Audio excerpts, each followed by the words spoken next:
Greetings, gamers, and welcome to Tricky Gym. Thank you so much for tuning in. We've got an exciting day filled with retro Pokemon TCG action, and I am joined by Cole Stellato. How you doing, Cole? I am lovely this morning. Well, afternoon now, I guess, but I'm doing great. Suppose so. It is afternoon, 12:07, but in gamer time, that's the morning. It's the morning. It's definitely still the morning. For We're sure. all still waking up.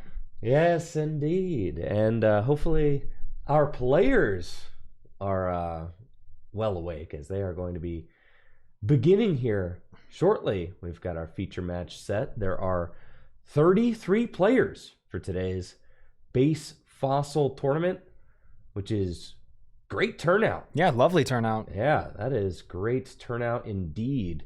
Sometimes you don't even get League Cups with 30 players. So I've seen League Cups with like 4. yes, so 33 players for today's base fossil tournament, making it one of the larger base fossil tournaments that have been held in the modern history of the game. I think 2024's Brew City had just over 40. So just over 30. That's great turnout indeed. Going to give us another fantastic look at this beloved retro format. And for our feature match, round 1, we've got Holden Cheeks on the right, one of Full Grip's very own. As you can see, he's rocking the Full Grip shorts there. We have shorts? We do have shorts, Cole. I didn't know we had shorts. They're right there. Versus Austin Bug on the left. Austin Bug got second place at the base Neo tournament. Yes. I believe. So very cool to see Austin back to try and claim some more retro glory here at our Full Grip Games Throwback Series event. Now, Cole, give us a little bit of your predictions for today's event. I see some players have traveled out from the Midwest to make this event, so very excited to see that. Give us some predictions of what you think we're going to see today as I get the overlay set up for round 1. Well, I'm going to say, I'm going to make the very bold prediction. We're going to see a lot of Lickitung. I know, surprise, surprise, the most popular Pokemon within this format. I'm guessing we'll see a lot of it. Will it win the tournament? I don't know. Yesterday I predicted it would not, and I'm maybe not. I'm hoping we just have a good set of games here and a good tournament. Whether it wins or not, I don't know. It doesn't really matter. Within this format, it's either Lickitung or beat Lickitung. That's kind of how the modern perspective of the format has shaped out. But I really think we're gonna see some good games. This is a very beloved format for a lot of people. It's the most retro of retro. You have the cards from all the way back 98, 99. The first 3 sets of the game, which is pretty crazy that within the first 3 sets, there was a really well-developed format that we can look back on with a modern lens and still explore and discover new ideas, which I think is really, really cool. But yeah, a lot of the love comes from just this classic feel of the game. We played yesterday, and it's so incredibly different from what is modern Pokemon today.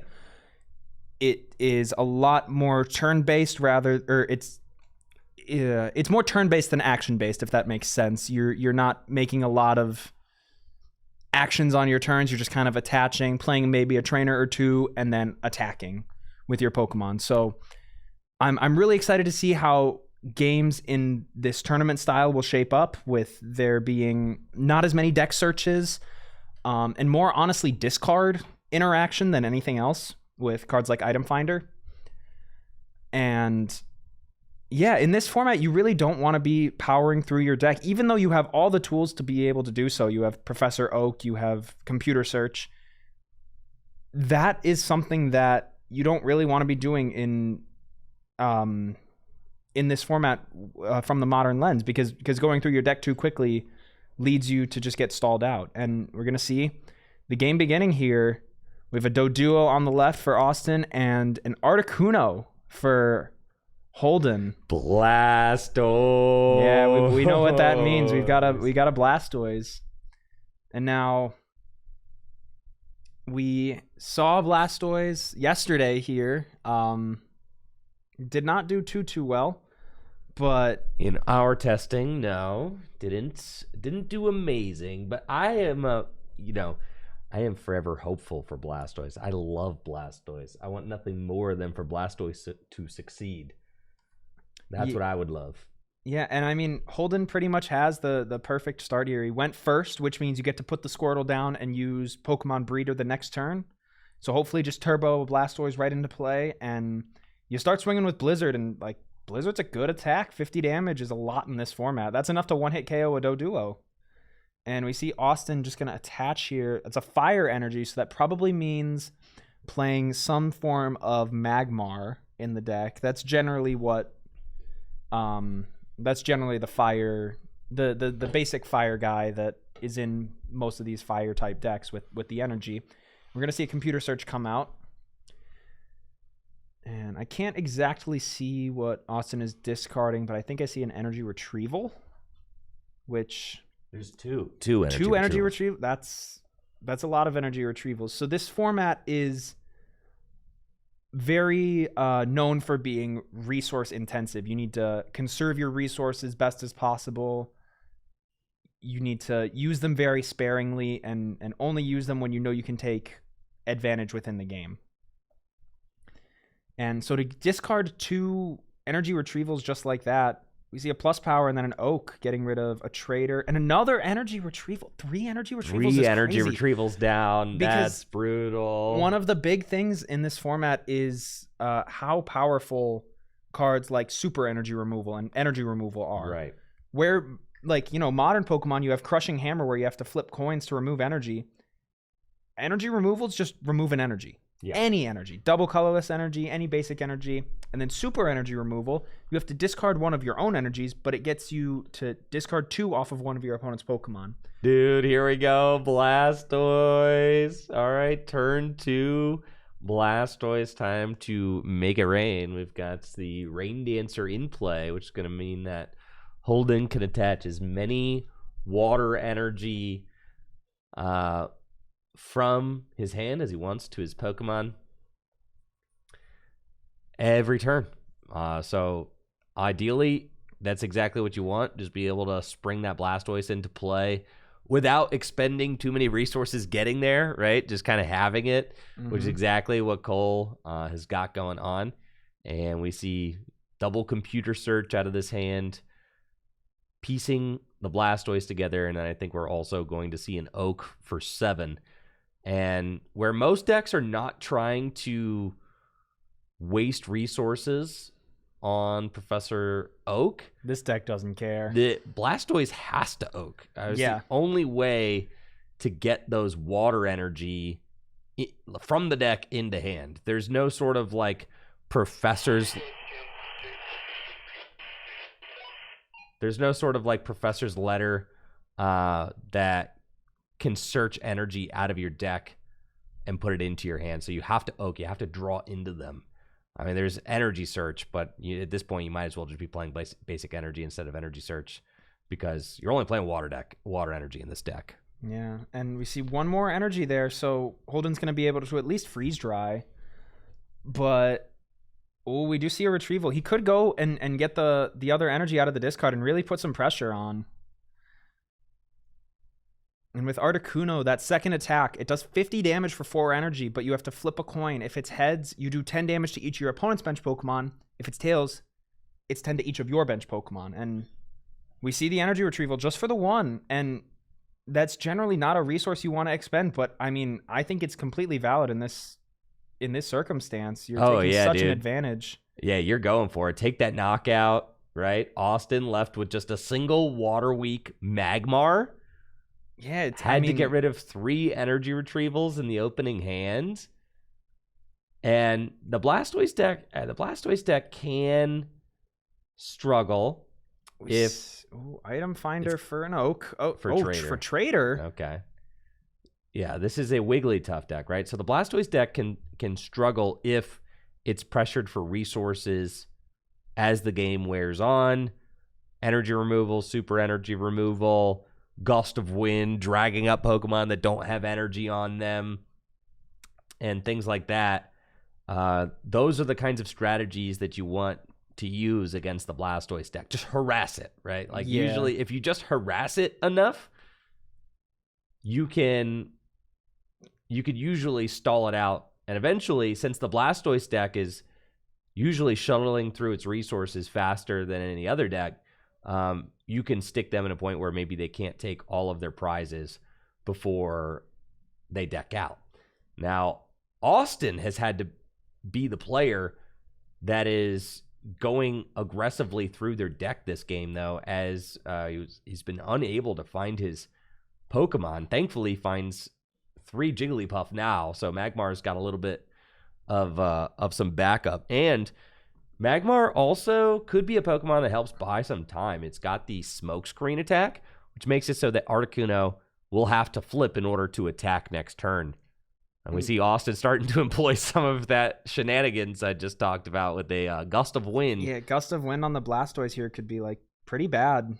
That's 3 energy you have to either attach to it and start attacking with, which, I mean, the Blastoise can do. That Hydro Pump is a really strong attack, but the way some of the old Pokemon were worded is a little bit interesting because Hydro Pump is generally an attack of the modern era. It's known to do more damage for each energy on it. And that's what it does here, but the energy that are used to provide for the 3 energy that are already required of it don't add on, if that makes sense. So with 3 energy on the Blastoise, you're only doing 40. With 4, you're doing 50. With 5, you're doing 60, and it caps at 60. But it's fine against this Magmar, which is already weak to water. And yeah, these attackers, when you say harassing this deck, Blastoise is very susceptible to being harassed because cards like Magmar, cards like Lickitung, where you can flip and basically stop your opponent from attacking for a turn, that's really, really strong against this Blastoise deck that already doesn't have a lot of turns to begin with, or at least not a lot in the grand scheme of things. I've seen games of this format go 100, 200 turns.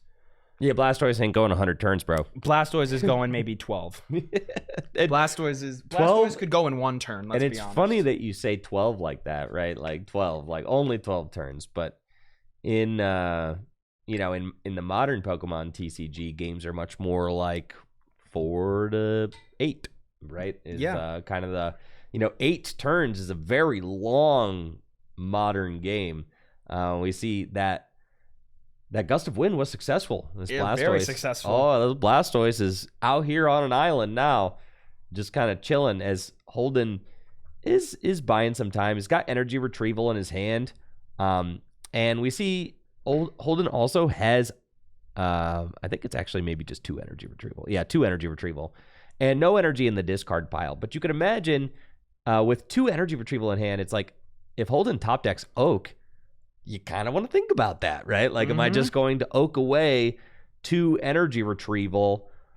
That could be disastrous. You kind of have to be very thoughtful about how you want these these resources to get expended. Holden does have Lass as an option, but every card in his hand is a trainer. Yeah. So would be setting himself to just a 0 card hand, while also we see a super energy removal come out. So now that is 2 energy in the discard for Holden to get back with an energy retrieval. So now you could be potentially swinging with this Blastoise if you flip through the Smokescreen. But we do see Austin be able to establish a Wigglytuff now, which can pressure a lot of damage very, very quickly. Do we see a Smog? We're seeing a Smog come out from Austin. Ooh, just doing 20 damage, trying to poison. Yep. But I guess shutting off Blastoise's Rain Dance would be really, really strong here. Oh my gosh, because back in the day, powers don't work if you're affected by special conditions. That's so crazy. I do wish they would bring that back to modern Pokemon. That was one of my favorite parts of well, it makes special conditions much more impactful. Yeah, and I think it would change a lot of the ways that, decks would be built nowadays. But anyway, we see Blastoise still able to Rain Dance, and then, immediately going for that energy retrieval to get 2 onto it. So now, unimpeded by a potential Smokescreen, you can just Hydro Pump here and knock out this Magmar. And Then you kind of force Austin to find a DCE and a couple more bench Pokemon. Do the Wave from Wigglytuff is a very strong attack. It does 10 damage, plus 10 for each of your Pokemon in play, or maybe your bench. I think it's your bench Pokemon. We see Holden thinking about using some resources here. I mean, a plus power, a gust of wind could be good options if you're trying to last and thin your hand down, but I mean, do you really need to gust something here? I think taking a knockout is pretty strong. Oh, yeah, you don't need to gust. Just take a knockout on this Magmar. Oh, we do see... Getting ahead of the Wigglytuff is like, okay, but I think you just keep trucking. I think the Magmar... Ooh, okay. Okay, getting rid of an Oak and a Gust is pretty good, and then... Oh, but there's the Austin's DC got a DCE in hand, and will two knock basics. out the Blastoise, right? Yeah, that's and a little Holden spooky. is going to a 0-card hand. Yeah, I don't love this. I think Lassing is fine, but you would have to take a prize to get 2 additional or an extra card plus the one you draw for turn. So, and yeah, and only swinging 40. Like, I think the biggest threat here is Magmar. Just Smokescreen is so annoying. Damage is fine. Blastoise is a chunky dude, but Smokescreen is where things get really difficult for this deck. And we see Austin just completely almost playing down the whole hand. Keeping the Wigglytuff face up, though, for his opponent. I don't know if I agree. I would never keep it face up. No, you got to remember. In tournament setting, you make your opponents remember. Yeah, you got to remember that. And we see now Holden's faced with a really difficult spot. You have no Blastoise in play, and you need... 0-card hand. Yeah, just pass, right? Not even enough energy to attack with Articuno. This is so bad. And isn't it crazy how, like... I mean, Blastoise, this is just... kind of the story of Blastoise is that you sprint out into the lead, right, with like a couple prizes, and then just inevitably disaster strikes. Yeah, you just kind of fizzle out. I think, oh geez, just another pass from Holden. I think the deck only really works if you can donk them turn 2, which is kind of feasible.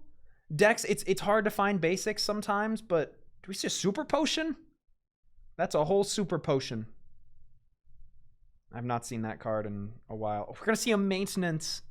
Shuffling 2 cards from your hand into your deck. The only 2 cards. To draw 1 card. So we're just living on a prayer here. Maintenance is normally used to stop yourself from decking out, because so many decks will try and take advantage of Blastoise's use of resources, but we're just going to see the 1 card here. It's a water energy, so okay. Right. Flip Paralyze. This is for the game go. Here. And it's heads. Right. Holden, you can see how stoked he is that he didn't lose instantly there. Holden's going to live one extra turn here. Thanks to this Articuno's... Ooh, what's the attack? Freeze dry. 30 damage, flip paralyze. Very strong attack.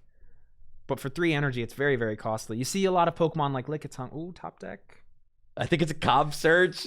Oh, no. Oh, no. I mean, you can take the knockout and hope. You just hope that there's no Wigglytuff DCE in Austin's hand. He has a Wigglytuff.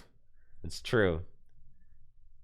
You have to take the knockout or else you lose. Yes, yeah. Which is just unfortunate. But you get a prize here, and it means you can comp search. So if Holden is able to live this turn, he can comp search. Dodrio gets the push. Uh-oh. Wigglytuff, DCE. There's the DCE. And that is game, right? Yeah, 50 and damage. That's going to do it. 50 wave. damage, and Holden is going to be taking the L. Austin Bug, your base Neo Throwback Series finalist, is off to a strong start now with a record of 1-0 with his Wigglytuff Magmar deck. And Cole, I think Wigglytuff is going to be a card that we're going to be seeing a lot more of as the day wears on. Yeah, I think the Wigmar archetype is very strong. It doesn't have a lot of glaring weaknesses. Like, Wigglytuff is weak to fighting, but I don't like 60 damage for 3 energy is just so ridiculously good. You resist Psychic. It only has 2 retreat, and you can play Dodrio to kind of mitigate that. Lullaby is a pretty good attack. Lullaby is very good. Guaranteed sleep, force your opponent to flip through something, so it's good in a pinch. Magmar is obviously great with Smokescreen and Smog. Both attacks very strong. it's just a really strong archetype. You take a weaker matchup to kind of these fighting decks that run Hitmonchan or Machop or something similar. But I think Wigglytuff just has a good matchup spread into most of the room. 80 HP, colorless, very, very strong. Yeah, Wigglytuff has been that kind of dominant, aggressive deck in these base fossil tournaments that we've seen online, either with TCG1 or other in-person retro events like the ones that they hold at the Mana Vaults, the Brew City tournaments over there. Which there will be another one this year over the summer. Oh, nice. Yeah. Yeah. So getting more data on these retro formats has been a lot of fun, and getting to watch like which archetypes really rise to the top in this in these environments, you know, with a modern lens, with more time to really think about each of these formats. Because if you think about it, right, like each one of these formats is only ever played historically for like months. Yeah. Right? Like this format would have been played until Rocket came out. Mm-hmm. In which case, like, then it's base Rocket, right? And then until the gym sets came out. Like things evolved very quickly. Information was not as readily available for these formats online either. You did have fan websites. You had like Pojo and stuff like that. You had forums, but I mean, nowhere near the kind of information that that we have today. Yeah, I hear there's a lot of players who talk about the impact of information nowadays, with, you know, Limitless being the main one, and how many deck lists are readily available. I've seen people complaining about, oh, this deck list has been too well optimized. It's like, I mean, that's what's going to happen in this kind of age of information. But it's inevitable. Back in the day, yeah. I mean, it took people a hot minute during the Neo era to figure out that Clefable was amazing. That's crazy. I mean, it's a 30 hit point Pokemon, right? It seems like a who wants that in liability, their right? deck? It's like very flippy. I mean, I remember even playing during like 2014 or so, like when Pokemon Catcher first got errata to be a flip. I remember going to city championships and stuff, and people originally thinking that Pokemon Catcher like was horrible now. Like nobody will play it because it's got a flip. And like everybody was used to the auto gust. And it's like as soon as you add the flip in, you know, it's kind of one of those things where like something gets nerfed and then no one plays it. And then people explore the nerfed archetype eventually, and they're like, it's still broken. It's not that bad. It's still good, right?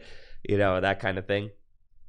So, yeah, I mean, exploration is always fun. And I think for a lot of folks, you know, myself included, there's just a lot of nostalgia with these old Wizards of the Coast era cards. Even in modern day, when they do reprints of older cards, they just don't have the same feel. I mean, literally, really do. No, some of it comes down to card stock, literally. It really does. I think that a lot of the older cards were definitely much thicker, and you can feel it when you like thumb through a deck, and if you have modern cards with older cards in there, you can tell instantly. Yeah. And those chunky yellow borders, they just don't do it like the chunky. I like the chunky yellow really border. chunky yellow borders, you know? There's something to it. There's definitely something to the chunky yellow borders. But then, you know, they moved on from when the whole Wizards of the Coast thing happened, where it moved over to I'm blanking right now. But when Wizards lost the Pokemon license for the trading card game, everything changed. Everything really, really changed. And the sky. I'm thinking of the Skyridge stuff now. How unique those borders were. I'm excited to see that Crystal Lugia was in the 30th reprint stuff. Reprinted. Maybe those pretty cool 4 sets of I guess the Skyridge whole thing. Maybe that'll get some love finally, because it didn't get a single Celebrations reprint in 25. So no, I didn't even know if they would do the e-reader style again. I mean, just because they haven't printed an e-reader style border since then. 2003. Literally since then, right? Now, something I think is really interesting. I mean, just how strong this Lickitung deck is. And we haven't seen it yet. Obviously, we just streamed one round. But Lickitung is surely an archetype that we are going to be seeing today. I know personally, I lent out both my Lickitung decks into the field of 33. I'm sure a lot of people who traveled here are going to be playing Lickitung. Let's pop over to the, speaking of limitless results. I mean, that's now is also a haven for these retro tournaments and archiving the results from these retro events. So let's take a look over at some of what we can expect. There's 3 pages of base fossil tournaments hosted on Limitless right now, so that's quite a bit. Most of them hosted by Pokemon 99. There's a Discord server that is very, very dedicated to these the WotC formats, basically. And they host tournaments very, very regularly, as you can see. I mean, like sometimes multiple a month. Yeah. So, obviously keeping that format alive. We've also got some of the biggest results, of which today's tournament will be one of the bigger results for sure for base fossil. I mean, we see this vintage booster battle here with 28 players, pretty sizable tournament there. The Brew City event in 2024, which Riley and I commentated over, is also one of the largest results. Let's see, we got a 22. It's only because you have to edit and click off online because it was in person. Yes. But yes, the Brew City tournament. 4 pages now. Nice. Yeah, the Brew City tournament was one of the biggest, I think, on here. Yeah, 41 players. We've got 33 today, so that'll be the second biggest base fossil tournament that we have results for. The Brew City tournaments, which you can find the VOD for on the Tricky Jim VOD's YouTube channel, is won by Edgar Hernandez with Wigglytuff Hitmonchan. And the peak. Oh wait, no, this was not Peak Mankey. My bad. No. That's the 20-player tournament. Yeah. The most recent one. But as you see, for the Brew City Old School Showdown, 1, 2, 3, 4, 5. 1, 2, 3. Yeah, 5 out of top 8 decks were Lickitung decks.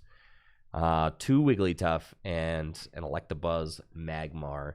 And if we take a look at this event here, the Vintage Booster Battle, Wigglytuff Scyther ended up winning. This one is really cool. It doesn't play Dodrio to pivot between different Pokemon, but instead just plays all free retreating Pokemon. And 2 switch. Yep, and 2 switch with Wigglytuff. So you've got Ghastly, which is an amazing free retreater. It's got a -30 resistance to fighting, so that helps you to wall off those Hitmonchan, which hit your Wigglytuff for weakness.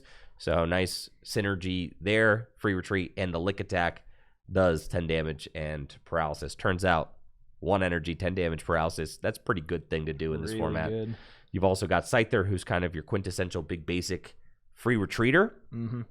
And has got the vanilla slash attack, 3 colorless energy, 30 damage. Just nice consistent Pokemon for any deck. Also can soak hits while you attach energy. It's one of the primary things you do in this format. If you get energy removal, one of the 3 actions you can take. Yeah. And then Mankey is kind of like the really interesting thing about this particular list with its peak Pokemon power, which allows you to take a peek at either player's top deck, either player's prizes, or a random card from your opponent's hand. Or a random card from your opponent's hand. That's crazy. Yeah, I think this Mankey's really cool. I mean, it's a 30 HP free retreater, and it does 10 damage for a colorless. So it can really just be slotted in anything and just be able to do 20 damage to something that is weak to fighting for 1 energy, which is pretty good. Sets up Wigglytuff for a Do the Wave knockout in the mirror, right? Yep. So it could just poke that little 20 that you need to do, which can be nice. It also is just a very nice bench sitter, as Wigglytuff does need more bench sitters to fill the bench. And being able to take peeks, it just gives you more information in a format where lasses are flying. Gives you more information on, is my opponent about to top deck something? Am I about to top deck something? It could give you more information on when to go, when to hold, and that kind of thing I think is really interesting. And the more I looked at this list and the more we played yesterday, I was finding that Lass is actually pretty much the strongest thing you could do against the Lickitung deck. Yeah, pretty much. Like, just Lass and put pressure on. Lass and pressure is the strongest thing you can do. And the out from Lickitung is flip heads on para enough to be able to draw out of it. Because exactly. They can always just flip a bunch of heads. Yes, but that's why this list is playing 3 Lass, dude. 3 Lass? That is significant. It's a lot. That's a lot. Most lists I see play 1, maybe 2, 3 is a hefty amount, because it's not like base Neo where Lass is like, okay, I'm gonna Lass you and then eke into fresh 7. Yeah.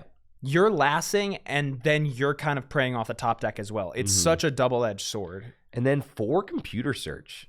That's not something you see in a lot of these lists. Specifically, if you look at like Jason Klaczynski's list, that dude is barely playing computer search at all these days. He likes 1 or 2. But 4 Bill, 4 comp search, 4 Oak is, I think, just for early game consistency. Because like, you can see this deck with the 2 maintenance and really just the 2 maintenance. It's built to kind of outlast some things at the end of the game, but you don't have like a Mr. Fuji. You don't really have any of those other cards that try a Gambler. You don't have a Gambler that I feel like could be okay in this deck.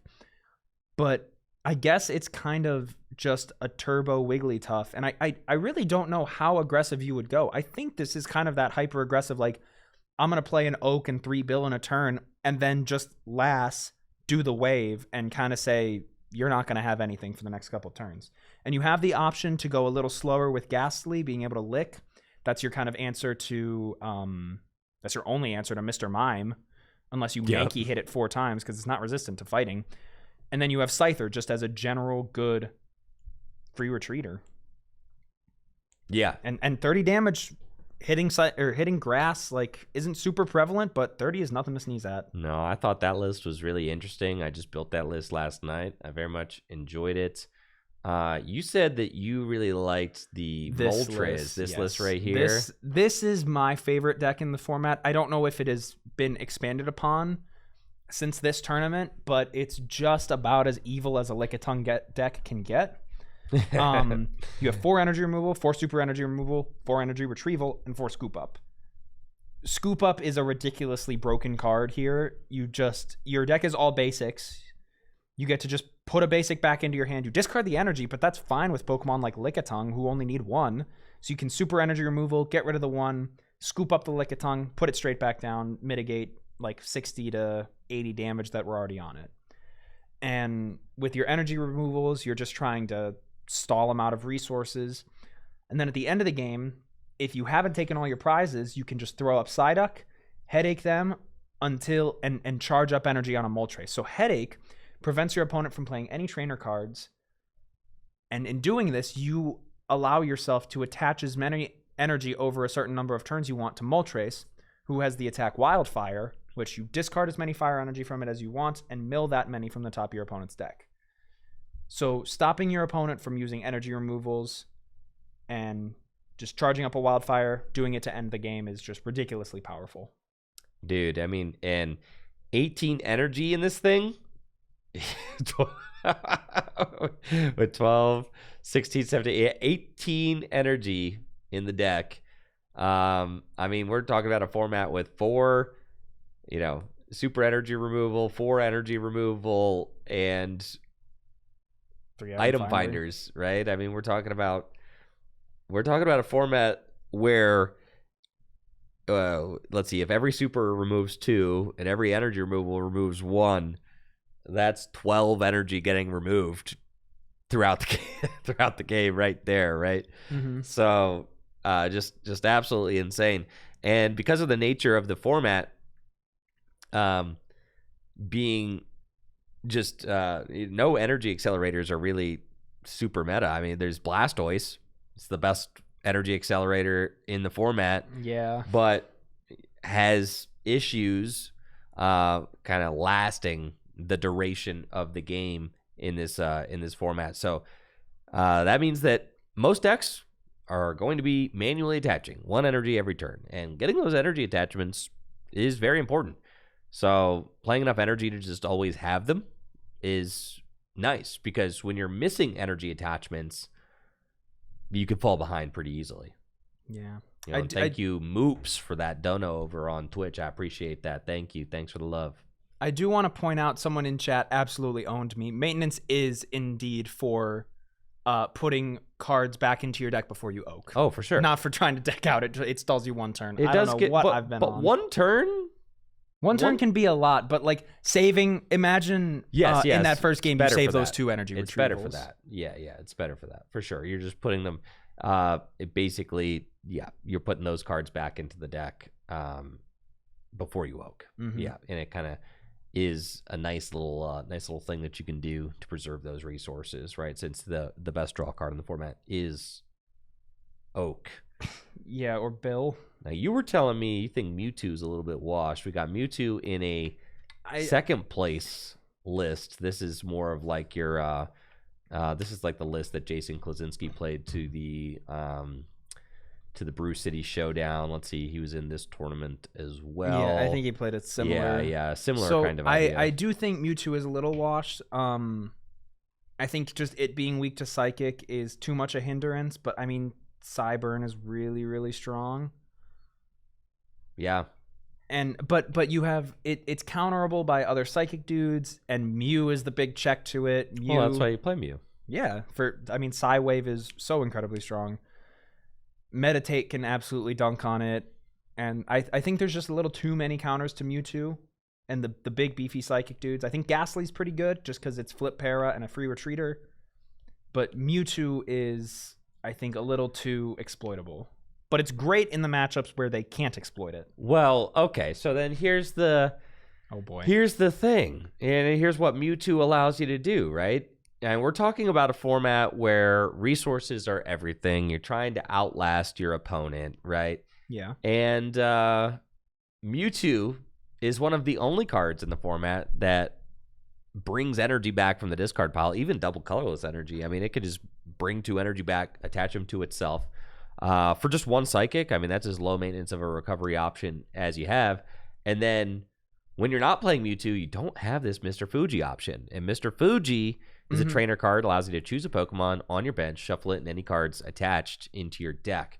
So you can energy absorption, energy, and then retreat Mewtwo to the bench with a double colorless, and then Mr. Fuji. And that's the biggest way to add cards to your deck. I mean, you could easily add 6-7 cards to your deck that way. Yeah, you could. But you can't do that if you're not playing Mewtwo. This is true. I think leaving it in the active for too many turns to just energy absorption, it's great. I think it shines most in base Neo, where it can get back metal energy and really tank itself up, because Mewtwo is just a little too squishy. I mean, Mew can knock it out. That's the thing. Mew can knock it out in 1 hit. I mean, very easily, for sure. I mean, that's what it does, right? And I think Mew collaterals enough things to where it should be played in most decks. Any deck that has a Psychic energy, I think, probably should play Mew, unless you're not worried at all about Psychic types. Like the Wigglytuff deck, Wigglytuff doesn't really care about Psychic types. Mewtwo's only punching it for 10. Yeah. So I think Mewtwo is just a little bit too exploitable. Because the other thing is, when you can like flip and paralyze it, it just like that stops attachments from going down, and it makes it too slow. Yo, big shouts out to Tyler over there on YouTube with the $10 dono. Thanks for featuring Base Fossil Love from Alaska. Yo, I'm glad you guys are as excited about this as I am, because these retro tournaments, I mean, we've just started doing them in the last year, but they've been so much fun to do, so much fun to see the retro community turn up for these. Yeah. I mean, our base Neo tournament had like 40 plus players. This one's got over 30. really amazing to see the love and the passion from the community for these retro tournaments. They're some of my favorite things to do. So I really, really deeply appreciate the support from you all, because if there's nobody here to watch, nobody here to hang out and experience the tournaments, then what's the point? So I appreciate the love from you guys. Appreciate the support. I appreciate everybody downstairs who showed up. Every time we get a big turnout like this for a retro tournament, it makes me very happy inside. Feel all fuzzy. Like, dang, dude, that's beast. I just wish I could be down there playing. Yeah, me too. Yeah, but that's the cost of having the dream job, right? Is that I do have to take a seat on the side as I help produce the event for everybody to experience together. But it's a ton of fun watching these players come together and celebrate the game's past. It's cool to see TPCI really start to kind of acknowledge the love for the game's history and past as well with these celebrations expansions. Mm-hmm. I mean, obviously we had the 25th celebration expansion was huge. The first time we've ever really gotten reprints like that. Mm-hmm. We had the Pokemon Classic collection, though not how I would have chosen to release base set reprints. A $400 gaudy box, but still cool nonetheless. It's fun. The decks are fun. I heard, Cole. That I think Pokemon at one of the most recent regional championships is debuting some sort of like draft thing. Oh, I did see this. Yeah, like it's basically like a 2-player drafting experience, like build a battle draft thing. I don't know anything about what they're gonna bring to the table with that, but I'm optimistic. They're doing something. And that's a lot more than nothing. It's a lot more than they've been doing when it comes to alternate formats, drafting, and things like that. Like they're it sounds like they are testing out a new 2-player drafting style format. In like their kind of player lab section of the regional championships. They have like a little a section of the event, partitioned off where you can go in and kind of do like give it a try and basically be a lab rat. Yeah, it seems pretty cool. Like I don't know. I'm optimistic in whatever they'll cook up. Yeah. I don't know if I can trust it fully right now, but I really want to. Yeah, I don't know. I want to see what they're thinking over there. Modern cards, I'm gonna go ahead and say it, dude. Modern cards aren't great for drafting. They're too powerful. Yeah, I don't necessarily disagree. I think that cards could be created in like the modern Pokemon TCG. I think cards could be created that would be good for drafting in a specific card pool. I'm not saying that Creatures doesn't have the ability to do so. I'm just saying, like, when you look at cards from like the modern day, there's just like so many of them are just so swingy and stuff like that. Yeah. I mean, you have to really curate the card pool.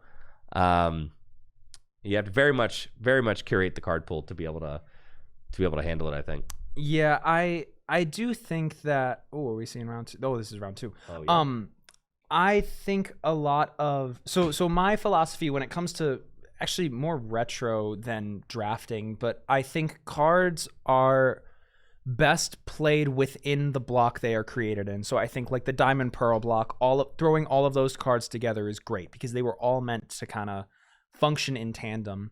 But then when you kind of mix 2 blocks together, it can get a little bit dicey, especially in the recent era. I mean, some of my favorite formats ever have multiple blocks, like 2017 NAIC. Well, I mean specifically like Diamond Pearl back. I think those are, well, actually, hold on. Let me be more specific. Diamond and Pearl block and the Ruby Sapphire block. I think those are the 2 best to just kind of play with the cards within themselves. Because when you get to Heart Gold Soul Silver, there wasn't enough time. I think the Black and White block is fine. I just think keeping Genesect out of that pool is a little better. So 2013 Worlds is a bit better in my opinion. But really, for drafting purposes, I think Diamond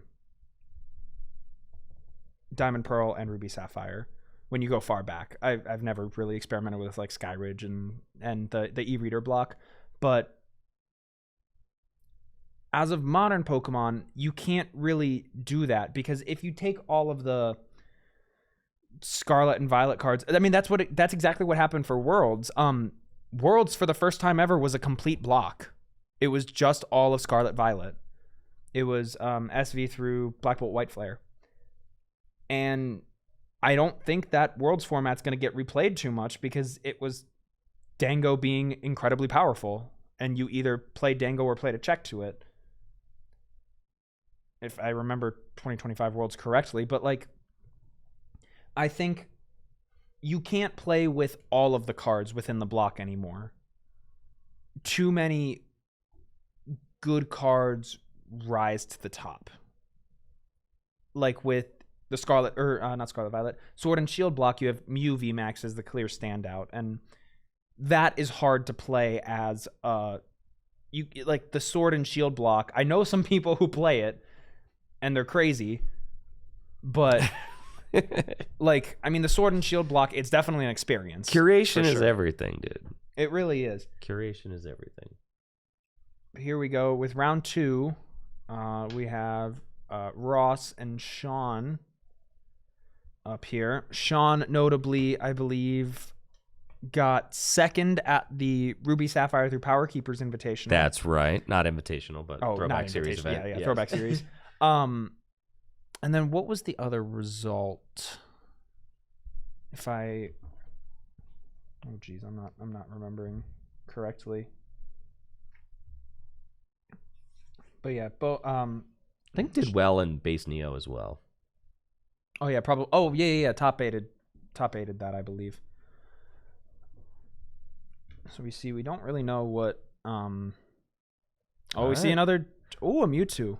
Okay, we see a Jigglypuff here on the left, so probably some version of either Wigmar or fighting type. Oh, I like those energy. I'm a big fan of those. Oh, what an oak to start this game off. 2 Wigglytuff is crazy. Yeah, that is unfortunate for sure. Hold on, I gotta adjust the records here. Both these players are 1-0, but yeah, a lot of times these decks are only playing. Ooh, what a flex! A lot of times these decks are only playing 3 Wigglytuff, so having to discard 2 there might mean that Sean only has access to 1 Wigglytuff for the entire game. I do want to know our reaction to that Legendary Treasure or Legendary Collection Ghastly there. I think the most expensive format to bling a deck out in is Base Fossil. If you get all first edition stuff, all the WotC energies, and all of the Legendary Collection cards you have, it is just ridiculously expensive. And I love seeing some bling in this format. Even though it might not be totally era correct, I don't really care. I think it's cool. If you can play the Fireworks Hollows, I think that's a win. Yeah, it's beast. You don't get to see those Fireworks Hollows every day, that's for sure. That Ghastly is really popping off the table. And the Haunter. No, okay, if we see the Gengar. Oh wait, no, wait, yeah, Gengar's legal for this. Absolutely, dude. That Gengar's like $1,000 or something. Of course, it's got way more than that. That card doesn't even exist. There's no way. Dude, Sean having a full playset of them would be crazy. I mean, that Haunter's really cool. I think that's the one that you have to flip to attack it. It's got like the Infiltrator ability, yeah. Or Pokemon power. You just see a pound. The Mewtwo wakes up. Yeah, I mean, Sean may have had to discard those Wigglytuff, but I saw a Peak Mankey. Energy absorption to Mewtwo, and now this Mewtwo is threatening Cyburn for only 10. Jigglypuff does resist Psychic by 30. And Sean just diving in with another Oak. It's got the Haunter on the bench with the energy looking kind of nasty, dude. Haunter's got free retreat too. I don't know if I agree with the attachment to Haunter. I think trying to get a Hitmonchan swing in here with a... Oh, there's a peak. Oh, it's a computer search off the top. That's not good. Yep. We see a Bill. for 2. Oh my gosh, how is he knocking the deck out? That's not another Fireworks Ghastly. Come on, Sean. You got to get all the same printings, man. Listen, they're expensive, dude. It's hard. I can't play. You're all or nothing. You're all or nothing, dude. I'm all or nothing. That's I'm so crazy. all or nothing. They got a match. No they have way. To match. In standard, at least. If I ever decide to play, He's standard. gonna peek at a prize card. You can peek that, and then you write him down. That's so sick. It's like dude. the Azelf from 2010 or that's so sick. Legends Awaken. I'm loving that. And we see a retreat. Yep. And this is pressure. That's a lot of pressure. Hitmonchan. Jab for 40 here. I mean, 20 damage from lethal there. I also would like to point out Sean is using the correct printing of Mewtwo. I prefer the... Yo. I know you disagree, but... No, they're both dope. They're both dope. I think they're both sick, but I don't like the stamp very much. I think I love the movie stamp. I think the art is a little crazier, and I like it more. We see this art is definitely crazy, that's for sure. I mean, we know Ross has a Wigglytuff in the hand. Well, we do see a Dodrio. Okay, so this is probably the fighting type Wigglytuff deck. And we did see Sean pitch 2 Wigglytuff off rip, so... But this Haunter line is just wild to me. I know, I gotta pull up the Haunter. All right, we're gonna have the Haunter is a crazy pull. Because I don't know if you'd play the Gengar. I think the Gengar is a bit too much of a stretch. But I would love to be proven wrong by Sean slamming down a Fireworks Hollow Gengar. Yes, here we are. Haunter has the Transparency Pokemon power, which says whenever an attack does damage to Haunter, flip a coin. If heads, prevent all effects of the attacks, including damage done to Haunter. Free retreat, minus 30 fighting resistance, Nightmare. For 2 energy, the defending Pokemon's now asleep. The Haunter is an incredible card, but the attack is like annoyingly expensive. I think it might be in Sean's deck for dealing with Mr. Mime even better than Ghastly can. Yeah, that's for sure. Well, I don't know about even better. Well, I mean, Nightmare's fine. I don't know. I think Ghastly's still fine because it has the same amount of HP. Yeah, and that is the other annoying thing about it, is that you evolve from Ghastly to Haunter and you don't gain any HP. And you evolve to Gengar, you gain 10, I think. No way. Gengar's got to have 70, right? I think it's 60. No shot, dude. They did not give any love to Gengar. We see an Oak come out here. We see a second Oak from Ross. Just got a Dodrio and had to send it. Gengar's got 80, dude. Oh, 80? Oh, my bad. I'm washed. I don't know anything. All right. And Gengar has the Dark Mind attack. If your opponent has any bench Pokemon, choose one of them, do 10 to it. And then Curse. Once during your turn, you may move a damage counter from one of your opponent's Pokemon to another one. It's not that good. He's only got a retreat of 1. I mean, that's cool. Haunter's got free retreat, though. I want to keep Haunter. You got that Dragapult. Dragapult. The thing is that Dark Mind is just going to be very difficult to power up. It costs 3 psychic energy. Mm-hmm. So, yeah, I'm going to guess that Sean does not have Gengar in the deck. Mm-hmm. But now we see 3 Dodrio and a Jigglypuff hitting the board. So holy cow! Ross is at least able to stabilize here and is going to be swinging for 1 basic off of the 1 shot of the Hitmonchan. But, I mean, 60 damage is nothing to sneeze at. It's only 1 away from a Fury attack from Doduo.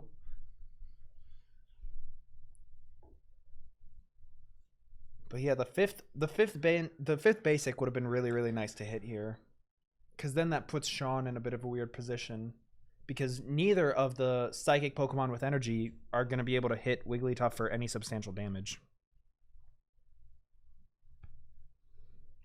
And I think this is a good example of why we see the triangle, I guess, of this format being, or at least the 2 most prevalent types being fighting and psychic, because they are honestly the most splashable in any decks. This is something that I kind of love about these early days of the Pokemon TCG, is that the formats are incredibly weakness and resistant based. I mean, Pokemon have on average like 70, 80 hit points, like the best Pokemon do, and sometimes 90 if you look at them. I don't know what they were thinking. And their resistances are minus 30. So Wait, That's effectively a third of the HP. Yeah, don't you get a basic to take this knockout? You get a basic here. You don't get the Doduo. We see Ross kind of second guess, like, wait a minute. Yeah, I think taking the knockout here is really, really good. Because then your Wigglytuff doesn't go down unless Sean is able to find Hitmonchan energy. But like I was saying, the resistances are basically a third of the Pokemon's total HP. Wait. Don't you need where's the basic? Did you not grab? No! 60. Wait, what? All right. That's a tough one. That is a tough one. I don't know what you grab as Ross there then. I don't know. I do not know. But yeah, imagine like a modern Pokemon with 300 hit points having a minus 100 resistance. That's like that's the equivalent. I mean, yeah, that's kind of ridiculous. I mean, that's the equivalent, right? And then weaknesses are times 2. Oh, we see another peak. Sean's prize layout is just ridiculous now. He's got the 3-2-1. Uh-huh. Well, this is kind of insane, right? Being able to navigate your prize map and say, like, okay, if there's an item finder prize, I can go get that. If there's an energy retrieval prize. I mean, that does just give so much more access to key resources throughout the course of the game. Yeah, and it's even it's a really good way to stop yourself from getting stuck by last. Oh, that's for sure too, because you know where those cards are. You can always like dig a key card out with a prize take, and we're not even gonna try for the Fury Swipe. Oh no, we're gonna pound with Jiggly. Yeah. Oh, okay. Might have liked to see a pound there. You can like wait a turn. Yeah, I mean, I guess if you're oaking, you should attach the DCE somewhere, but I think attaching it to the Doduo is actually really safe. And then because it's not going to get one shot by anything on Sean's board. I think I would have liked to see the DCE get attached to the Doduo here. And go for a Fury Swipes. Yeah, go for a Fury Swipes, just kind of take the chance, and then if you get hit by something, you have the ability to evolve into Dodrio, and Rage becomes even more powerful. All right, the double peak there from Sean. Yeah, I mean, once you know your whole prize setup, you're just kind of chilling. Yeah, if you're curious about why Sean is just casually looking at his prize cards, he's doing it legally, thanks to Mankey's peak Pokemon power. And I am excited to see this card getting some love here today. It's a card that I've never seen. I've never seen this card played live. I have. Dude, I love this card. I have I have like 200 retro decks built in my collection. I didn't own a single jungle Mankey. Dude, he's so cool. And I have a lot of these decks built, but like I just, I wasn't hip to the new style, I wasn't hip. So yesterday I bought a playset from Full Grip Games. Mankey's literally D1 chiller. Like, peak dude. is so cool. Free retreat. He's just chilling. He's just chilling on the bench. He's Wigglytuff. He's one of the friends that can do the wave with Wigglytuff. Like, dude's just chilling there. I can't tell you how many games where, it was coming down to the end of the prize, like to the end of the game, especially when you're versus Lickitung, right? And you're like, oh, I could have won that game if my item finder wasn't in the last 2 prizes, right? Yeah. And that kind of thing happens all the time. Mm-hmm. And Mankey can just help mitigate that. It's such a big card. Now, I don't really understand why Sean keeps peeking at his... Okay, there we go. Now we're going to see. You can only peek at your prizes so many times. But I think its best application, once you figure out all your prizes, is just start looking at top decks. And we are going to see the Mankey get... Whoa! Wait. Yeah! Oh. Yes, dude. Pull up that card. We're flipping coins? Yeah, dude. All right. Hold on. Oh my god, dude. I'm so amped. This is crazy. There's a Primape out here. All right. So Primape.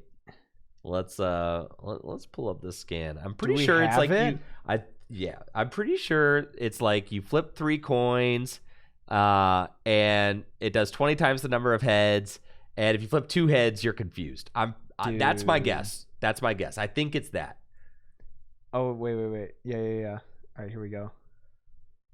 Okay, no. Flip 3, 20 for each. That's not bad. That's not bad, dude. So 50, flip a coin. I mean, 3 energy is a little steep, but I mean, who's going to think to target the energy on the Mankey that's doing 10 for 1? I know. Dude, and that's the thing is like Fury Swipes, if you hit 2 out of 3 heads, that's lethal on a Wigglytuff. Well, it's wraps. That's Tantrum one-shots a Lickitung. Easy. Okay. And it's in Fireworks Hollow too. Like that's just peak. Wait, why have we never thought about Primape? Well, Sean's thought about Primape. Sean knows what's up. It's got 1 retreat. This thing's broken. I mean, two energy for the Fury Swipes is a little steep, but I mean, dude, it's broken, dude. Who targets down the 1 energy on the Mankey? The Primape is broken. Wait, that's crazy.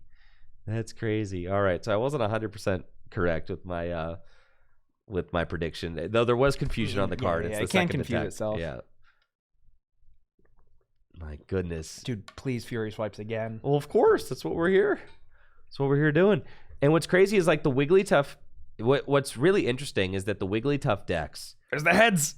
Oh yeah, double heads. 80 damage, just one-shots a Wigglytuff. And you see Ross's expression there, just like I did not see this coming. I would be dumbfounded. Did not see this coming, bro. I'm sorry. The Fireworks Hollow just adds insult to injury. I'm sorry. Oh, it's glorious, dude. It's so sick. Look at how good that card looks. I know. It's popping off the table, dude.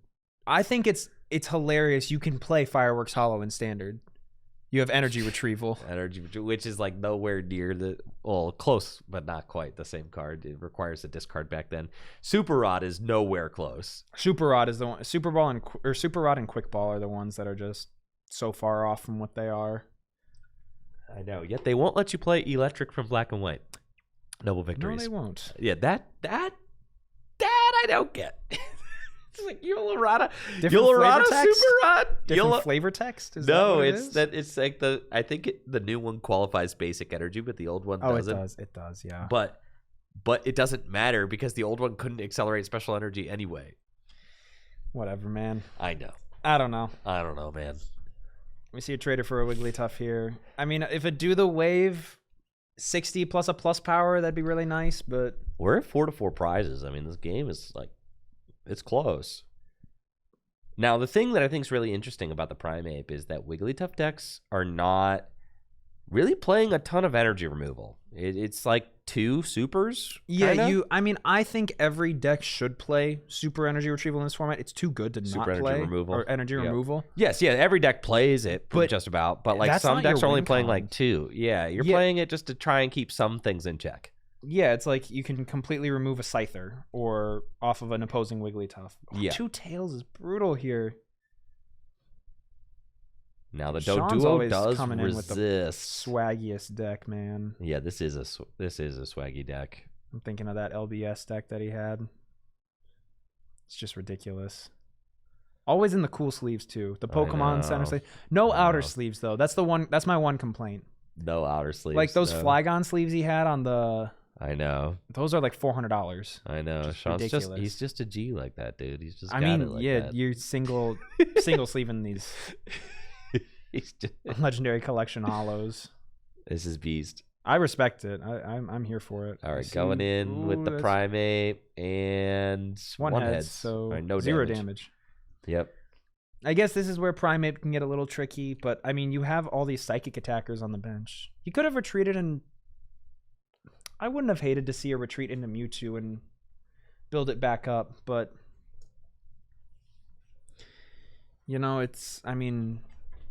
Sean clearly knows something we don't.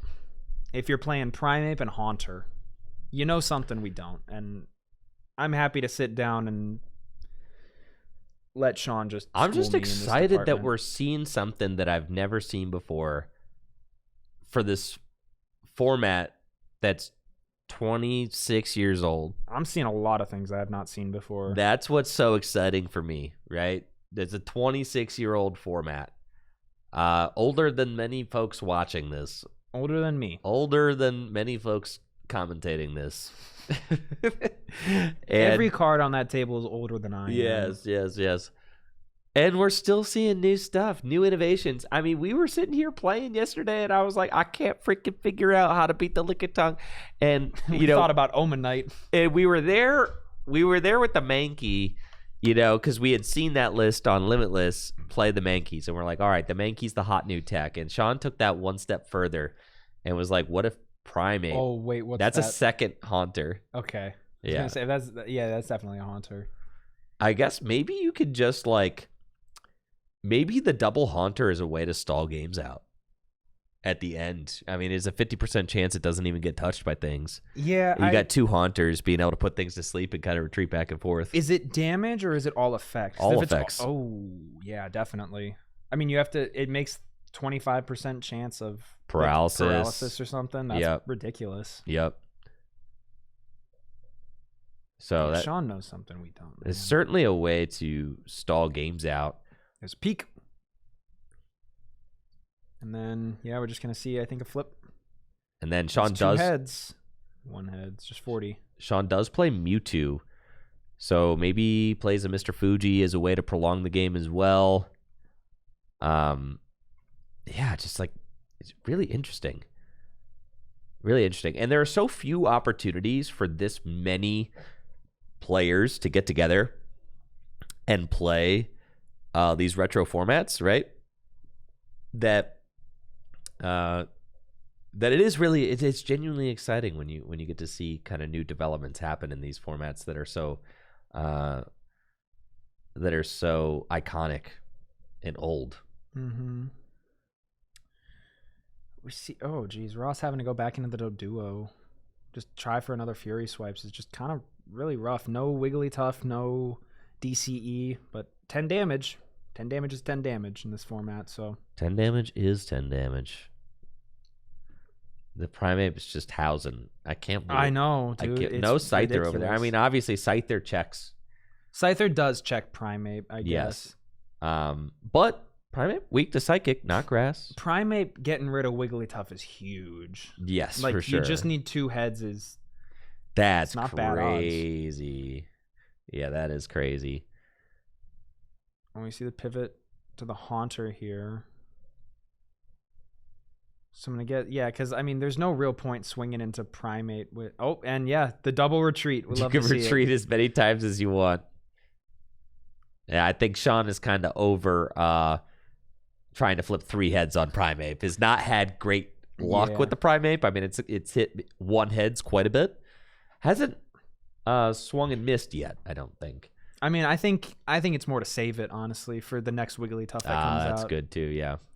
Because, I mean, you've got 30 damage on it already. I mean, once you get 1 damage counter on there, it's probably going down to a single Wigglytuff. And here we see the first of many probably deck counts we see of this tournament. Yeah, I think I saw maybe a dozen there still in Ross's deck. So, I mean, still got a healthy amount of cards there. But you got to start thinking about it as things wear down. Every single turn is -1 card from the deck. Last can put cards back in the deck. We saw Ross go through 2 Oaks in 1 turn earlier in the game. Your resources are such a valuable thing, and Oak is brutal. Oak is such a this format's great because it's such a it forces you to play so methodically and so carefully that any heads? 1 heads. Okay, so putting this Mewtwo down to 40 HP remaining is probably very good, but I mean, you just have to be so conservative with your resources, your item finders, your computer searches. We see a super energy removal go down there. So, I mean, this is a great application of holding on to your super energy removals until you really need to use them, like right now, to stop a potential Wigglytuff next turn. Exactly. And, I mean, if I'm Sean here, I'm a little scared using Psyburn because... Yeah, I mean, 40 damage, if we see this go to a Dodrio plus a DCE, that becomes a very scary Dodrio. That's because true. Then Dodrio resists fighting, so Primeape can't check it. That's and true. Sean's got no energy on the board. Runaway Dodrio doing 50 damage with Rage would be kind of nasty for Sean's board to deal with. However, we do just see an attached to the Jigglypuff, so no fun to be had, unfortunately. Yeah, that would have been crazy, though. I mean, and that play is certainly an option that Ross could have available. Something that I'm really loving about this format is that, and there's a double tails whiff on the Doduo. Something I'm really loving is that you have unlimited draw power. I mean, you could, nice little energy removal. Yeah, it's just this is where it gets brutal. You have unlimited draw power, but you cannot just use it or you'll lose. And it's because of the power level of the Pokemon themselves. So, you could draw as much as you want, but you have to skillfully only draw what you need when you need it. So it gives players so much agency over when they play their cards, because even though you have cards in your hand, it's not always the right time to play them.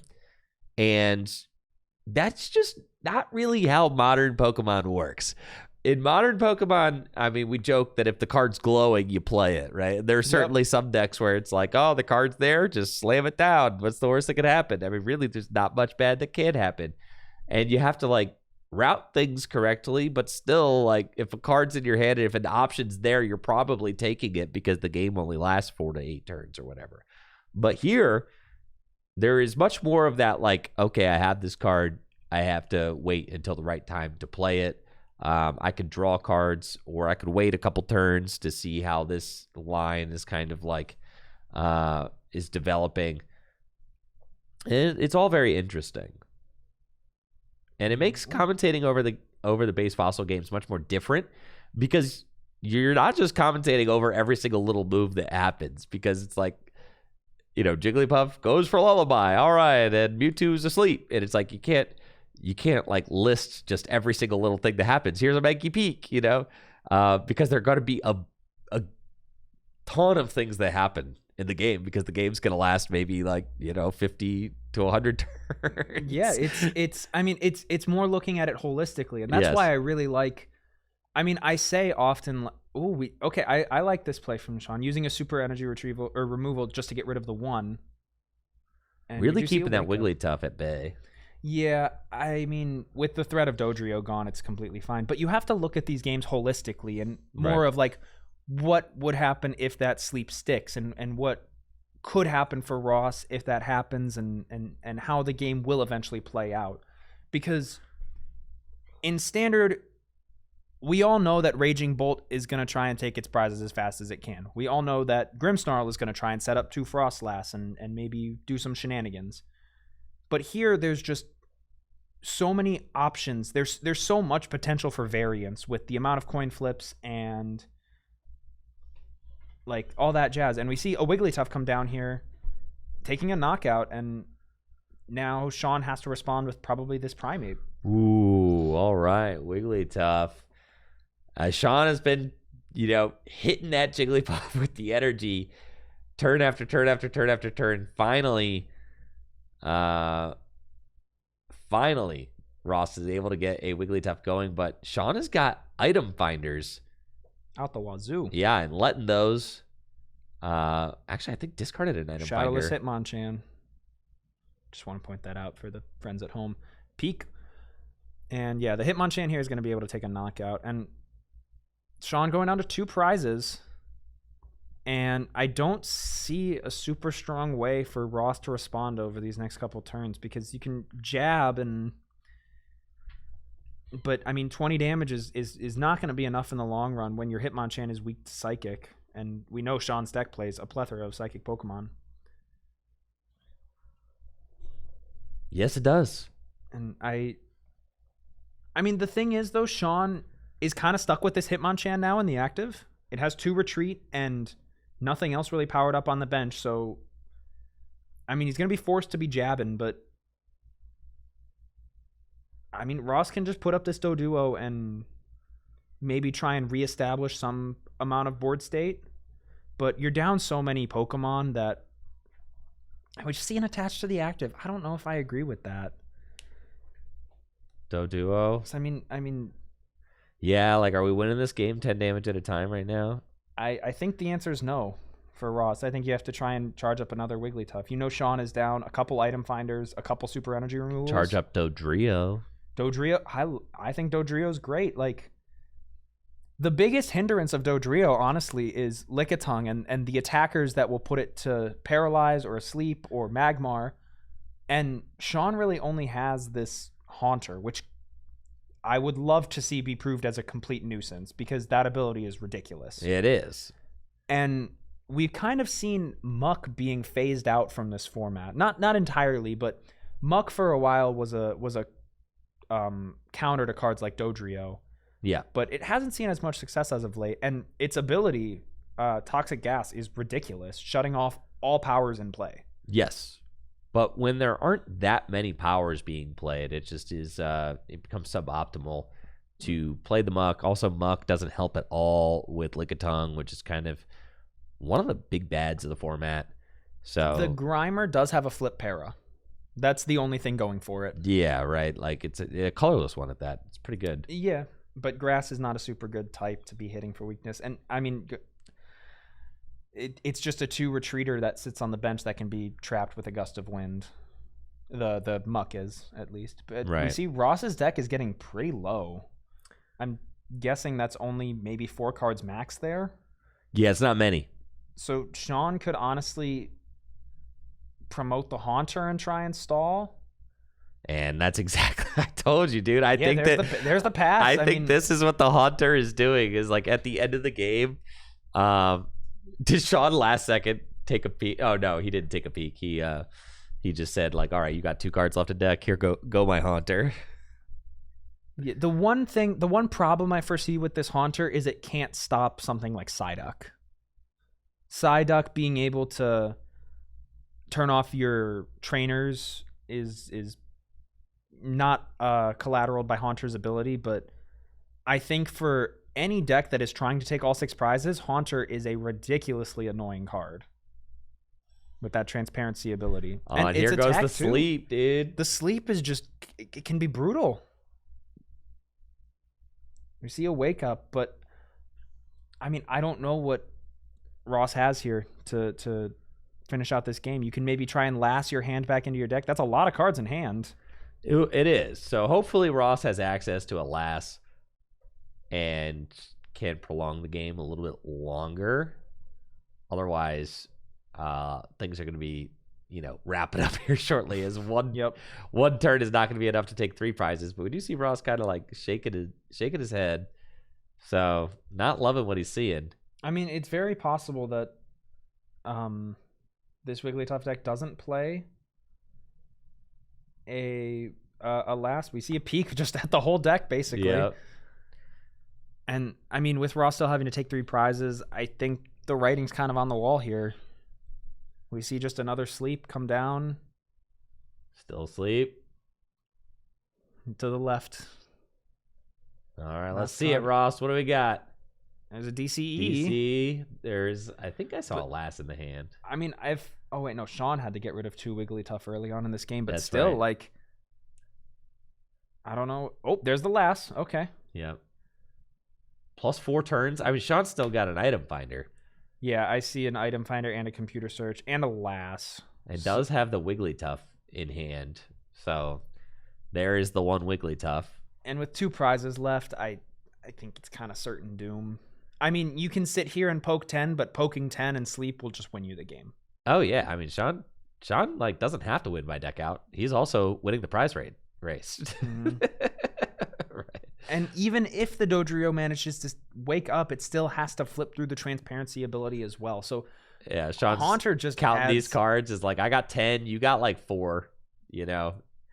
I think I'm good. Yeah, Haunter just adding a whole layer of coin flips to this game. Yeah, a certain amount of inevitability, right? Yeah, there's generally, like, you can only do so many things in base Fossil. You can stop your opponent from playing trainers, but you can maybe Fuji, but that's about as far as you can go for holding out your own deck. And we see Ross here just kind of thinking of his options. And like, can you take 3 prizes in 3 turns, 4 turns? Probably not. I mean, Haunter's real squishy, but the Primape there, menacingly sitting on the bench. Just needs 1 energy to be able to return knockout a Wigglytuff. I know. You imagine, all right, here's Wigglytuff. You got to, right? Yeah, you have to just you go got for it to. at this point. Just like, I have to take this knockout. Do the wave. Do the wave is taking a knockout here. I'm guessing Ross has no more. Okay. I'm glad I did not finish that sentence. Yep. Oh, Haunter goes down. Haunter does go down. Okay, so there's a shot. There's a chance. I mean, this Wigglytuff doing 60. Oh, he topped. And Sean's like, I gotta go. Yeah. I gotta wait, and because he was able to peek at his prizes earlier, when he took the knockout on that Dodrio, he knew that he was set for the rest of this game by pulling either Computer Search or Oak. He pulled one of the two. So there is some of the power of Mankey. We know that Sean has a DCE left in the deck. Not worried about decking out. I mean, he's got a last available still as well. We saw that. So he knows he can Oak there. Especially since he knows every card. I think he knows every card in Ross's deck. Oh, yeah, for sure. Yes. And I mean, here's the Primape. I mean, this is the moment. This is the Primape for game, honestly. Because if you flip 2 heads, that's kind of just the ball game. Even we see an item finder for a super energy removal on the active 2, just in case. And I'm going to guess that that's Ross's 4th DCE. I'm not 100% sure. We see a tails, heads. Heads was the other one? No. Dude, that Primape is king of 1 heads. Yeah, but we know that Sean does not have, or Ross does not have a DCE.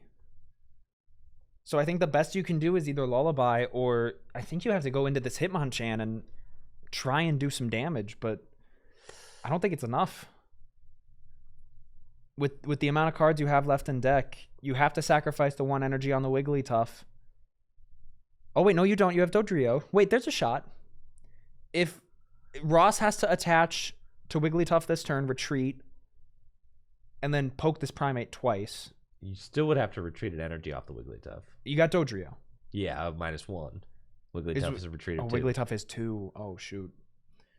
Might be Cooked City then. And we see Ross is deciding to retreat the Wigglytuff. Oh, and we're back to Doduo. We're back to Doduo. It feels like not a winning move. Well, you do wall off the Primape. You gotta like flip double heads. You have to flip 2 double heads. You have to flip double heads. All right, what about double tails? Well, that'll happen. This Doduo is the king of double tails. If that Primate is sure. 2 tails, 1 heads. So yeah, I mean, 2 cards left in deck. As Sean here, you just kind of sit back and...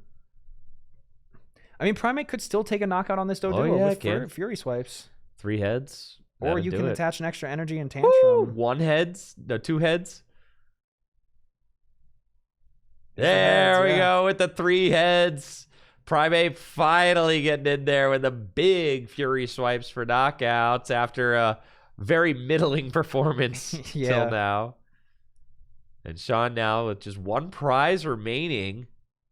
I don't really see a way out of this. You can see why we're playing 40-minute timers. I mean, this game has lasted 36 minutes. Just imagine when you throw Lickitungs out there. And you're flipping heads on Paralyze. Oh, yeah. There's not even any paralysis shenanigans. These games can take a while. For sure. See a hard switch. 1 last peek. And just a pass. So yeah, I think you're decking out. Sacking this Mankey is there's an item fine. Finder. Yeah, but you item finder for last? Can you get enough? You would need a Fuji here. You would really need a Fuji. I mean, we see item finder for last can get you 1 turn. I don't think it's enough. How many trainers does Ross have? 2? 2 turns. Okay. Oh, but Sean has the DCE in hand. Oh wait, that doesn't secure it. Wait, no, it doesn't. Hold on. 2 turns. This is another thing that I'd like to just point out about this format. Endgames are so weirdly silly sometimes because of small interactions that happen earlier in the game. If you discard 1 extra trainer off of something, or any small niche decision you make can be detrimental. I mean, 40 damage. And Ross now needs a gust. Sean knows Ross's entire deck of 2 cards. And hand. I mean, that's it. Ross only has 2 cards left to try and win this game. And that's not enough. No. So we see 50 and then just a knockout there. And Sean takes his 6th prize.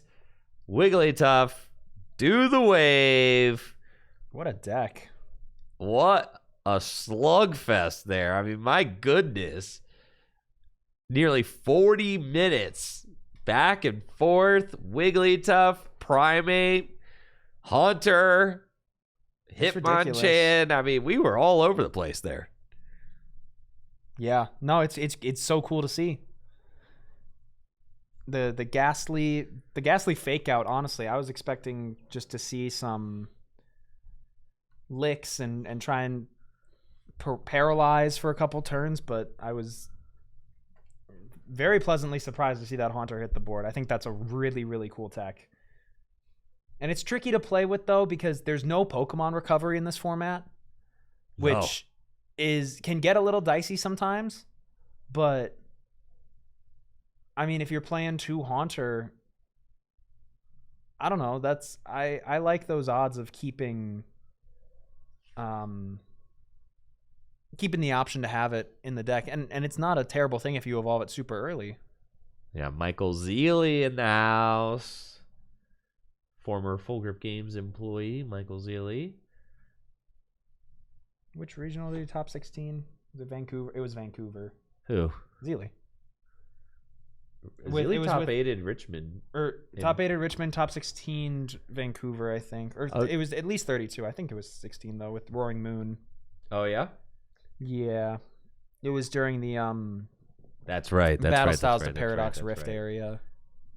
Or somewhere around there. Goated format, if I do say so myself. That would be, I know it just, like, it's pretty recent. It was 2023, but that, I think, has been my favorite format of the past. Now, Sarah, oh my gosh, years. Is Sarah's up against 2-0? Sean? Is she up against Sean Foisey? Oh, baby, let's go. That's my goat right there. Yeah, Sarah, I think, is borrowing my Clefable deck. Oh, the Metronome? Yeah, oh yeah. Oh, yeah. So this is actually kind of interesting. Sarah's 2-0 is playing Clefable. It's styled after the Wigglytuff Dodrio Hitmonchan deck. Yeah. Except it's Clefable Dodrio Hitmonchan. I mean, sure. Why not Metronome? Why not do the wave from 1 energy? Yeah, Metronome's pretty sick. Yep. Yeah, I think those old Metronome attacks are so cool because there were just no restrictions on what it could do. All right, we've got Luke Townsend on the left, our RSPK winner. Bombtar. Yes, with Bombtar. And Luke is going to be playing against Dakota Kid on the rights. Yeah, Luke Townsend's had some great success at our Throwback Series events so far. It also made top 8, I think, of the base Neo one. I'm pretty sure. Gonna ask my significant other. I think for that factoid. I'm pretty sure. I think we're about to see Blastoise. Oh, yes. I see some water energy. I see a Squirtle. We're gonna see some Blastoise here. Which 2-0? I know, dude. Hold on. I know. I told you the Blastoise believers are out there, dude. They are out there. They are not joking. Out there in force. They are not joking. I told you there's people that think that Blastoise is a top tier deck. I mean, it can cheese a couple wins. That's for sure. It's 2-0, dude. And Luke is no slouch. Luke, winner of our RSPK event. So that's pretty hype. Luke also top 8'd the base Neo event. I know I remembered that. Yes. I'm really interested to see if this Blastoise deck is built any differently. I've got a big old grin on my face. I really want to see Blastoise succeed. I'd love to be proven wrong that it does indeed have the legs to get through a whole game. Dude, 2-0 Blastoise. God, I just wish I could have seen one of those wins.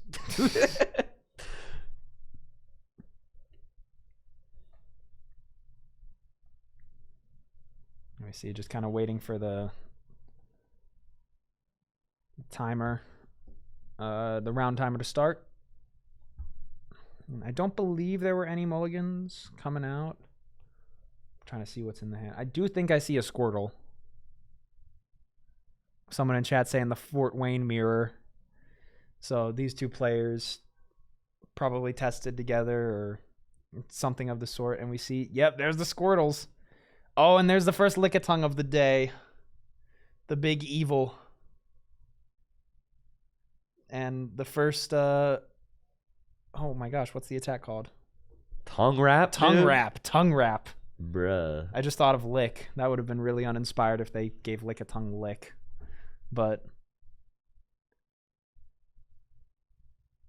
yeah, we see it'll be really interesting. This is a fire kind of Lickitung deck, which, I mean, I'm a big fan of the fire Lickitung deck. I think it's incredibly strong, especially with Moltres and shenanigans like Psyduck. But I mean, we'll have to see. We see 3 Squirtle here in Dakota's hand.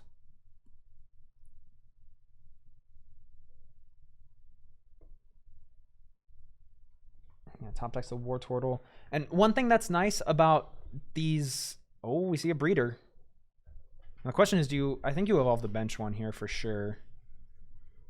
But, I mean, with these Stage 2 decks, they have a pretty solid way of getting around paralysis through evolution. So on crucial turns where you need to be like attacking and taking knockouts, you have the option to just evolve. And we see Dakota's going to do that right here. Oh, and just a pass. I don't necessarily agree, but I think it's fine. But low-key kind of a dead hand for Dakota, unfortunately. And the great thing about Lickitung, those decks, if you have a Lickitung in the active, your hand's probably fine because nothing is going to be able to take a one-shot on Lickitung. No, even Hitmonchan, the biggest counter to it. Nothing? You say nothing? I don't know about nothing. Wait a minute. Primape. Yeah, Primape, true. You got to flip 3 heads or swing for 3 energy, but it's so doable. Oh, we're going to see a switch? Oh, geez. I don't know what is exactly going on in Dakota's hand, but that is... Oak. Oh, there's an Oak. Yeah. Okay, well, we got to be sending... I think you benched the Squirtle here for sure. I mean, how many Blastoise do you really need against a... I Lickitung think... deck? 2 is fine. Okay, sure. I mean, surely. Sure. Now, the Squirtle could be nice to deal with Mr. Mime if they play it, but a Yeah, Magmar build I probably think- isn't. I think Oh? no, it does. No, it does. Yeah, you're if right. he's playing the Psychic Energy, you should be playing the Mime. Yeah, for sure. Mr. Crime is evil. So you do need the Squirtles to deal with Mr. Mime. That's like the thing, right? Yeah, they are missing 10 damage on the War Turtle. Did it get tongue wrapped 3 times? Yes, it was tongue wrapped 3 times. Okay.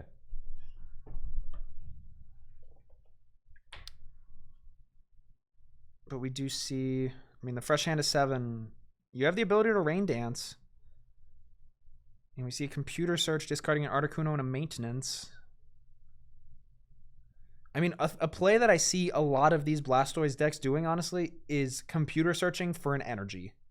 Because, as we've said earlier, there's no Energy Search available in these. Well, there is. Energy Search is legal. It was printed in Fossil. Yes, it was. Yeah.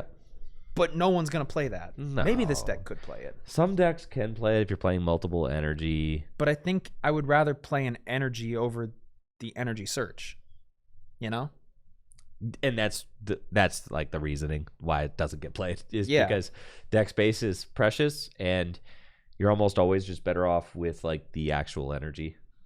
Yeah, and I think Energy Search in the past has only ever been good when you have something that searches items specifically, like Arven for Energy Search. Exactly, yeah. And we see, okay, so you have the Lapras to deal with Mr. Mime. I guess that's okay. Okay, yeah. And we see another, oh gosh, another Oak. Send it. Let's go. I mean, if you can find enough, there's 2. You need 3 here. You do need That's 3. 3. Is that 3? And another Oak. I think you just attach the 3 here, bench that Blastoise, or evolve the Blastoise on the bench, and start swinging. No need to evolve the Blastoise on the bench, right? It's not like your hand can get disrupted and it can evolve out of paralysis. But if you, well, yeah, I guess it's fine to hold it. But if You just might as well. well, if your active gets paralyzed, I mean, I guess you wouldn't be rain dancing either way. So Well, then you always have that decision to make yeah, later, right?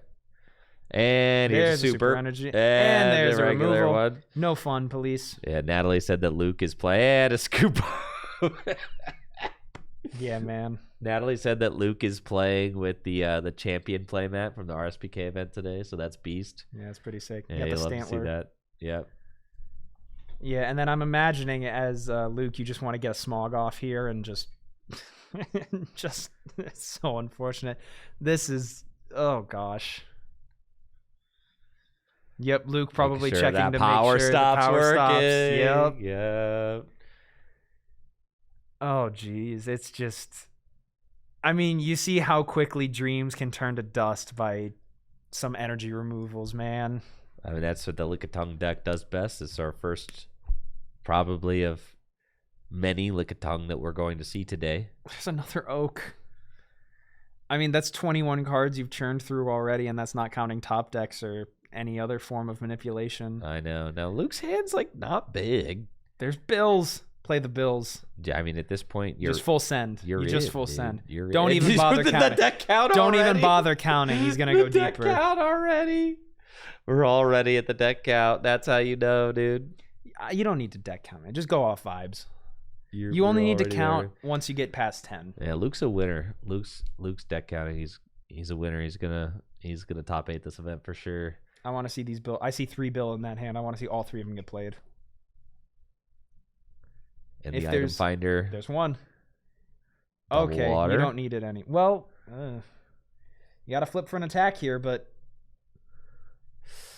Yeah. I mean the problem with the thing that makes Lickitung so freaking impenetrable is the fact that even if you just have one Lickitung down, you're safe. Nothing except for Primape will one-shot it. This is actually a really huge flip here. Was that Tails. Tails? Yeah. Okay. Unfortunate.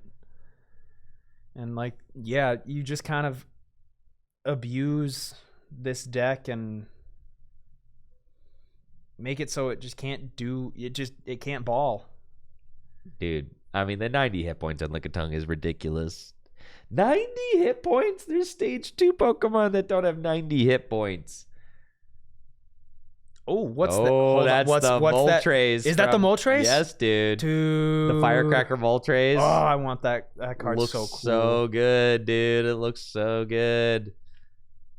I went through, so when I was before I took my hiatus to go do Something Rotten, the musical that I was just in at school. I sorted a bunch of, we had like I think 4 rows of, oh gosh, a super energy removal. We had 4 rows of Watsy bulk that we had just gotten through buy lists, and I think I picked out like 5 legendary collection reverse hollows from there that were just like laying in there. Yep. There was a Dragonite, the Dark Dragonite. Yeah, that one's I think there was sick. an Executor, and there might have, I'm not kidding, there might have been a Primape. I have an Alakazam. I think I have the entire Alakazam line. I've got Bulbasaur and Ivysaur. Got a lot of challenges. I've got a lot of challenges. Yes. I don't think I have any. I've got a playset of potions. Ooh, big heads flip. So even though Dakota was able to take the knockout, it's just brutal. I know, but okay. Luke's hand is 1 card. And it's not. Oh, That's true, but you got tongue wrap. you could imagine. I'm gonna be the fun police and say you got tongue wrap. You could imagine a reality where Luke goes tails, 4 tails, or 3 if Dakota attaches a few more energy. Anybody who has ever Or 4. played, No, it's still 4. Jeez. anyone who's ever played Vanillux Vileplume, okay, in Noble Victories format, knows the pain of 4 tails. Yeah. What do you think of that format? It's fun. I think, yeah. It's fun. It's fine. It's not great. Yeah, it's just kind of, there's 1 tails. I think that format's just kind of, it's a good one to play with friends. Yeah, it's it's kind of fine. have a ball. Yeah, it's fine. It's good old fun. It's nostalgic for me. It was my first ever competitive format. You know, Mewtwo kind of came in and and dominate. And it's like the thing is like, yeah, Mewtwo and the EX Pokemon came in and like absolutely wrecked it. But it's like they didn't even. It's not like they wrecked the best format ever, so it's okay. Yeah. I think the whole stretch of like once Diamond Pearl kind of rotated out. I mean, 2011 Worlds I know is a mixed bag for a lot of people. Oh, I think Chris Fulop says this is the worst format he's ever played. He doesn't like fun things. Is it 6? It's 60. It is 60. I think you can get away with attaching just Gambler, one of those are we energy. gambling, dude? Oh, send it. Send it for the culture. All right, you get the one. retrieval. You get the one. You get both back. You attach one to the Lickitung, and then you gamble. So Gambler is played. I know this is correct. I know my information here is correct. Gambler is played. Oh boy. Wait, no, we're tongue wrapping. So Gambler is played because when you play it, you flip a coin. If it's heads, you draw 8. You shuffle your hand into your deck, draw 8. If it's tails, you shuffle your hand into your deck, draw 1. You want to draw 1 because drawing 8 is like a lot of deck space you're getting rid of. And if you just draw 1, you can essentially refill your deck to some capacity. If you have like 20 cards in hand and you haven't been last at all, you can just refill your deck basically. All right, Super Potion, Blastoise, it's knockout. What's going on? There was a Super Potion. Yeah, the Super Potion gets rid of 60 or 50? 40. 40? I know the XY one was 60. We're just gonna see. Okay, we're just gonna see a knockout. Yeah, that was correct. Yeah, Yeah. I mean, it was Dakota. Dakota made a correct play. I think there was maybe something a little lost in translation there. Gambler. All right, now we're going for the Gambler.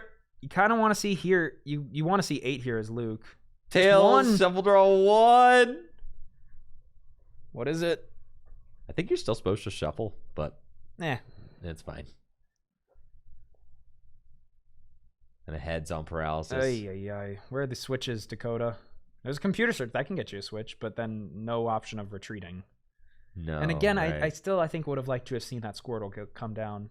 Just a 1 retreat option. That is nice, yeah. Because I think as the Blastoise deck, you kind of just have to, like, going wide is really difficult. You can't put down a bunch of bench Pokemon because they're so open to being stalled by a gust of wind. Right. So in a perfect world, I think you just have this one Blastoise and hope your opponent doesn't flip heads. That seems to be what we're doing here. Now, Super actually could be pretty good because, Luke is just, could prevent an attack for a turn with an energy removal. You see a Scyther come down. I mean, Scyther's not great in this matchup. It can almost get one shot. Yeah, plus power it can. If you do 60 and then like gust it to the bench, Articuno can take that last thing. And All there's right. another prize for Dakota. Yeah, Dakota. Is Blastoise cooking? Dakota. Are you seeing what I'm seeing? I'm seeing it, dude. 3 prizes taken. This is a lot better than I was doing yesterday. That's for sure. We go for the confusion. The Supersonic's evil.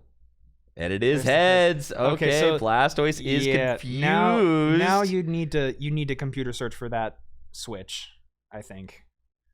Ooh, last in the blast. Oh yeah, I guess Blastoise got to play last. Yeah, you have to just kind of hope it sticks. And it could. I mean, we see Luke just kind of living off a prayer off these top decks. I think what you do here is, from not thinking too hard about it, I think you try and retreat.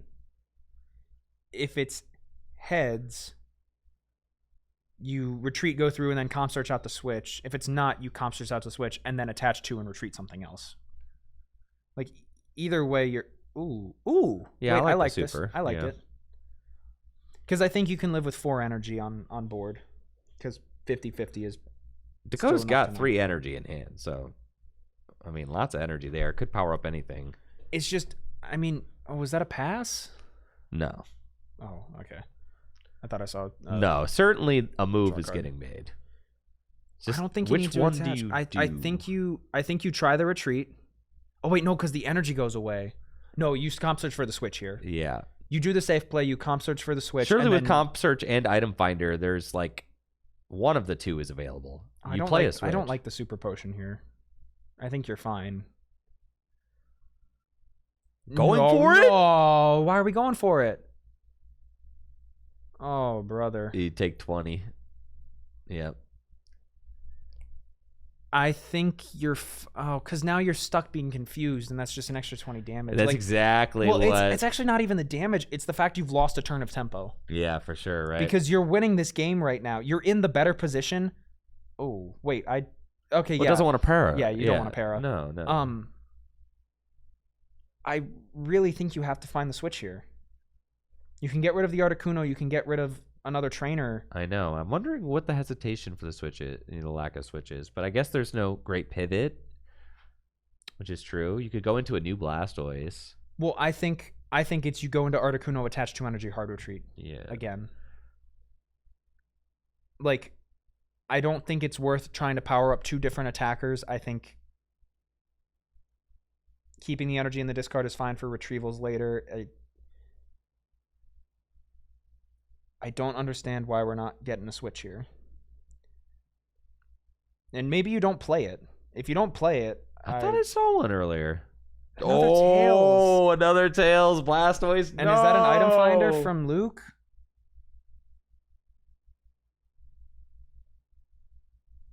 I think that might have been an item finder. Now, Luke has not played Oak yet. I mean, in this matchup, I don't think you want to unless it's getting you out of a completely dead board state. Right. I'm just saying, like, item finder doesn't get you Oak or anything. I mean, it's in Luke's hands. Luke's been playing with a small hand pretty much the entire game. All right, here's an item finder. We're finally going to see the switch. If we had switch the whole time? I'm pretty sure switch is in the discard. There it is. There it is. Okay. Told you. Maybe Dakota just plays the 1 and didn't want to go find it, but I don't see the vision there. Well, here it is. Gonna see a new attacker. I don't think you... Again, I think you just keep as many energy on board as possible. Maybe you go into Lapras and poke, but New Blastoise. I mean, the 2-hit KO on Lickitung is very nice. I think you just spend the 2 energy. I don't think powering up a second attacker is good here. I like Blizzard. I like Blizzard too, but that's 4 energy. And now you got 4 energy on 2 things, which... Yeah. If you hit the Scyther for 10, I mean, that is just so big. Okay. We're going to see if... Blizzard, dude. Yeah, you got a Blizzard. Blizzard. All right. This is a big flip. Oh, it's a heads. So that maths up pretty well then. It's going to be able to set up a 1-hit knockout from Blastoise onto the Scyther. Oh, but we see it. Yeah, and this is why... Yeah, now we see the gust of wind come down onto the other Blastoise, and we're just going to see a tongue wrap. So... And that other Blastoise got a retreat of 3. Yeah, and now as Luke, it's like, do you have another switch? Because if you do, if you have another switch here, you are taking so much tempo. Your opponent is down 3 Lickitung, I believe. Yeah. And all they have on board is a Scyther with 1 energy. I know, and you got the comp search in hand. So, like, whatever's in your deck, you could go get it. And your deck's not big, though. Yeah. So it's a pass. It's a pass. But honestly, I think it would be fine if you comp search for an item finder and get the switch back. I think this is a scenario where you need to take this tempo because Luke is still kind of living off the top deck. Has been the whole game. Right, you pretty much have to do it. Even if it is comp search for item finder. Yeah. Because that's potentially game winning. I mean, if you comp search for item finder, go into Articuno and Blizzard here, I think you are in such a dominant position. Ooh, now Luke's got an item finder in hand, weighing it. And is going for the gambler again has not seen an Oak yet. So this is Luke's kind of ridiculous. Best. I mean, I think this deck plays 3 Oak, which is not a whole lot and no build. Just 1. Tails. Oh my gosh. Is that an Oak? Scoop up. A scoop up? Oh jeez. I don't think you... Oh. I don't agree with this very much. Okay, I agree with this. I'm glad... I was going to disagree with the slash if that happened. And at this item point... finder? At this point, Dakota. Yeah, well, 3 cards in deck. There is a last in hand, but like at a certain point, if you don't have the energy, you're cooked. Yeah, God, you called this. I mean, again, it's the thing of just kind of fizzling out. You run out of resources. Ooh, and now we're just going to see more. Is this a confuse? Yeah, it was for the Supersonic. No, it wasn't. Yep. Gus doesn't matter. Oh, 3 cards left in deck. It's just it's so rough having to. Gotta imagine. See how close Dakota was. I mean, if it's just one switch, if you know there's no other switch in the deck, then I guess holding out on the item finder for the switch was fine, because flipping through it is better than not attacking at all. Mm-hmm. There's an energy retrieval. Are there okay? That's in the discard good. Pile? There's definitely enough energy in the discard pile. Yeah. So there's that. Now that could have been comp searched for. But I don't disagree with not comp searching for it, because that's potentially another trainer you have to get rid of from your hand, and then one less you're lasting back into the deck. So, I mean, the question here now is, do you just swing with Blastoise? 40. I think you just attack with Blastoise here. Oh, yeah. You attach the 3 and you say... Because you got 50 coming up. If you wanted to, you could retreat into, Articuno and then take the game in 2 attacks, potentially. Yeah. Mm-hmm. Like, you don't have resources to spend at this point. You have to conserve everything. Yeah. That isn't going to win you the game. I think so. So I think the move is just attaching 3, swinging for 40, next turn, ball out. Because, I mean, Luke would need just a straight up scoop up, an oak, and we just see a pass. It's giving Luke more time to just kind of every time we give Luke another turn, it just feels so bad. There's a switch. There was a second switch. I don't know what we're doing here. Okay, wait. Right now, I think the safest play is attach 3 energy. It's the same as last turn. Attach 3 energy last. It gets rid of your opponent's option to computer search if they top deck it. They have to top deck Oak to like keep playing the game. Yeah. I think you attach 3, swing. You're going to draw back into that switch at some point, and your Blastoise is almost done. Because a tongue wrap for knockout is awful here. Yeah. You don't actually want to do that. Yeah. We just see the switch. No, I disagree. I'm sorry. Am I allowed to be a biased commentator? Oh, yeah, of course. I disagree so entirely. Because now you open yourself up to... Oh, jeez. Okay. I mean, because right now, that's 7 paralysis potentials. I mean, so, that's kind of that's what we're talking about, the paralysis potential, right? The paralysis potential on... that Blastoise is only 2. Because you can... Or 1, I should say. Because the second one, it gets knocked out. So, you only have 1 more potential turn that Blastoise could get stalled out. Whereas this Articuno could get stalled out for 6 turns. Well, the other thing with the Blastoise is conserving that switch is so good. Right, because it also is a break paralysis. Yeah. That's your last break of paralysis. That Blastoise wasn't paralyzed. No. He had the option to Hydro Pump. I know. For 40 and then set this thing up for a knockout the following turn. Yeah, and you still have 1 card in deck. You know your opponent's Moltres is done. Yeah. I mean, okay, heads is great, but... All right, but now he needs the tails, right? What's the top deck from Luke? Like, it's just giving Luke more energy retrieval off the top. Options. Ay. And now... That's a heads on the confusion. Oh, no. And now you're flipping for game even more. It's just... I mean, Luke knows he's not going to take prize cards. This is crazy, dude. And now he's got to flip for it. Yeah, and he's going to flip for it. He has to flip for it. You got to. What else are we doing here? Or is it... you can't flip for retreat. Heads. He got it. That's... Do you get healed of confusion when you flip heads? Wait, I don't know what he flipped for there. It was confusion. Now it's the blizzard. So okay. I see. Yeah. Holy cow, dude. Yeah, and now... Super energy removal, that could... Nah, it doesn't seal it. It doesn't, but Scyther's only got 40 hit points left.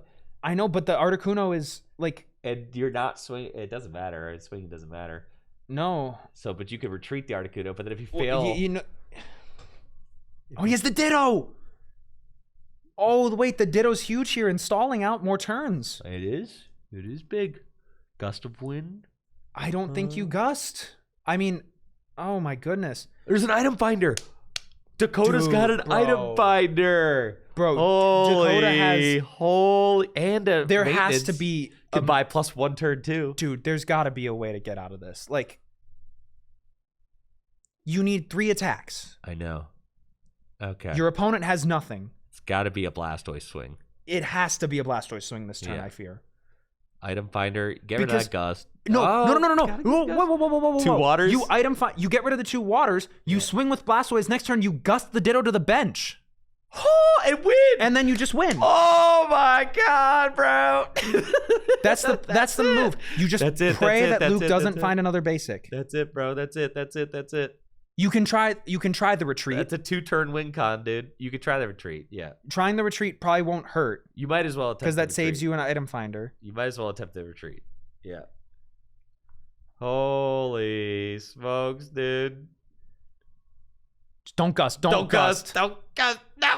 Oh my goodness. All right. Well, 3 turn win. You gotta flip to retreat, man. Yep. Here we go. Okay. Oh, and it's off the table. So the Was it energy tails? get discarded. It had to be tails, dude. Oh. And now you're gonna item finder for a switch that if Dakota watches this back, that 2-turn win con that you cooked up was crazy. Yeah, for sure. You attempt retreat's fine. It's got to be the switch. You got to go into Blastoise. I mean, yeah, you're still fine here. You're taking the knockout, but there's no point in targeting down the energy now. No, there isn't. Yeah. Like your Blastoise is safe. Yep. Oh, you just pray there's crazy. no. There's a Magmar. I mean, that thing gets 1 tap. It's 1 prize left. It doesn't matter. Is that an energy retrieval? Yes, it is. No, play it. Oh wait, no, comp search out. I guess. Yep. Swing for 60. And Dakota would have had game here if... I know. Oh, jeez. I know. If Dakota had played that differently, this would be game. You just swing. 50. Send the 50. And then you can't retreat the Ditto. You literally can't. No, it's stuck with 3. I know. It's stuck with 3. And that's it. Blastoise. Oh my god, dude. Overcomes all odds. Oh my god. All the Oaks. Luke just pulled them out. 4 Oaks. Where the heck are they? Luke was so unhappy with the lack of oaking going on. You could tell. No, he did not come to work today. No. 4 Oaks in that deck. I mean, we were thinking maybe there was only 3 because he wasn't able to find them. But no, all 4 Oaks. Couldn't find them. Had to try and rely on Gambler. Gambler coming up shy twice. Yeah, I mean, Luke was just playing off a top deck the entire game, but Dakota Kid taking a win with Blastoise in round 3, an absolute nail biter. I mean, that was incredible. I'm gobsmacked, man. That's insane. Yeah, that was beast mode. Dude, Blastoise getting in there. Blastoise getting in there. Didn't think I'd be saying it, dude. No, at 3-0 especially. Blastoise, yeah, that was cracked. Sheesh. What a game. Yeah, for sure. I mean, that just goes to show, though, how strong Lickitung is. It held its own for so much of that game, just living off of pretty much nothing. Yeah, congrats to Dakota moving on to 3-0. Luke suffering a loss there, but there's no ties. No, there's no ties. No ties. 6 rounds of Swiss. No ties today. So, a record of 4-2. Pretty safe. Yeah. I imagine. Feeling pretty good into top 8. Because there's no ties again. So, how many XOs and 5-1s are there going to be? Yeah. Not that many. Maybe We've one. Seen some incredible games so far, and we are only halfway through our Swiss rounds, folks. So hang tight, don't go anywhere. We're going to be right back with round number 4 here at the Full Grip Games Base Fossil Throwback Series Tournament after this quick break. Thank you so much for tuning in. We'll be right back.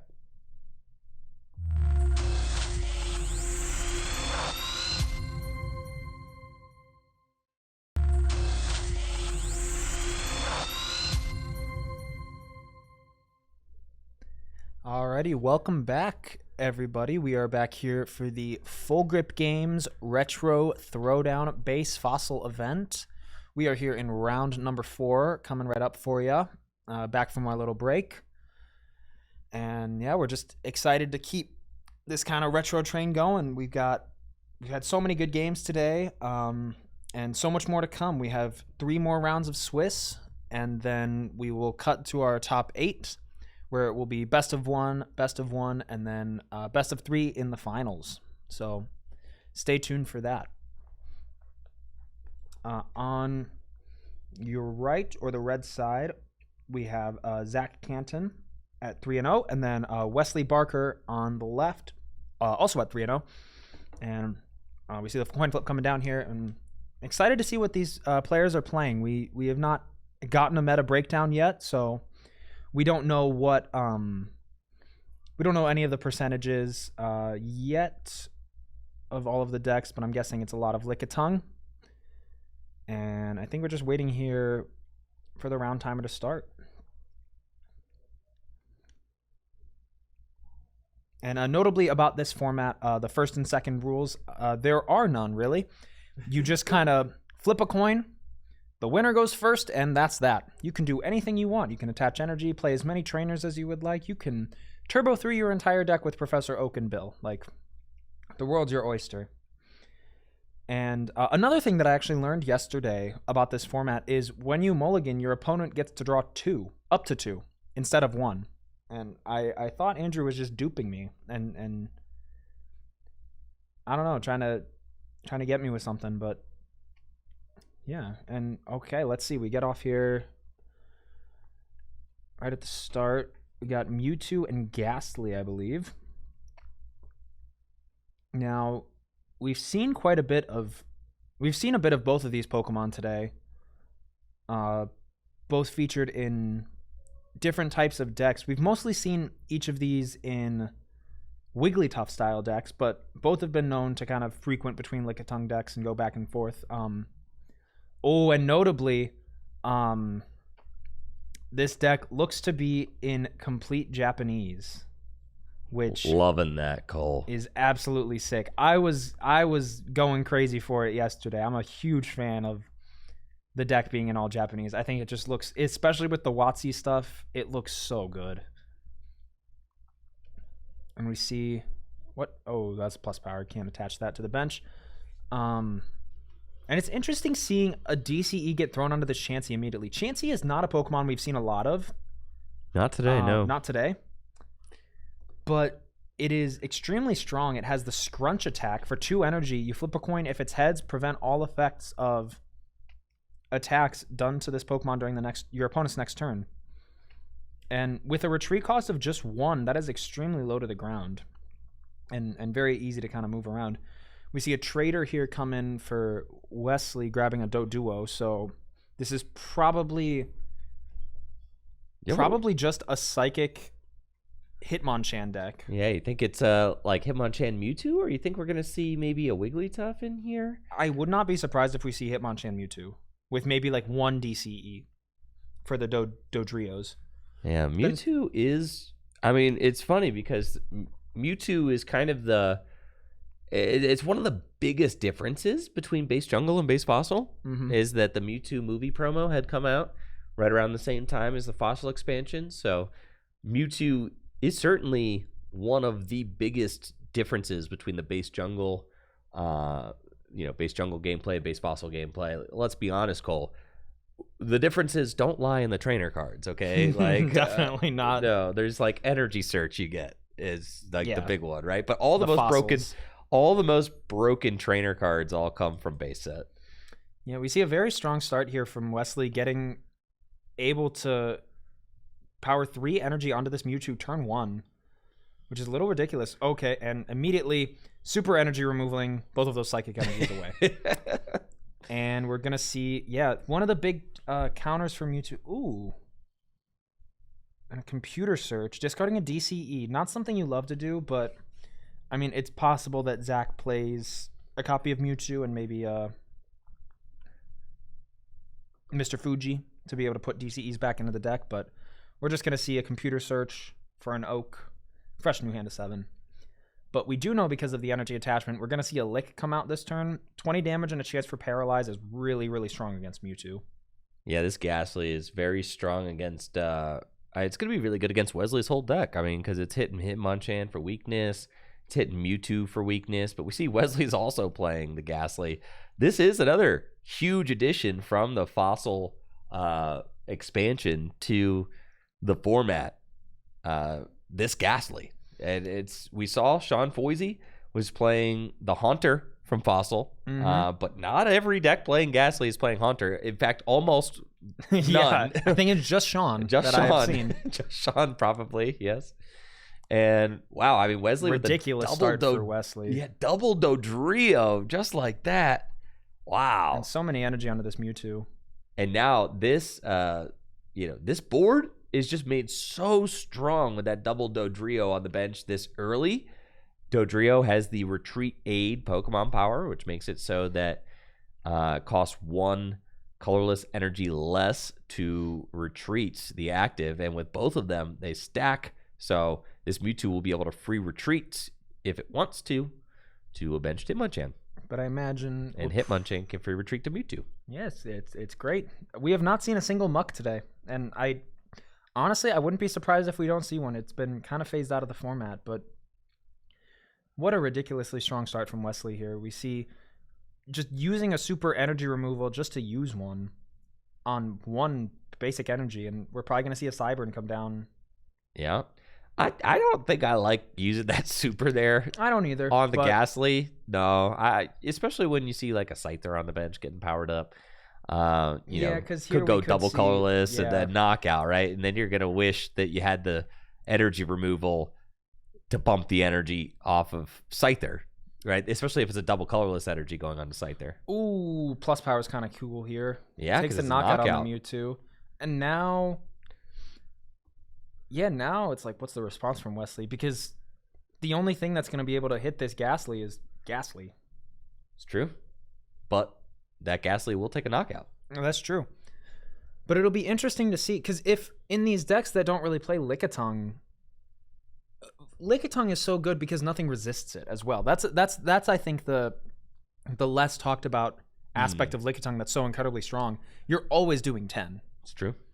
And we see item finder for retrieval. Gotta get the psychic. Yeah, you have to get the psychic here. You really have to take this knockout. Oh yeah. And this is a pretty fast-paced game here. Like, both players taking a prize card within the first couple turns is, I won't say uncommon, but I'll say uncommon. But we'll say uncommon, but not very common. Yeah, let me rephrase uncommon. Not very common. Yes. It doesn't happen often. We see an energy removal and a retrieval. Gosh, this deck looks so cool. I know, the Japanese chances. I'll say it until the cows come home. The double colorless energies look peak. Dude, with the no text on them? No text, double colorless energy is peak. And I'm glad they're starting to do full art energy. Or special energy. Yes. I think the ignition energy looks so good from Phantasmal Flames.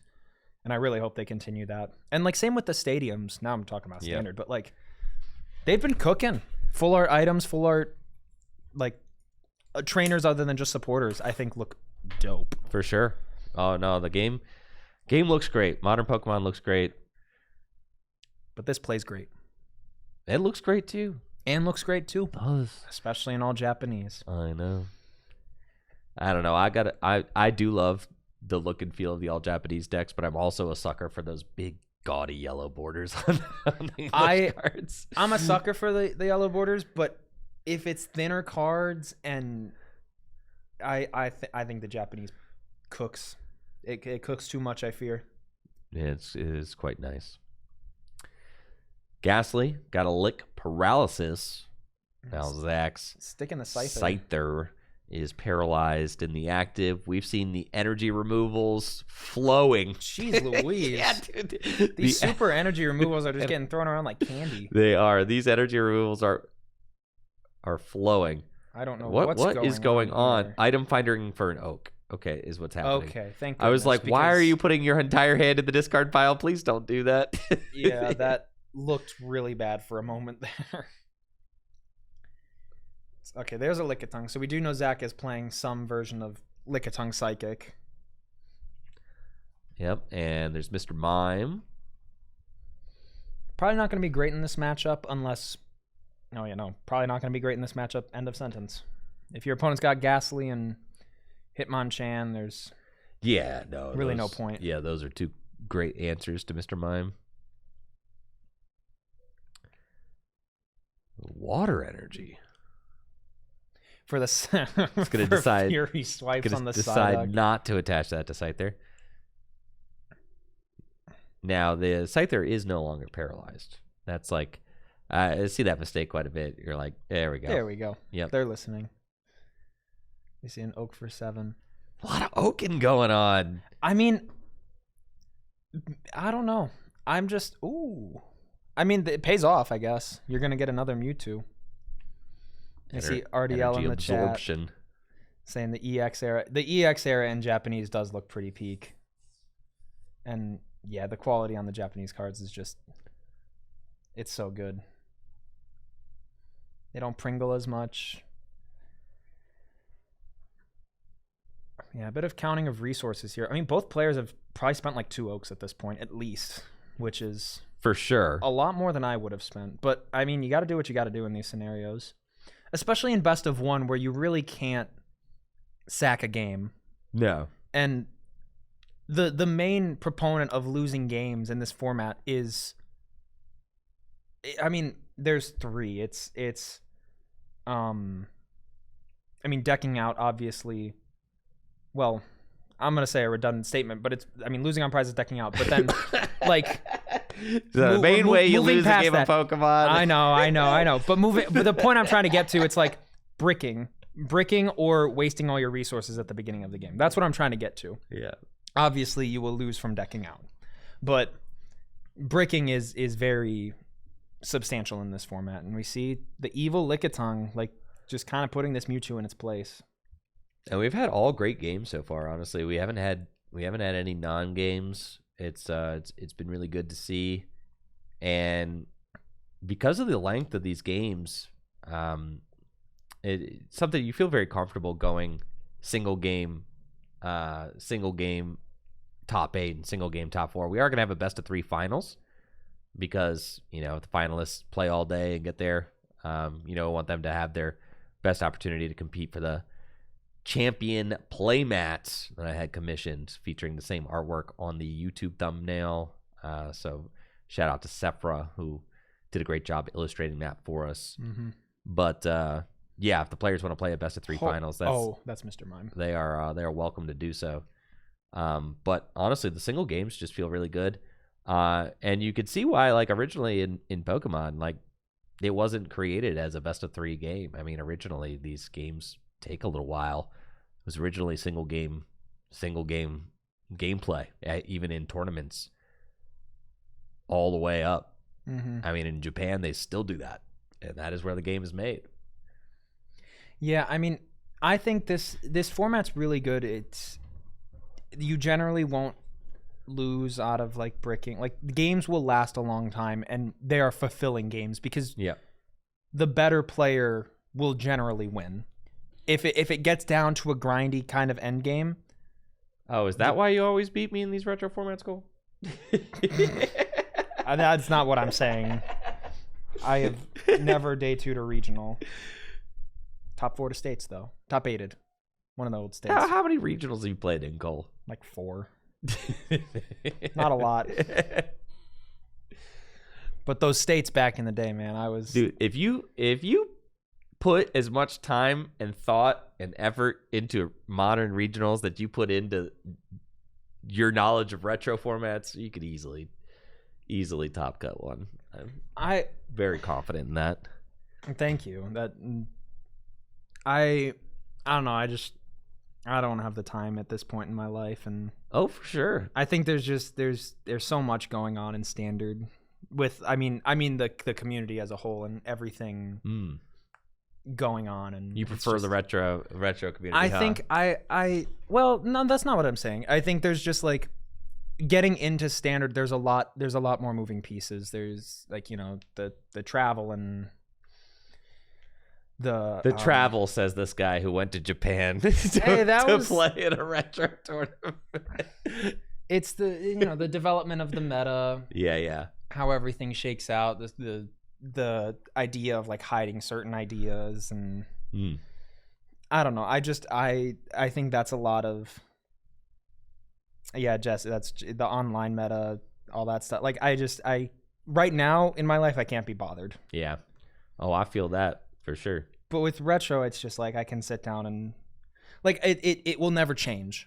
And I think there's something. It's really a known nice quantity. About that. There's something really nice about every that. format's a known quantity. Yeah, it's like GLC. I mean, GLC moves slower, so for a lot of people, that's a very welcome pace of format evolution because it doesn't move as fast as standard, but it still moves. Whereas like retro, the card pool never changes. So everything is more of a known quantity, and even though things sometimes change as far as the meta goes, the card pool never changes. So everything is a known quantity, which is nice for a lot of players who wish to kind of play Pokemon in a static environment, with everything being a predetermined known quantity.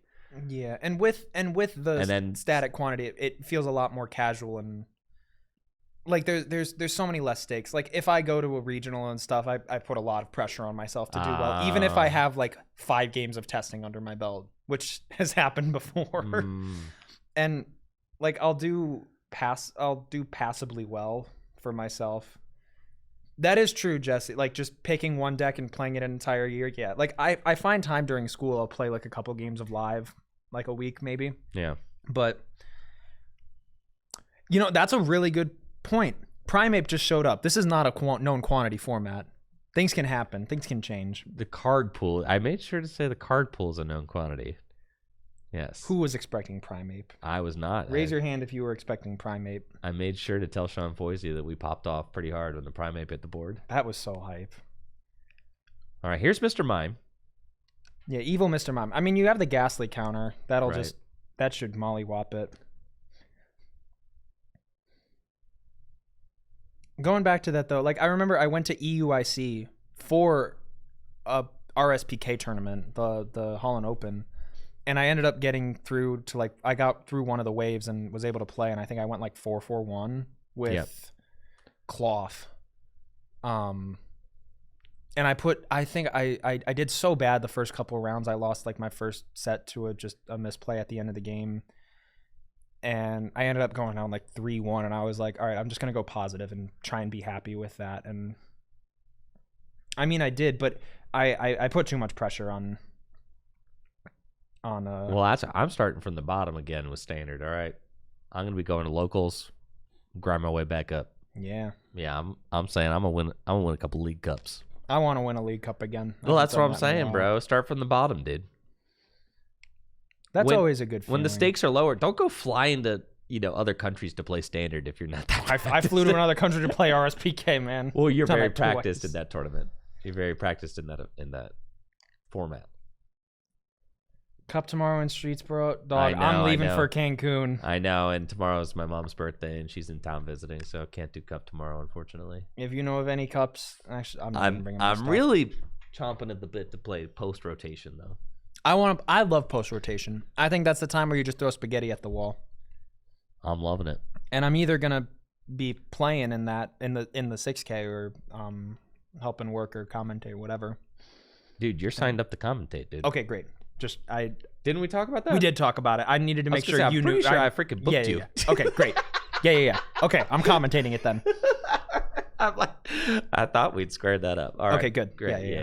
You're booked, bro. You ain't playing. Great. I don't have to worry. No, you don't have to worry about playing, bro. But you should study enough to know what you're talking about. Yeah, I've heard some talks. Well, if you're interested in standard, Jesse Parker and I have been doing a post-rotation deep dive every Wednesday on Twitch and YouTube to figure out what the best decks are in post-rotation. It's been a lot of fun, so definitely make sure to check those out. if you have not already. We've got ourselves real gamer game going on here. Okay, Scyther, Mewtwo, slugging it out. Yeah, both players still at 5 prizes, but there's been a lot of shifting in board state with the Mr. Mime and I mean, yeah, this is I was literally about to say you use Mr. Mime more so as a cleanup in this matchup, I think, because Meditate is such a strong attack. Right. But then, you know, the return knockout comes with Ghastly, being able to hit it for weakness and get through the really annoying invisible wall poke power. Zach, can you scoot your prizes in a little bit, Zach? Thank you. Appreciate that. Is that 3? Yeah. Oh wow. This game's been moving at a bit of a pace then.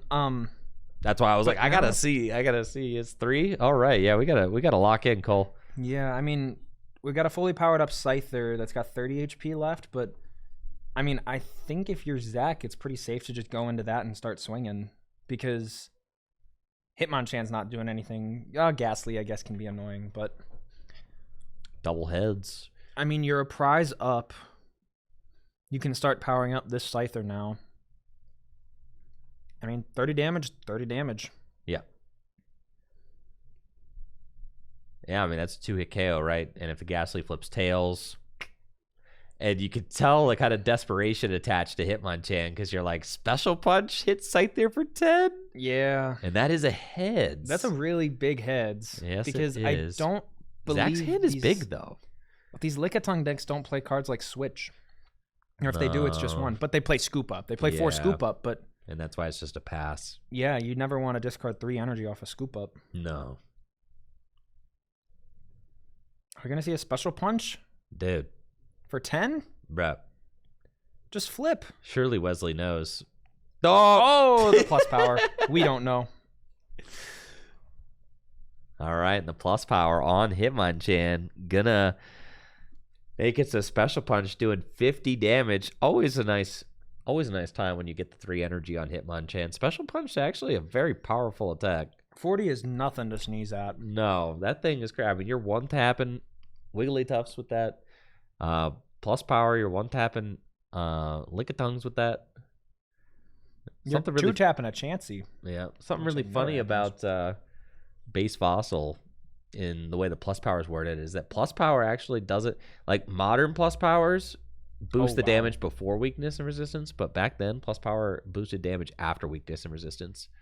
The Mew is going to kind of obliterate this Hitmonchan, though, if there's a... Oh, my. A switch there. Yeah, dude. In the discard. It's going down. There it is. You notably... You have to sequence this correctly. I guess we allow it. We'll allow it. You can only attach plus power to the active Pokemon. I mean, yeah, you gotta make sure it's important. If it were something like an Oak, you know, you'd have to sequence that. You have to call down and be like, actually, you can't attach it to the Mew because you oaked, right? Yeah. But like that's sorry, I'm gonna go back to standard for a bit. Another thing I just can't deal with is like wool sharking and whatever. Like I'm about creating a good game. I don't care if I win or lose. I just want to have a good game where I feel like I tried as hard as I could. And if I'm gonna get, well, that's why you suck at standard, Cole. You're not sharking enough, bro. I'm not because I don't. Well, one, I'm. Yeah, no, I'm not sharking enough. That's what it is. No, I don't know. I don't love that culture. I think I would much rather just play a good game and feel good about the game that I played. Yeah, speak for yourself, bro. Okay, man. Yeah, that's the difference. We see Zach's deck is getting a little low, and the Mew got... Yo, if I paid $80 to enter a tournament, and you attach an energy to a wrong Pokemon... That's true. I gotta think about the $80 I spent getting there. Dude, that's not just getting there. That's on the tournament, bro. If you attach an energy to a wrong guy, like, and your hand's off it, like, bro, that... no, you a whole attach that over there, buddy. Like, you know... The thing about it is that I don't shark people. No, there's a difference between sharking and just like abiding by the rules of the game. But I do make sure I don't ask people to take things back ever because I expect the rules of the game to be sacred. There's something that like they don't bend, right? You have to abide by the rules because that's what keeps players. That's what keeps the game going, right? There has to be a strict set of rules that people are abiding by, and as soon as you start to let things get kind of like shaky, right? That's when like gray area gets created. That creates confusing game states and things like that. Yeah. But yeah, so we did just see a really interesting play from Zach there. The headache from Psyduck being able to take the game, stopping Wesley from playing something like a Last or a Mr. Fuji to get more cards back into the deck. Psyduck just completely prevents that. I think it's the only card in this card pool that stops trainers from being played, but I mean, it's an old Budu. crazy. But even more broken because no supporters, no trainers, no nothing. And yeah, it was a very heads up play from Zach, just being able to see like, oh, yep, you don't have many cards in deck. You're probably saving a Last for the last turn you can play it. I'm just gonna stop you from doing that. Your Hitmonchan can't deal enough damage. Exactly right. This card just closes out games, prevents the little recovery options that there are.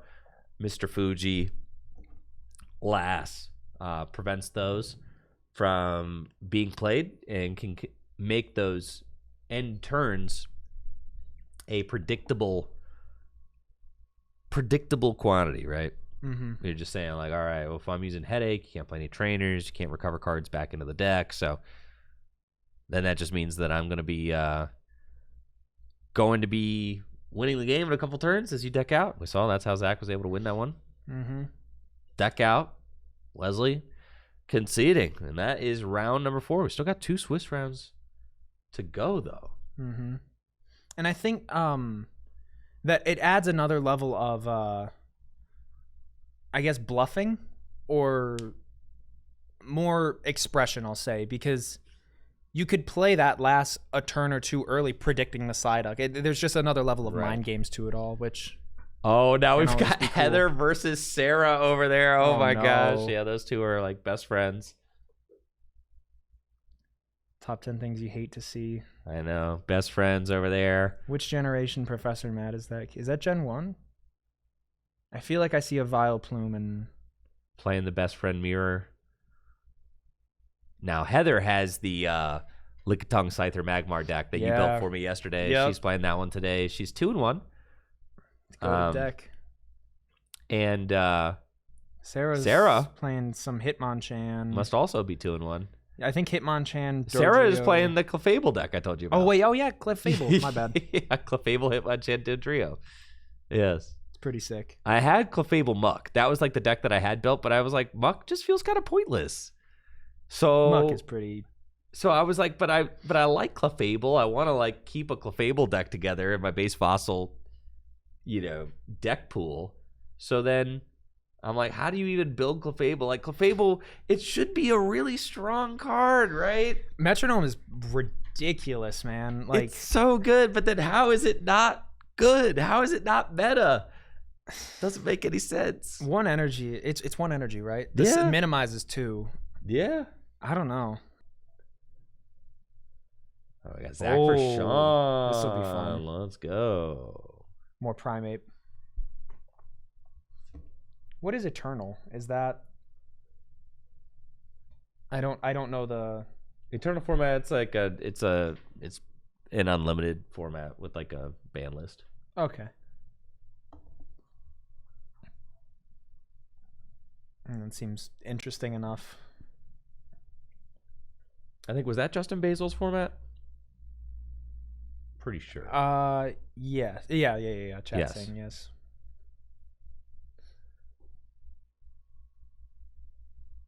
Yeah, I think the farthest I'll go with like thought experiment formats is really Legacy, if anything, because that's not really even a thought experiment format, but it was never real, except for on Rest in Peace, TCG Online.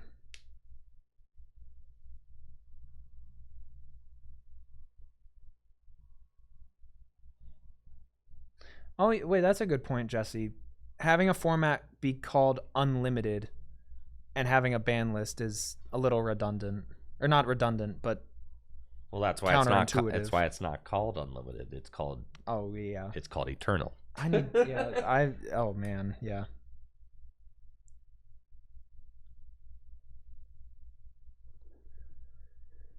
All right, we got Foisey. Limited, unlimited. Yeah.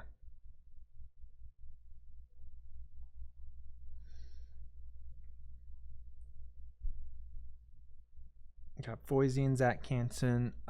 Zach was on the Lickitung Psychic deck, and then Foisey was playing the Primape. I hope we see that again. That card's so cool. And the Fireworks Hollow, just to... Man.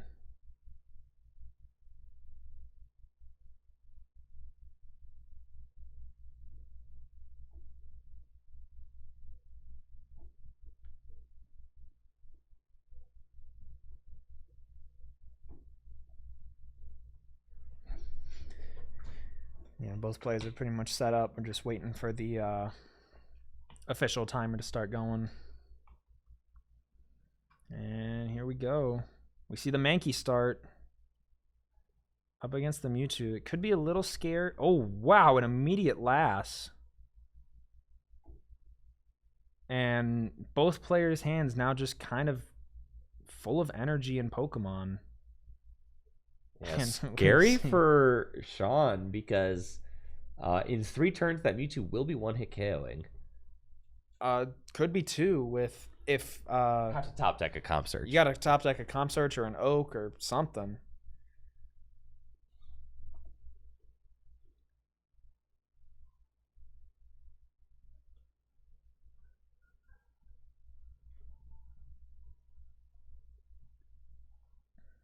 And we are on round 5 now. So one more round of Swiss after this, and then we will be getting into our top cut.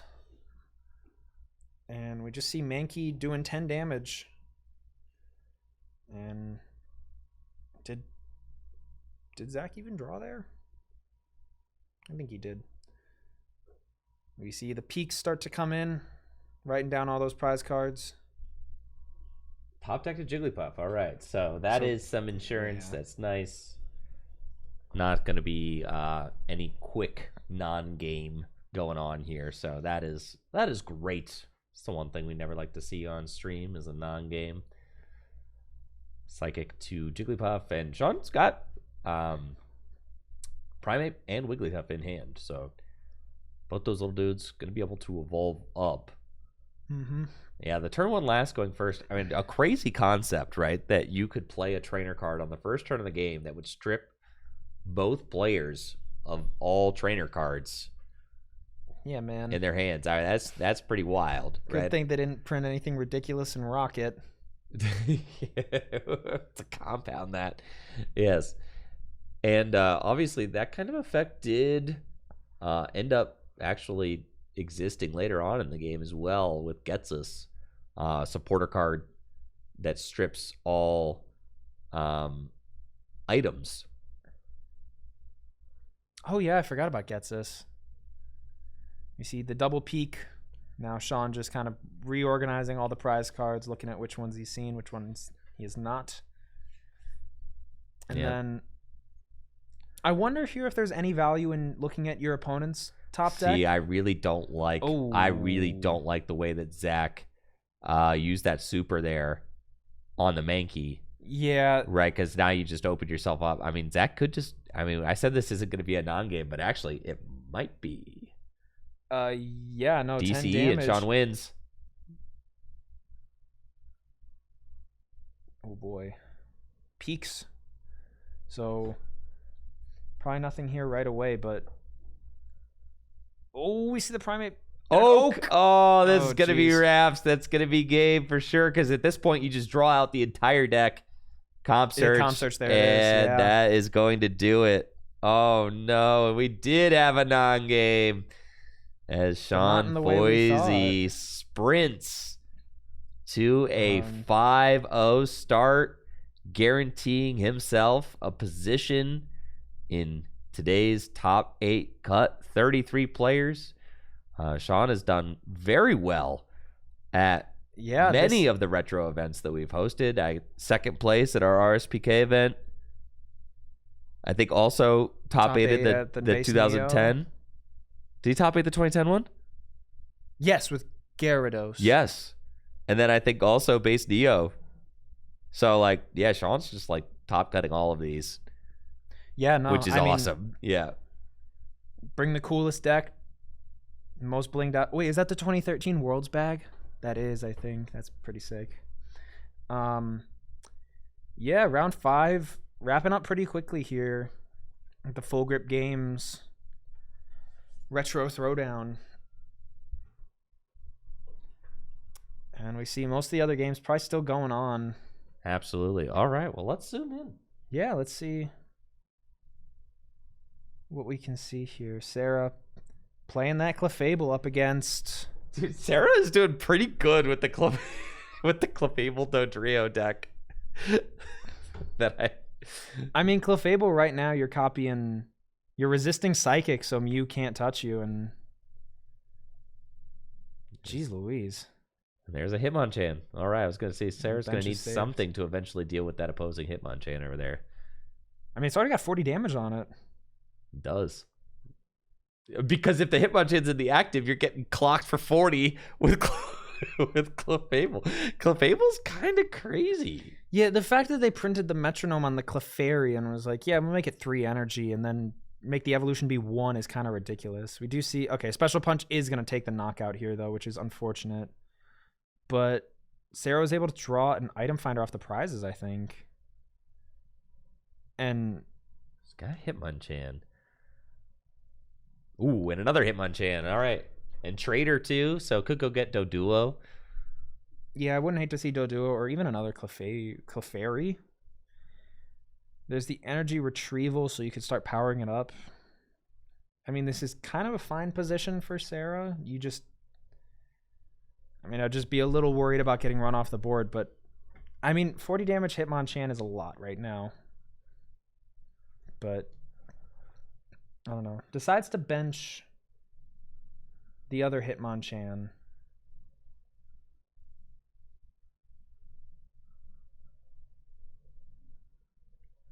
Yeah, so I mean, you have at least 4 turns to kind of ball out.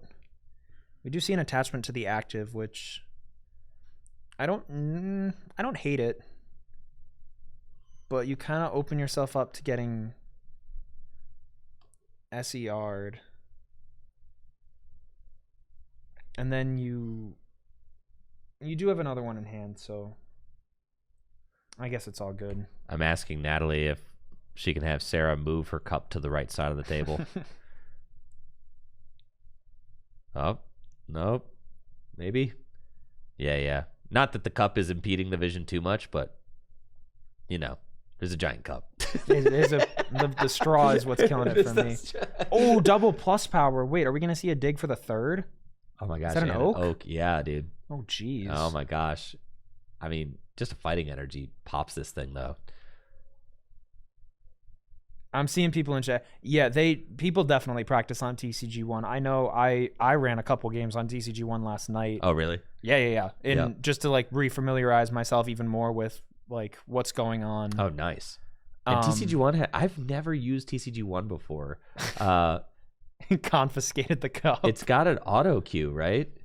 Kind of. Or do you have to arrange a match on like Discord or something? No. It's all through the client. Yeah, so it has an auto queue. It queues up automatically into a random opponent. The opponent has to accept. You just kind of put an invitation out there, and someone will just click accept. Oh, okay. Right. Okay, so it's got a queue system. Yes. Yeah, I'm a big fan of TCG1. I got to get into it. Are the attacks and things automated? Yeah, you just click the attack and it does it. And it puts the damage on the opponent. Oh yeah. It's all done for you. Oh, that's pretty cool. It's not like it's not a sim. It's a full on client. Wow. Jeez, this is not great. Okay. The Mewtwo is. Oh, the Mewtwo is getting quite in there. Oh, there's Clefairy. All right. But the Hitmonchan with the 2 energy over there. I mean, that's like yeah. Oh, I don't know if I agree with that. Is there an oak we can item finder for? No. I mean, I guess I don't see why you're doing 20 damage there. I mean, that board state is just too well established. You have 2 Hitmonchans with 2 energy on each of them. It's very bad. I mean, Clefairy only has got 40 hit points. Yeah. It does resist Psychic. Energy removal. Oh, that's like where you really want that energy. Okay, we do have energy retrieval. Yeah, it's gonna at least get. That's gonna be game though. If it's just literally retreat, Hitmonchan attack. Yeah, with the Dodrio up. Yeah, Yeah, and look at the size of. Yeah, you got to go for Sing. Yeah. Have to. and it's tails. Yeah, so that's gonna be game. No. Not the Clefable deck. Oh my gosh, the Clefable deck is far out. Outperforming my expectations for it. Here we go. Game's kicking off. Ben Morse on the right, starting Doduo versus Hitmonchan. See an immediate bill come out. Now Ben is playing Edgar Hernandez's winning list from the Brew City Base Fossil event in 2024. So, very good deck. Obviously, both players are 4-1, so have had a successful tournament run so far. Looking to punch a ticket to top 8 with a 5-1 record.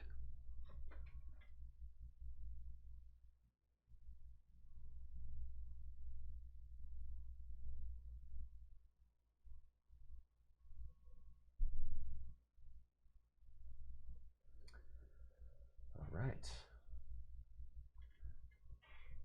That is true, RDL. Okay, here we go. We see some shenanigans happening. Ben Moore's just going to go for the Fury attack. Heads. Not like the past Doduos we have seen. Hitting 2 heads against this Hitmonchan, pretty huge considering the Hitmonchan cannot touch this Doduo back. That's right. A big thank you to Jorker 3026 for those gifted subs. Appreciate it. Thank you so much for the support and the love, for supporting this retro Pokemon TCG content. Marshall gonna retreat into Mewtwo. Retreating into Mewtwo just to allow it to take another hit doesn't feel great. Yeah, I mean, I guess if you know what Ben is on, you probably want to preserve the Hitmonchan much more than the Mewtwo. I guess so. So we see it maybe a little bit of metagaming here, but... Well, it's Hitmonchan, Wigglytuff. Marshall's probably playing a... What are we thinking? Maybe a Hitmonchan, Wigglytuff deck as well? Or I'm guessing Hitmonchan, Wigglytuff. Or Hitmonchan, Ghastly. I've seen a couple of those kinds of lists running around. Yeah, it could just be a Fighting Psychic deck. Yeah, we just see another Oak here. Oh, wait, no. Item Finder. Item Finder for Gust. Yep. With the plus power. And I think Ben is just eyeing up an Oak, right? Yeah, Doesn't feel good. It doesn't Didn't feel... attach any of those energies. Wait, I don't like not attaching the DCE Yeah, put here. the DCE. I think you DCE the active and then... Because what if you find Dodrio? Yeah, then you're doing 20 damage. Exactly. And that's better than potential 30 damage, I think. Way better. We see drew a Hitmonchan, so, I mean... Oh, and a Dodrio. There's a Dodrio, bro. There is, I know. Gotta start raging. I know.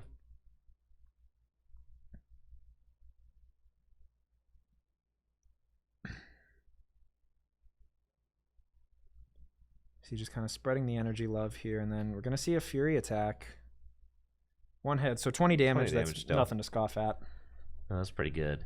And puts it in range of a Scyther. Wasting the DCE just feels bad, though. I would like to see it slapped down. Yeah, DCE is one of those resources that just you never feel like you can pitch. No, I feel like Ben was thinking like, oh, I could get an energy on a Jigglypuff and feel good. It's probably the thought. Yeah, but I think in this format, you just always take the guaranteed energy. Exactly, right. Basics, it's a little difficult. And we just see another pass. Yeah, Marshall's spinning those wheels right now. Not a lot going on. And Ben getting rid of Hitmonchan. I mean, the basic Pokemon, you got to be careful of those. Basic Pokemon, you do need to eventually fill your bench to power up Wigglytuff all the way. I mean, that's the But it did thing have with 3 Hitmonchan in hand, so like, I get it, right?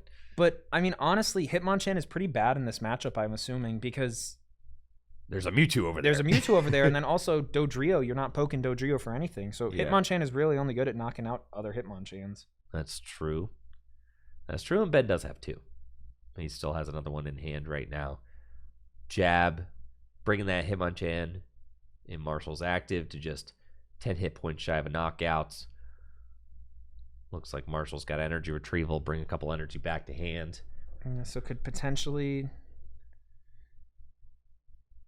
Pokemon Whoa, Center, dude. Flex alert. Flex. Wait, that's sick. Again, going back to my point, this is the most expensive format to bling out. Flex alert. That's like a sick Pokemon Center, like a dude. $300-$400 Pokemon Center. Oh, it's isn't it? more. Is it more? It's like $1,000 now. Oh, crazy. That one was a what was that? Was it the promo? Yeah, New it was York Pokemon Center New York, promo. Yep. Oh my god. Because the Ho-Oh and Lugia came out like maybe a couple years afterwards. Dude. It's ridiculous. Crazy promo card. Dude, I mean, you just don't see that thing. Nah. You don't see it at vendor booths, let alone getting played. I've seen a couple, and they generally range from like anywhere between $750 to about $1,000. Dodrio retreat aid now. Gonna allow Ben to pivot to a Doduo. And I don't know if I swing and a miss. I mean, I guess it's fine to be going into... I think you're fine to just keep jabbing. I think the guaranteed 20 and... I like it, right? I do think I prefer that slightly. But I guess that does... Well, I mean, is there Psychic Energy in the discard here?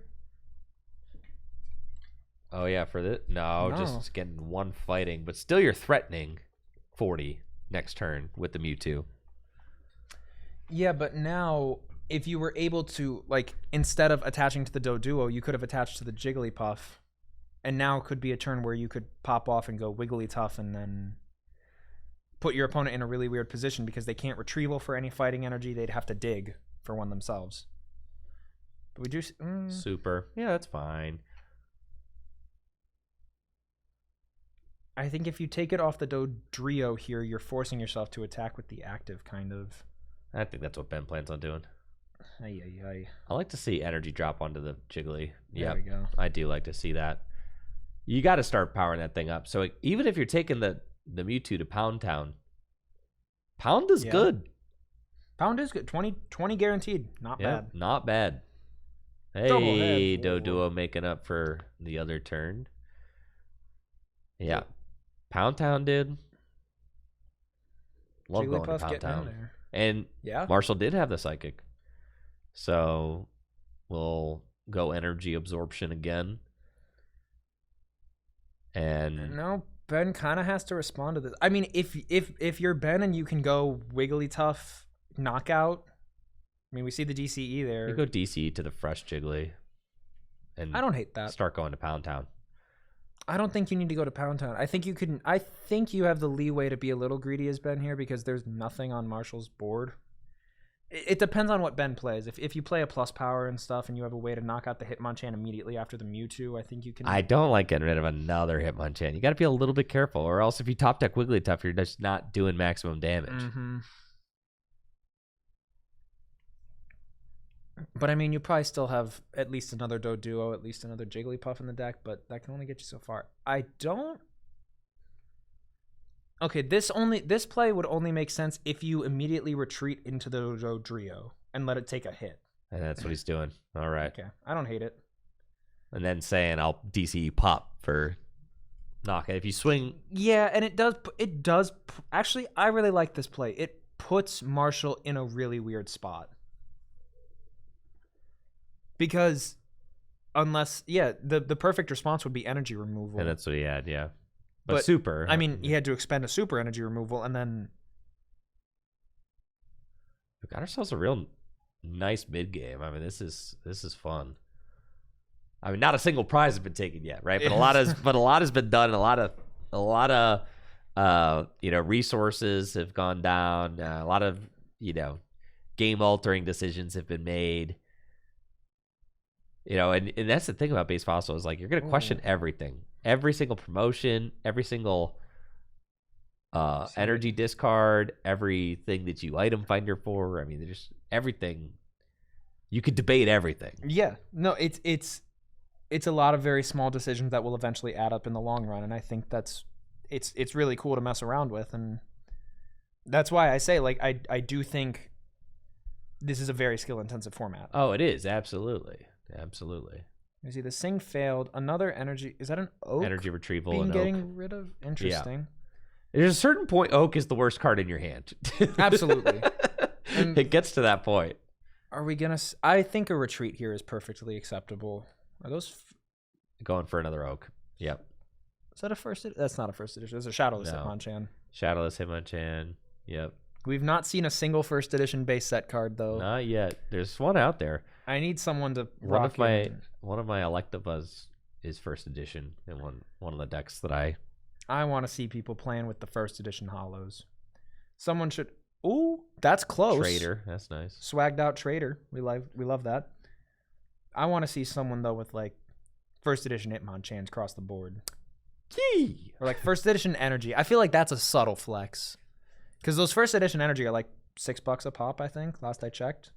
I remember like 2018, my buddy Sean Lyden being over my apartment and had a first edition, Shadowless Hitmonchan and was like, yo, you should buy this off me. And I was like, why? And he's like, $60. And I'm like, that is the biggest waste of $60 I've ever heard in my life. Keep in mind, I am like a teacher making no money at the time. Now I'm a YouTuber making no money. So like, whatever. But $60, I was like, dude, you want me to pay $60 just for that stupid little stamp on the card, bro? Flash forward to now. I know, right? Hindsight's 2020. I did buy it. Oh, heck yeah. He convinced me to. I ended up selling it again eventually. But yeah, I own that Hitmonchan. He did bully me into buying it, which was a good deal. I mean, $60 for the first edition. It was a good deal at the time, too. But I still I was like, what's the point, man? Yeah, it's just I hindsight is always 2020. I think back of so many like opportunity or not. I'm not even opportunities, just like things I saw. I remember I was walking through a convention like pre-COVID times, and there was a Rayquaza Pikachu poncho box for $2,000, and I was like, dude, that's so steep. If I were to and that's when like I was still like a dude. I got a freaking Pikachu poncho I know box you right have over there. That freaking Gyarados one over there. I know. I remember telling Jameson, who owns Full Grip, I was like, hey, bro, just so you know, like, you put this Pikachu poncho box in my studio, like, back in 2007, 2018, back when it was worth only a couple $100, and it's probably like $5,000 to $10,000 now. He's like, that's cool. Just keep it there. I'm like, okay. So that thing's still hanging out. Dude, hold on. I'm going to walk over there real quick and just list some things. Nobody can hear you over there, just so you know, Cole. I'm going to come back and relay the information. Good Lord. There's like, dude, the premium trainer boxes with all the promos, the full art promos. There's the XY, yeah. Yeah, there's the 20th anniversary box with the Mewtwo and Mew EX full arts. There's like the theme decks. Is that a swag bill? Yeah, dude. Oh yeah. That's gotta be that. Oh, I love swagged out bill. Let me see item finder. Energy removal. Jeez, no energy on Ben Moore's board. Dude, Ben is getting the runaround right now, I'm going to be honest. I mean, both of these players don't have a ridiculously developed board, and Ben is pivoting very smartly, but, I mean, the damage is stacking up. The damage is stacking up. I mean, Ben's board is looking worse for the wear. Marshall has double Dodrio established now. But, I mean, you would think... I don't know. It's interesting. You've got Hitmonchan, Mewtwo, Dodrio versus Wigglytuff, Hitmonchan, Dodrio, right? Mm-hmm. You've got resistance on Ben's side as Ben's Pokemon resist. But you've got weakness on Marshall's side, being able to hit the Wigglytuff's weakness. But at a certain point, the resistance doesn't matter when you've got Dodrio because you can just move to the next, right? Like if it's Hitmonchan, I'm Mewtwo. If it's well, it matters if Dodrio gets knocked out. Oh yeah. So that gust of wind, first prize of the game. Yup. A lot of ground's been covered though. A lot of ground. It's difficult to figure out where like the real mid game starts because like once that starts, the first prize doesn't generally get taken immediately. I mean, Ben needs Wigglytuffs. But, like, you know, I feel like so much of the deck has been played already, though. Like, Ben can't really afford to comp search, and like, that's not a big deck.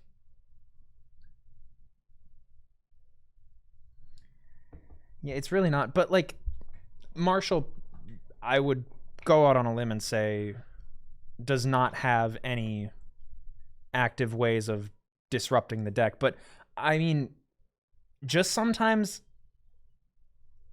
letting your opponent sit there and draw themselves manually out of cards is ridiculously strong. And we see Ben immediately responding and taking a prize, which I've noticed is you kind of have to do in base fossil. You really can't let your opponent get an overwhelming lead because there's no comeback potential. Yeah. Or there's not a huge room for it because tempo matters. Tempo matters. Yeah.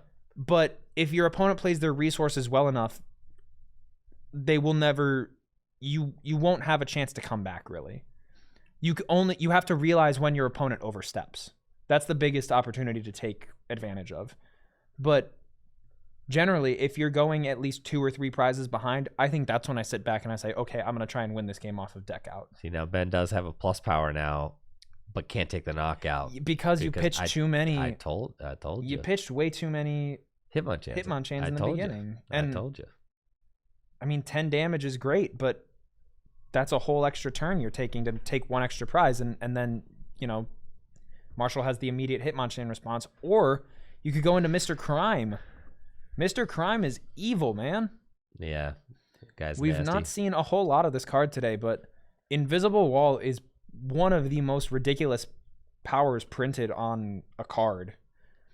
Any attack that does 30 or more damage is completely nullified. Yeah, it's ridiculous. So you can only poke for 20. And because it's weak to Psychic, so many Pokemon that would only hit it for 20 that are Psychic types, like the most popular type in this format, can't hit it at all. You see one head's 10 damage. I mean, 40 HP is not a lot, but... No, but still, it's tough. I mean, it's a roadblock. Can just... exactly what Mr. Mime does. He's just a roadblock. Yep. Can bring a strategy to a halt. Sheesh! That's 50. Yep. Total. I mean, just 40 damage, but... Yikes. And Mr. Mime is just, like... It's so good at walling Wigglytuff because they will never do enough damage, and then... I mean, it stinks because Meditate can never do damage unless there's already damage on the Wigglytuff, but that's perfectly fine for Marshall's position right now. Yeah, you're like in this spot where you like have to Hitmonchan this. It just doesn't feel great. No, especially since they're going to poke you for 20 at least. Yeah. Then, or they could just pivot out, poke you for 20, and then Meditate, knock you out the next turn. Oh, yeah. It feels like Marshall just has the upper hand as far as like the deck goes. You know, the Dodrio just giving you that infinite pivot between Hitmonchan and the Psychic type Pokemon. And it feels like that Ben just doesn't really have the tech in his deck to be able to handle the pressure from these Psychic type Pokemon when they could just move to Hitmonchan so easily. Yeah, and that's the whole game with base fossil. Pivoting is so incredibly important, and we see a Ghastly come down here, and we're going to see flip paras. And I mean, thanks to the 2 Dodrio on the bench, that Mr. Mime gets to retreat for free. And oh yeah, I mean, even with the missed paralysis, what do you do here as Ben? You can't really swing with Wigglytuff because it's just going to get knocked out. That's your only attacker. Yeah, dude, it's guaranteed. And the other Jigglypuff's got 40 on it. You got 2 cards in hand, a deck size that is dwindling slowly, and Double I mean, tails, flipping coins for this Fury attack is your best option, unfortunately. Yeah, it's not good. It's not good at all, Cole. And here comes a lick. I mean, no paralysis, but is the writing on the wall? Bill, that's 2 less turns you can take. A Jigglypuff might be nice, but... There's 3 cards in deck. Is there really? Something like that. I mean... Hey, we're talking 2 prizes taken total. Like, just feels really bad. Yeah, and I mean, we're just going to see an immediate return knockout with this Hitmonchan. Shadowless. Or... No, that's a normal it's a regular one. The Shadowless one's on the bench with 2 energy. And yeah, now it's... You've traded 1 for 1 all of your resources went into that Wigglytuff, and now you're back to square one with this Doduo. 3 prizes to 4. But the game is much closer to over than that prize count would suggest. As Ben is just completely backed into a corner. I mean, the energy advantage says a lot.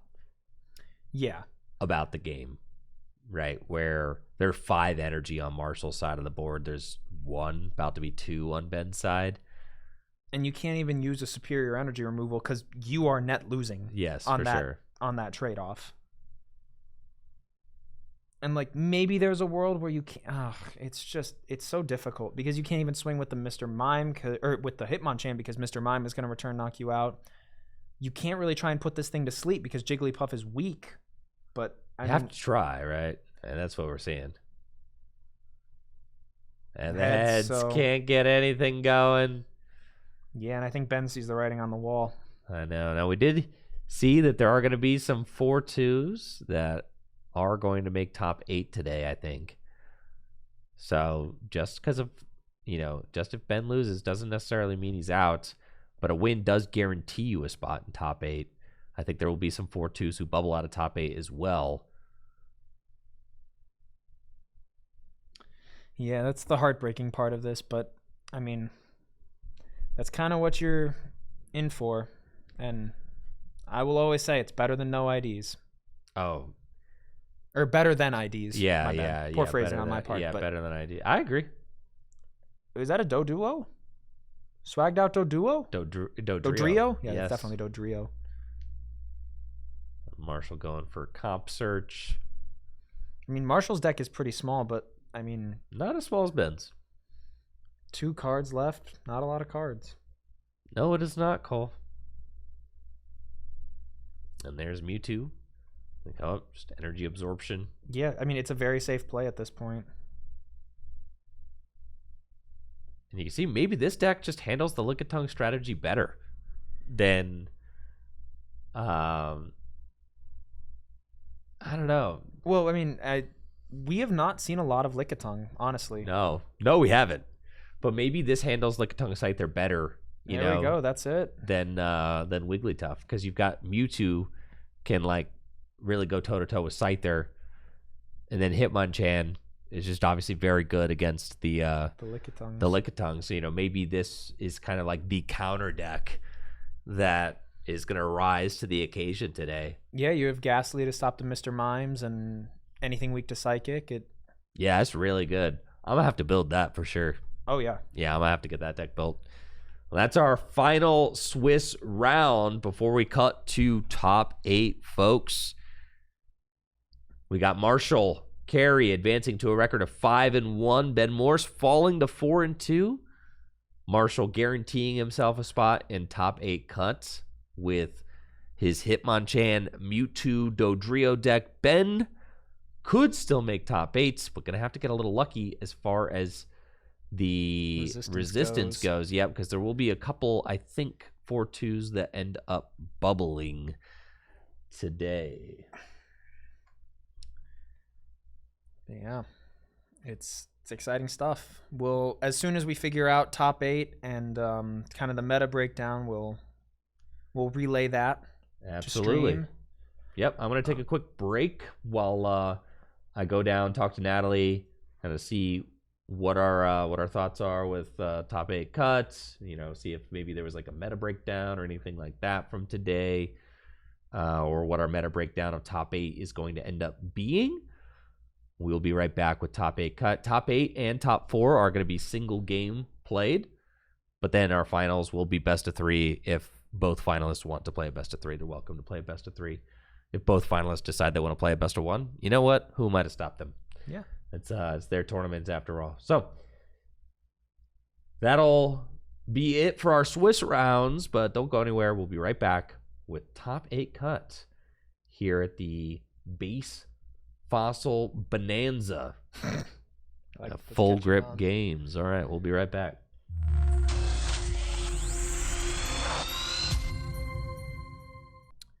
Alrighty, everybody. Welcome back to the Full Grip Games Base Fossil Bonanza. That title is sticking. We are here with top 8.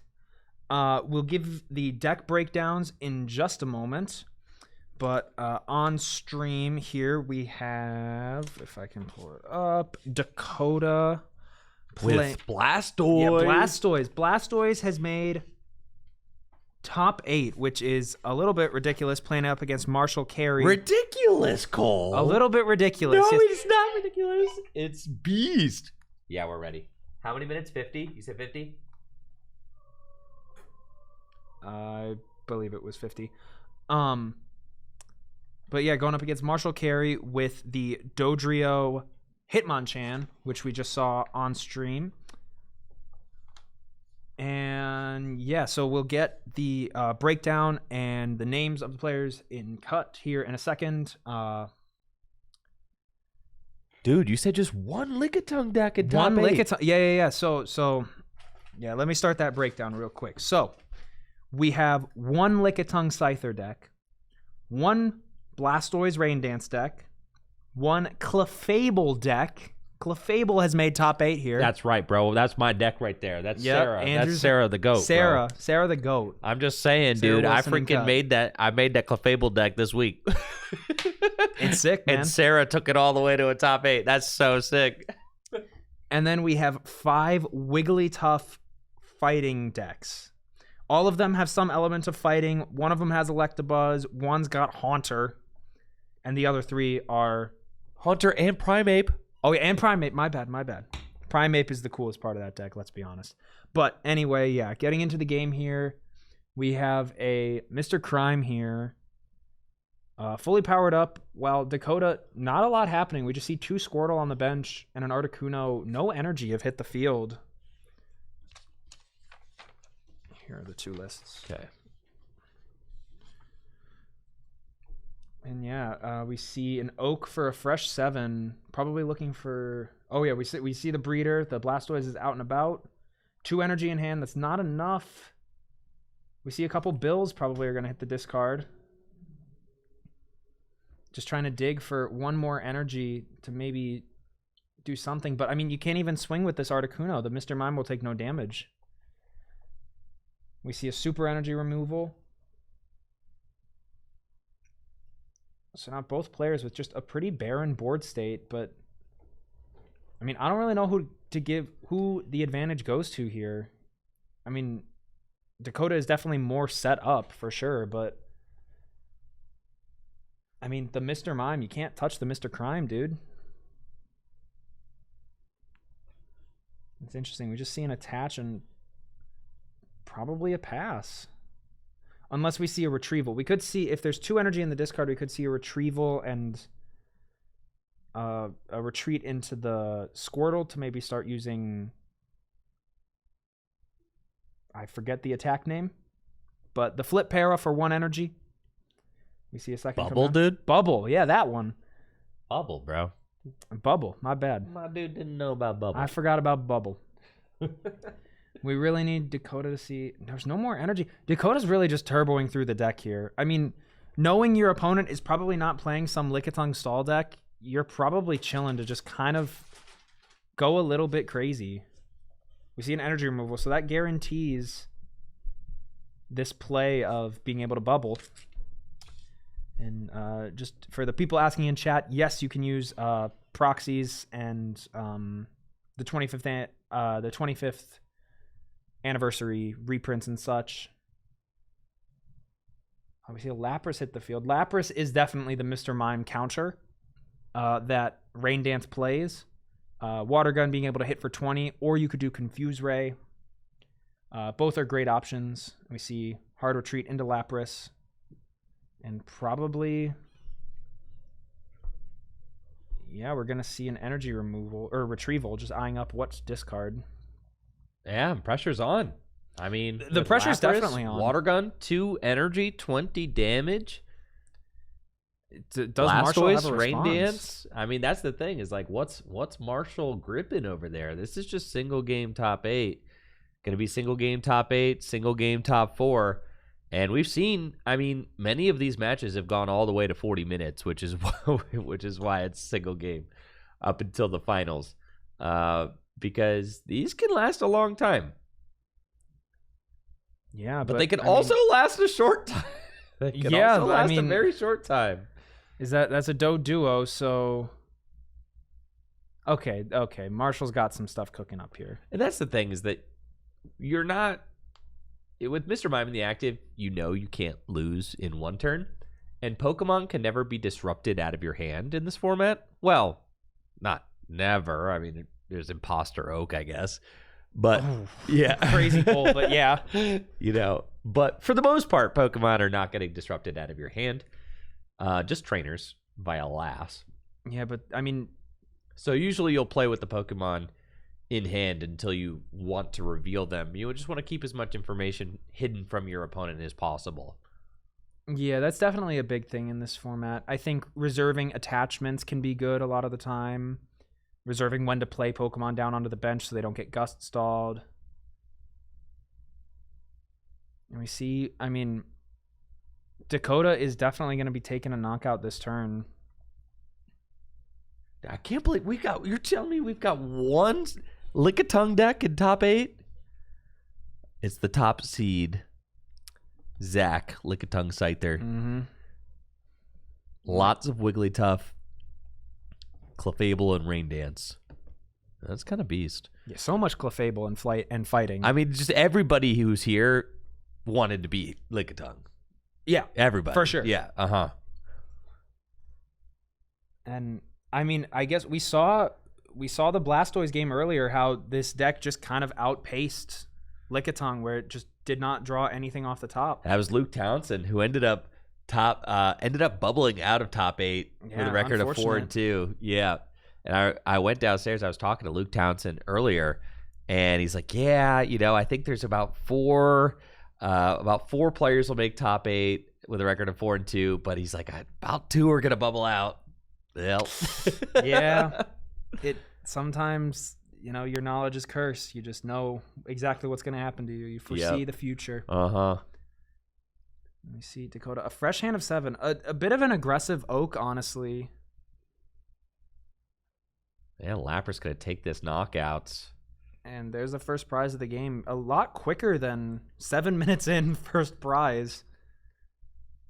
Quicker than some of the other games we've seen, that's for sure. Yeah. We see a Dodrio, so now Mewtwo is only going to be paying 1 to retreat until a second one comes down. We see the mismatched copies of Mewtwo.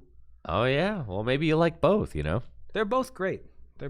And I imagine Marshall is grabbing a... Gotta be an Oak. I mean, this is going to be really interesting. I mean, Dakota has set up beautifully this game. He's got Blastoise going, Lapdog in the active, just swinging, putting out consistent damage. I mean, 80 hit points. Water Gun can do up to 30. Really solid setup so far. Yeah, it does have a decent chunk of resources in the discard pile. We see Dakota kind of taking stock of those. 2 switch down, notably. Super Potion. But does have Gust of Wind, Energy Retrieval, and at least 3-4 water in hand. I mean, sitting on 4 water is great. That's never ever going to be disrupted because none of these players are playing Imposter Professor Oak. No, nobody's doing that.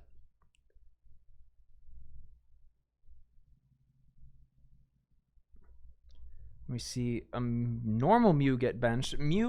I mean, this is probably one of the matchups that Mew collaterals a lot of things in because so many Pokemon are going to just accelerate a million energy onto themselves. 1 for 40 against like a fully loaded Articuno, or 1 for even 50 against a fully loaded Blastoise, right? The Mew can do a lot, but for now, just going to leave Dodrio in the active to take a hit. Yeah, I guess deciding not to poke 20. I mean, I do like leaving Dodrio in the active. I think it forces some thought from your opponent on, do I try and use a Gust of Wind? Do I just punch into it and hope I don't get raged later? Because, I mean, we have the lists right here. Marshall is only playing 1 copy of Double Colorless Energy. Wow. So it's tricky to power that rage up, but it's not impossible. We see 4 energy coming down onto this Articuno, and I mean, with that, do you I don't think that you use a Gust here. I would like to see Dakota just swing with the Articuno, and the reason for that is that this Dodrio probably goes to the bench eventually, and if you put 50 on it now, then that's 2 heads flips, and you've got yourself a knockout, right? Yeah, it's definitely not impossible. But it'll be interesting to see, does Dakota have a switch to use, or are we just going to see 2 energy come up? We do see a Gust. Just taking it out, dude. The Mew is pretty scary. For 4, Yeah. like 40 for 1 is absurd. I don't mind this. I don't mind it. I would even go as far as to say I like it. The Mew, yeah, he's annoying.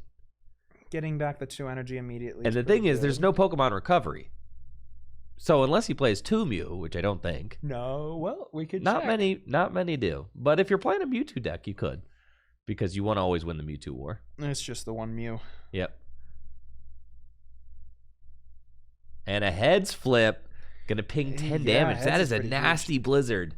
I do think I would have preferred to see the punch into the Dodrio. Because, well, then you retreat, get hit for 40 in the face. But then you just return, knock it out. Oh, I gotta mention. Oh, the double swag. Pokemon Trader away. You Legendary Collection Pokemon Trader away the Legendary Collection Dodrio. There's unfortunately no Legendary Collection Doduo, as far as I'm aware. Maybe there is? I don't know. I just know that the Optimal Doduo was from base set and the Optimal Dodrio was from Jungle. But anyway. Oh, I'm going to show... Oh, I got a brilliant idea. Yeah? Yeah. I think I know what that idea is. I think I've been wondering what to do with like my extra space that I have in the overlay over there on the right. And I finally have an idea. Gotta let him cook. We see an Oak for a fresh hand of 7. The attachment for turn went onto the bench Mewtwo, so... I mean, we're probably going to see a... recharge. I forget what the attack's called. We're running on not a lot of sleep, folks. But it's fine. We persevere. There it is. There are your standings. Bang. Yeah, we just see... I want to say Psychic Recharge, but that's Malamar. It's your top 8 standings right there. Yeah, 1 Lickitung deck and a Clefable. Graphic design is my passion. I love graphic design. I'm going to see an item finder probably for a retrieval or a breeder. I guess a breeder is fine. Energy absorption. They don't say absorption anymore. It's just like in Blastoise at the field. Dude, the double blasty. I don't know if I like that play. I think that's an item finder and 2 extra resources you're pitching away to go down to a hand of 2. Like, it's a little bit risky. It is risky. There's just no reason to do that. Yeah, and I mean, there's not really a threat of just one getting stuck in the Go, active. Dakota, go. Just do it. Yeah, Blizzard. You gotta send it. Flip heads. There you go. Yeah, now that... See, this is the problem. When I was playing against you the other day, Cole, I was flipping way too many tails, dude. Dakota's flipping heads. You wanna know what that is?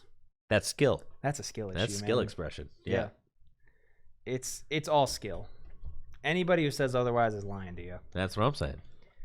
Like, if you want to roll up to a regional and play catchers and crushing hammers, you do that. Just know that you have to outskill your opponents to do so.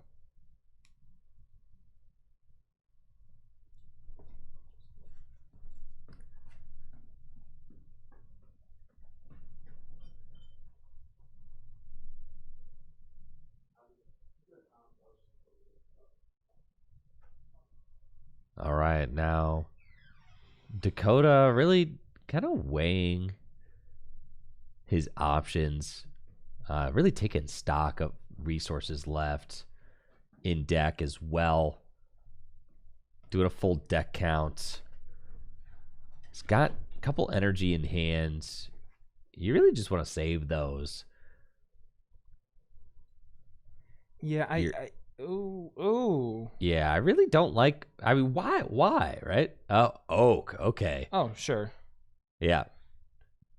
You might as well put him somewhere. You You've knocked out the Mr. Crime. I guess it's fair to not put him on the Lapras, but... And then could go for a last. I would like to see a last here. I think so. Saving that I think for if you play this later last, then you just sweep and win. Yeah, you could... Actually, what you could do here, you could be really greedy. Item Finder for a Gust.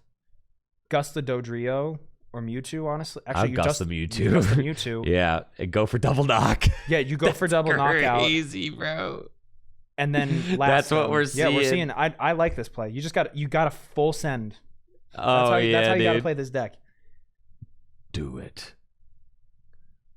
I don't think you need to attach the other 2 energy. Just hold on to them. Definitely don't do that. Hit the last. Ain't no trainers. Well, there's no trainers. It's all pokes. And now if you hit heads, you've basically like secured this game. Yeah. Because what do you do to respond? Do you find another Mewtwo and try an absorption? No, you're just gonna get knocked out in 2 turns. Hitmonchan's not doing squat to a -30 resistance on Articuno. Yeah, no, it's a little rough. I mean, here we go. Here's the coin flip. So don't cut in the deck. It's tails. That's not what you want to see, because now your Articuno gets knocked out, and I mean, you've taken a prize, and you have 2 energy in hand, so you have some options, but I mean, it's really difficult now. I mean, we see the Hitmonchan come down, but I don't think that's going to do too much in this matchup. But ooh, a single removal on the bench. So now, I mean, most of Dakota's energies are completely gone just because he flipped tails off of this Blizzard from Articuno. Was it worth it, man? Couldn't have been worth it. I think it was. I think you have to go. It could not have been worth it, dude. You basically win the game at that point. We see the promotion of the Lapras. He's still a knockout with Lapras, yeah. You can commit only 1 energy here. I mean, the biggest thing for Dakota here is the clock, and I mean that in the deck out. Deck out. Let me just say deck out instead of clock. Yeah, I mean, with the Articuno gone now, you're maxing out. It wasn't too aggressive, man. No, it wasn't. You have to go for that. No, you don't. Yeah, the Mewtwo on the bench is not doing anything. The Mewtwo on the bench is good as dead. If it ever comes up in energy absorptions, you just knock it. It doesn't. No. That Mewtwo, you had to take the double. If you don't take the double there, if you do take the double, actually, your Articuno doesn't go down because Hitmonchan can't return knockout it. If you don't take the double, you still don't get return knocked out. There's not a single thing. Wait, did the other Mewtwo have energy on it? No. Oh, okay. Never mind. That was a misplay then. It was a misplay. I thought both had 3. No. Okay, yeah. I don't know what we're doing then. I don't know what we're cooking, but I mean, oh, that's what you hate to see, chat. Yeah, both switch are down, dude. It's chalked now. But 2 prizes. It's doable. chalked, It's doable. Bro. At this point, maybe it's not doable. Marshall is playing just a deck out. Did Marshall poke or no? Yeah. Oh, all right. It's 3 energy to Blastoise and you swing. I mean, bro, where's the Professor Churro scenario? Where's the scoop up? This deck should play 1 scoop up. And here we go. Blastoise. Wait, this deck should totally play a scoop up. Okay, we're not totally out. Does Marshall have counter? Like energy removal or gust again? I mean, an SER does it here, I think. Like, I think so. I think Dakota's out of resources. Unless there's just a bit more in the 3-card deck I see there. We see just a hard retreat, so, I mean... 2 more energy allows Lapras to clean these things up. It's a maintenance that'll buy you 1 turn. Okay, wait, there's a couple cards in that deck. We're not done yet, but... Yeah, there's... 4? No, 5? 5. And you got to start counting, seeing like, all right, what do I actually have? I mean, Marshall, I think, plays 14 energy. Oh, that seems so low. And we just see the maintenance. I don't know if he's doing this to see an extra card or to try and buy more time, but I don't know. I think getting rid of your entire hand is not great if you end up top decking an item finder. It reveals a lot. Yeah. Oh, we don't know what the card is, but we're probably just going to see a Hydro Pump here. Ain't no way. Do not play that. What is that? I think it's an energy room. I think it's an SER. Wait, that's not a bad shout. To bop the bench Mewtwo. There's no point. No, save it. No. Because if they have plus power, plus energy, then your Blastoise gets knocked out and you lose. That's the only... Yeah. I think we're checking resources for that.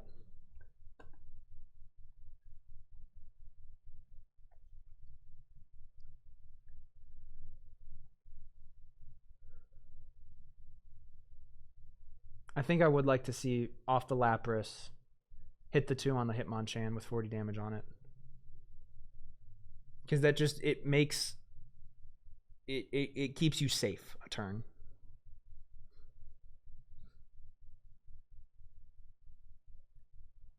But we're just going to see this swing. I mean, Dakota's in the think tank. And, I mean, these are the end games that get really weird. We just see the swing for 40. Yeah, the resources you use earlier in the game, the 4 Oaks. Is this it? You were right. There's the plus power. Right, dude. Yeah. You were right. So now. All right, Dakota needs two energy. What do you promote here? Lapras. Yeah, I agree. And it was super energy removal. Could have done it on the bench Hitmonchan to prevent that play. You're right. I mean,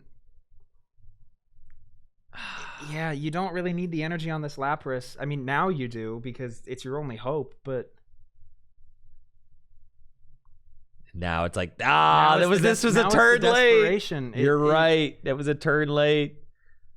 It doesn't really work. 10 damage, it's not going to be enough. No, you're right. And here is the Mewtwo just going to clean up this game. Yup. Oh, man. I think it was the turn. I think the Gus turn. I mean, is there anything? There's an item finder left, but all you can do is poke for 10. I mean, you you're just need 2 more prizes away. You have 40 know. damage and 50 damage on 2 Hitmonchans. It's so close. I know. Item finder. It's like, what do you even item finder for? You need an energy retrieval, but then you have to discard another card off energy retrieval. There's 1 water. Yeah. You could go for a Confuse Ray. It's not the Hitmonchan option. Oh no, Hitmonchan doesn't end it. You have to go for a Confuse Ray, I think. Yeah, I think Confuse Oh, you got Rays... Super Potion too, but that doesn't really do anything. At a certain point, you're playing all these cards out of your hand, and you need to eventually item finder. Well, what do you even get? Energy retrieval. Oh, the item finder here is so rough. I think you have to attach and go for the Confuse Ray because, I mean, if you just look at what your next turn could look like without this Lapras, you're cooked. You have no resources in your hands. Oh my gosh, dude. It's right here. Blastoise is right here, dude. I think that's it. No, Blastoise could do 50 next turn, mind you. I don't think you can get 3 energy on it with the cards you have in hand. You have 3 cards in hand, and you need to play item finder and an energy retrieval. Needs to be 4 energy on the Blastoise. Yeah. Oh gosh. To do 50. I don't. It's possible because you can wait and you've got. I guess you could +1 turn from Super Potion, or you just let it soak a turn, right? Maybe. You just let it soak a turn. But that's -1 card from your hand, and yeah. I mean, Dakota has to pass this turn. You have to pass. I mean, if you have like maybe 1 or 2 more cards in your hand here, you can probably pull it off. You have to go knockout. Yeah.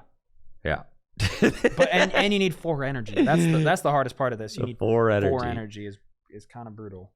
So then part of me is like, was the super energy removal even worth it the turn before, you know? Well, I think yes, because then your Lapras lives an extra turn and you have an extra turn of attacks. That's fair.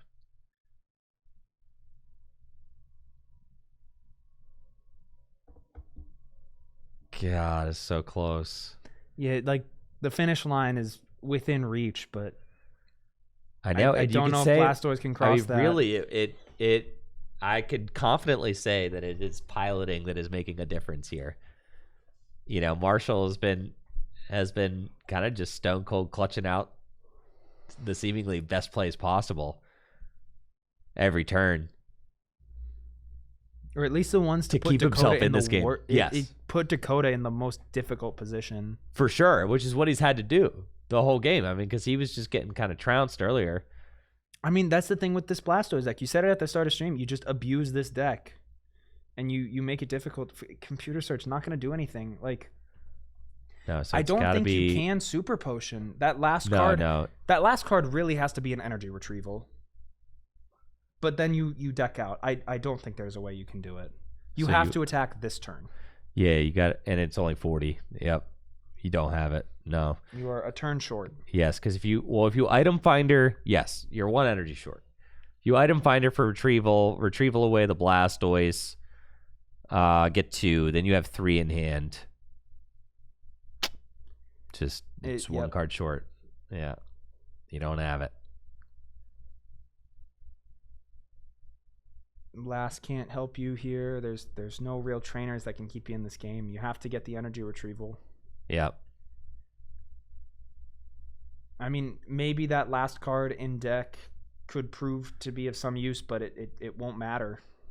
You are just a little bit too late. No, yeah, and you got 3, and you're just. And this is also assuming that Marshall is not going to remove all of these away instantly. It's like you're just short, right? Plus power game, item finder game. That's an item finder. Yup, and that's game. Marshall Carey moving on to top 4 of the Full Grip Games Base Fossil Bonanza. So was the last card in deck. Squirtle, didn't matter. Was not gonna.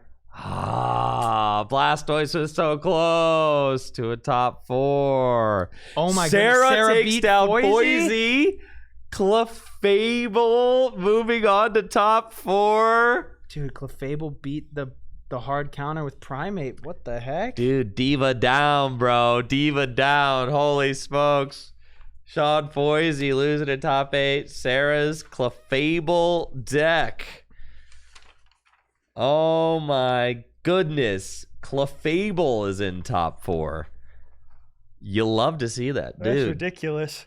Dude, all right. Do you want to know what this Clefable deck did? You know, and Marshall Carey also is playing fantastic Pokemon right now, I gotta say. So, like, huge congrats to Marshall on a job well done there in that top 4 match. Also, huge congratulations to Dakota on a top 8 finish with Blastoise.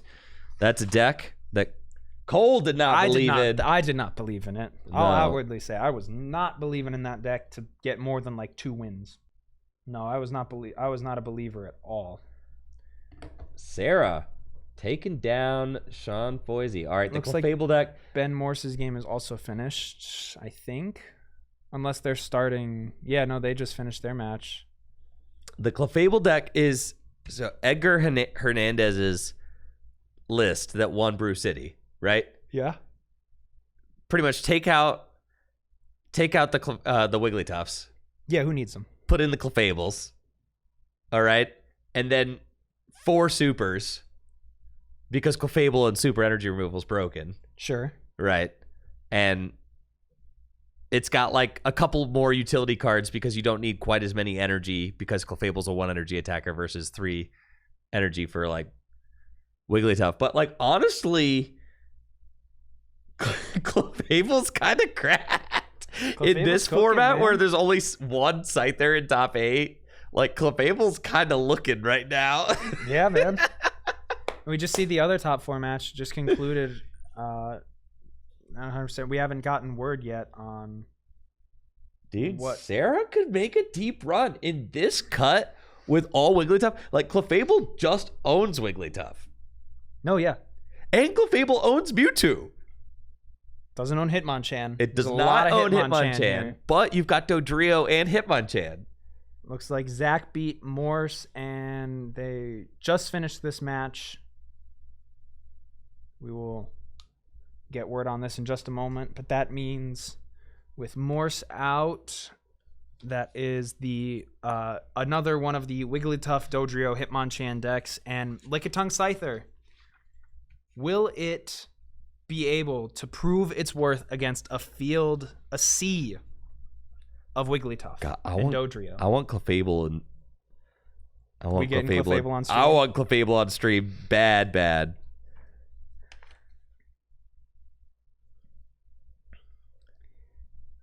Yeah, I mean,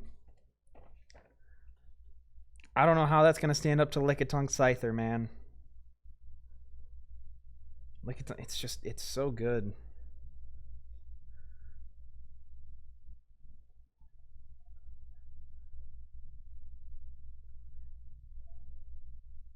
I want Clefable on stream so bad.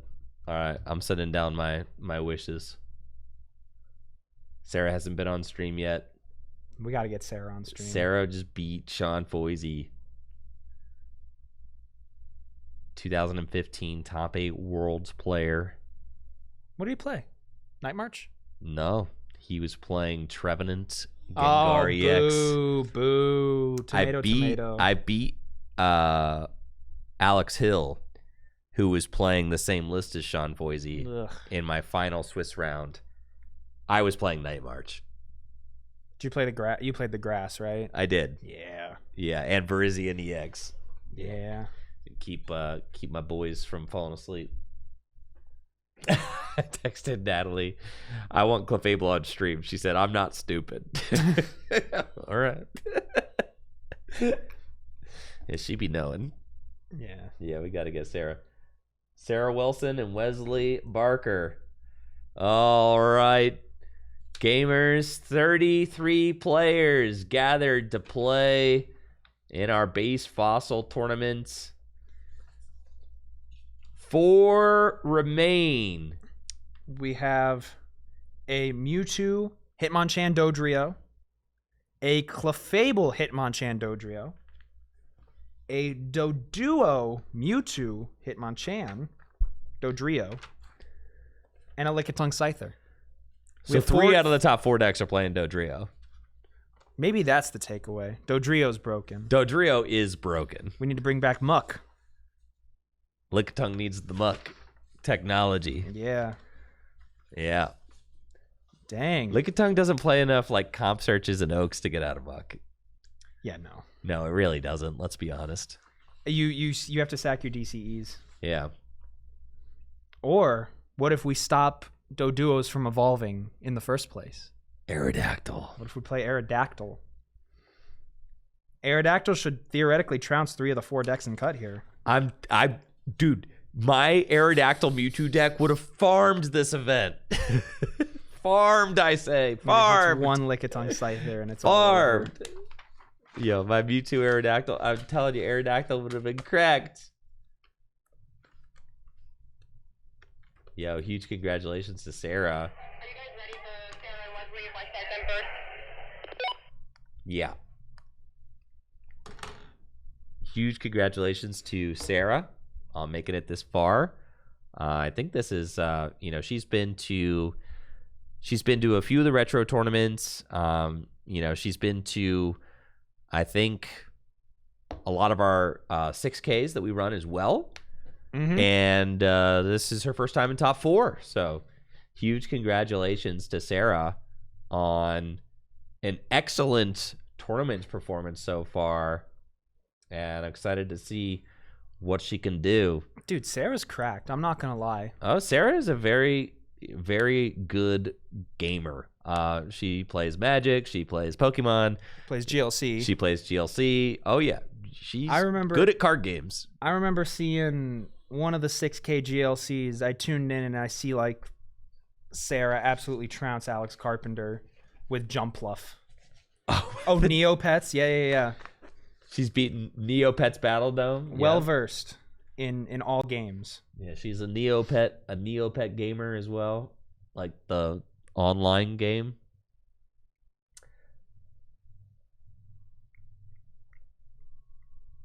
I know Sarah is one of the people who plays Neopets with my wife Natalie. They got a little Neopets group. Or they, they do their Neopet stuff. I don't know what Neopets entails really. Sarah's a Neopets custom girly. I just work here. Lots of Neopets customs. I know a lot about Neopets, okay? I know nothing. Yeah, well, you know. Just like with TCG1, I know a lot about TCG1. Don't know a lot about Neopets. That's okay. That's okay. But what I do know is that Clefable on stream is hype. Sheesh. In top 4 is hype. That's right.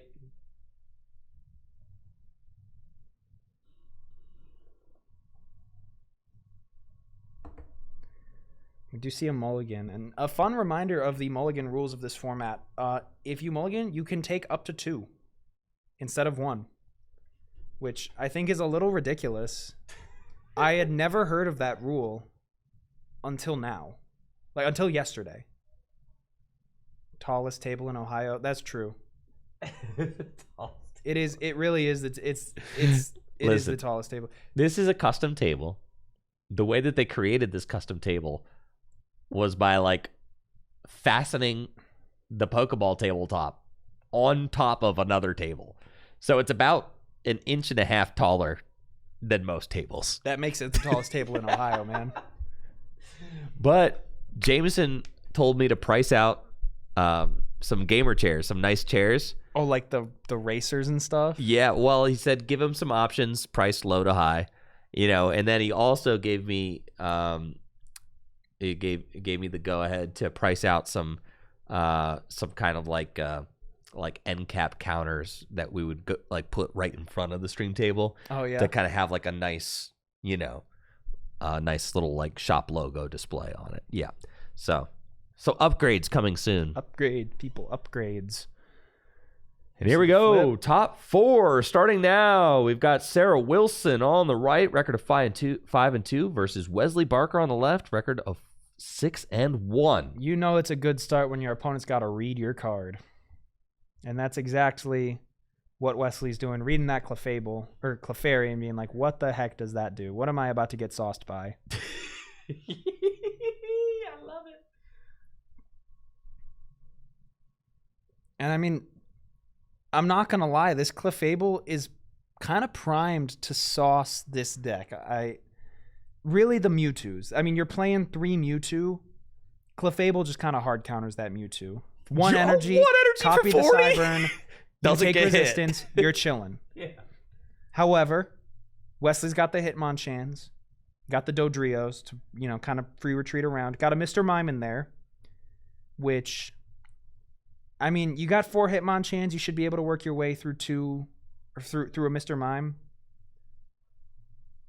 So, I mean, I don't know. This matchup could really go either way.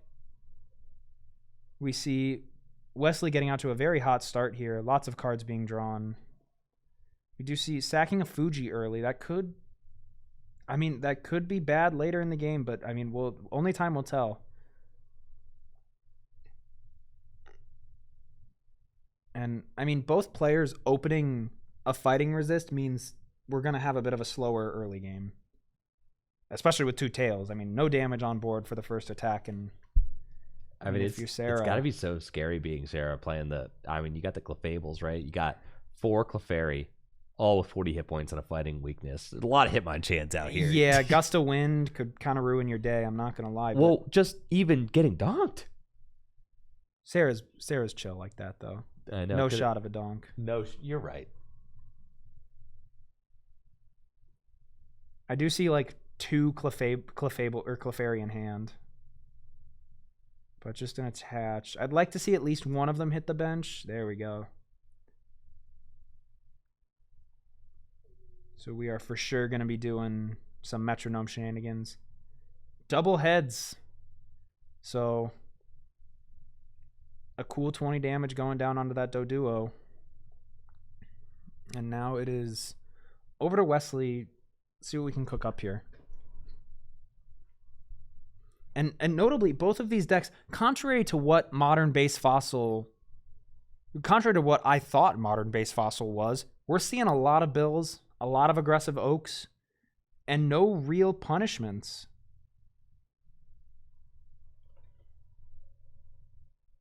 We see a gust of wind on one of the Clefairies, so, I mean, assuming, yeah, there's the fighting energy, so, I mean, Clefairy will be knocked out here, but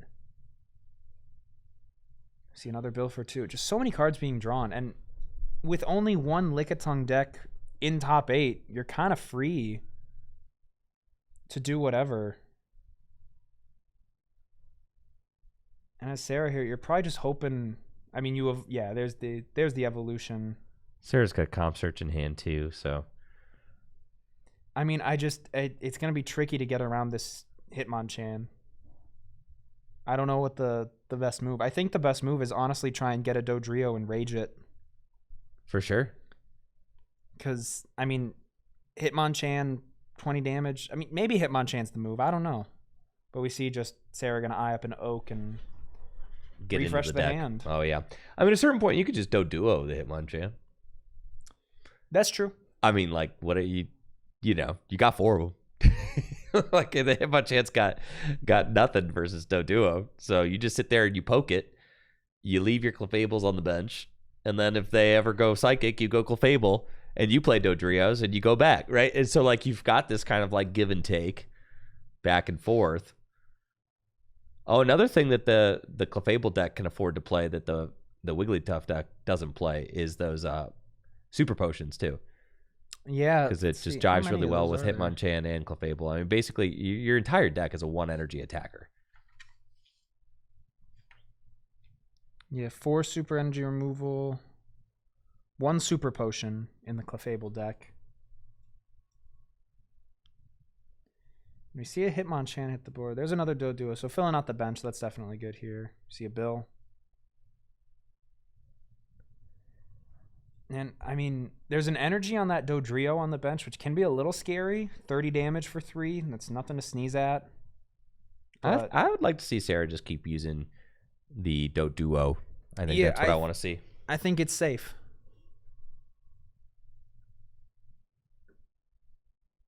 I mean, you're completely protected from the Hitmonchan.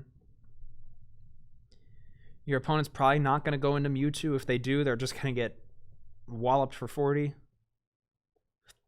Yep, and I like this play from Sarah. 2 tails though is unfortunate. Like, it's fine. Just like let your opponent make the play, right? Like, and the thing is, this deck is very resilient to energy removal. You just don't really care. Your guys all take 1 energy to attack. Ghastly, interesting bench because, okay, I mean, Sarah doesn't necessarily have a good response to the Ghastly either, but in Licking, you're going to be putting damage counters on a potential Dodrio. Yep. Yep, and Sarah's got to be okay with that, right? You just build up those rages with the Dodrio. Does 10 plus 10 more for each damage counter on this Pokemon. I think that's totally fine. And now we've kind of like firmly entered this kind of mid-game now where both players have a stable board. Some resources have been expended. You got some threats. Wesley's got 2 Dodrio. That's like a really solid thing going for Wesley right now. Sarah doesn't have that. I just honestly, I think there's a bit of dead bench space on Wesley's side. I don't think you need Mr. Mime. I don't think you need Mewtwo in this matchup at all. At least, I mean, it's hard to establish Mewtwo because you want to energy absorption to it. You never really want to commit like 3 turns to manually attaching to it. But if you put it in the active, Clefable is just going to come up and bop you for 40. And what, are you going to return hit it for 10? It's really tricky. But you really want the Mewtwo to knock out the Hitmonchans. Sarah's really considering an energy removal. Already attached the energy to the bench Hitmonchan. I think you can kind of just swing with Doduo. Does it play any normal energy removals? Just go tip. Just go tit for tat here a little bit. Yep, I kind of like this, and just say like, hopefully I don't go double tails again. Yeah, double heads. That's good. Heads. There you go. And that's what you're trying to do, right? You're just saying like, all right, that's fine. You're doing 10. I'm doing 10. This is kind of what we're going for here. We're comfortable with this. But now this does give. Ooh, heads is a little troublesome. But it does play Dodrio. It's to the right. There we go. Yeah, now you can play Dodrio DCE and take a knockout if you find it. 3 SERs in SERs. hand. See, this is where I'm going to throw a little shade. I'm going to question the deck builder. Bro, I whipped this thing up, dude. I know. I'm just giving you grief. I'm giving you grief. But I'm playing 4 SERs in this deck, 0 energy removals. yeah, I mean SER is the better card for sure. But Well, you're a Clefable deck. Every single one of your guys attacks for 1 energy. So like that's the. I mean, there's the super. Yeah, I do like targeting down the Mewtwo here. Honestly, I don't think it's a bad idea.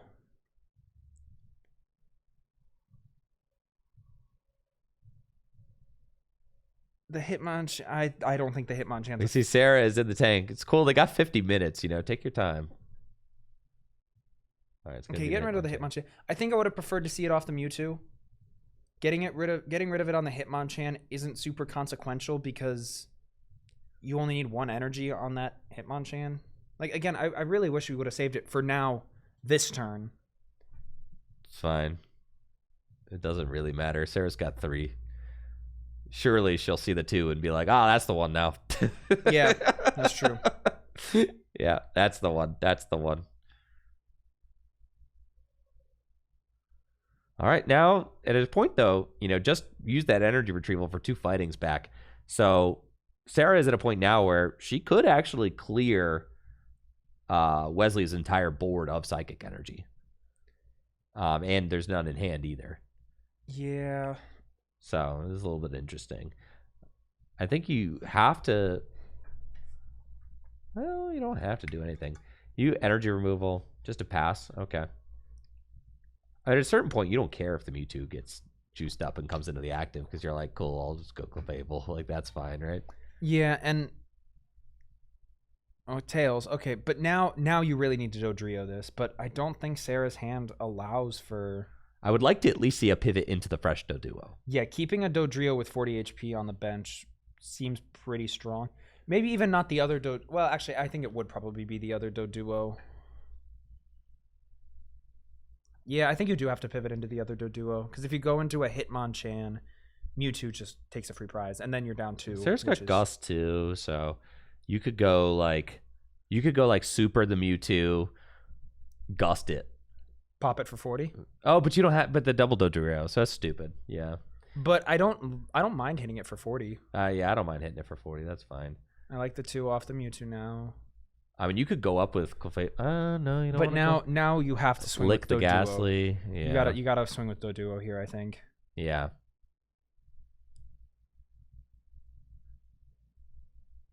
Oh, but you have no energy. No, there is no energy in What, here. are we copying Lick? Ooh, risky. There's the Hitmonchan's right there. Yep. The Hitmonchan in my back pocket. But if you hit a heads here, you're goated. True. You got plus power in hand.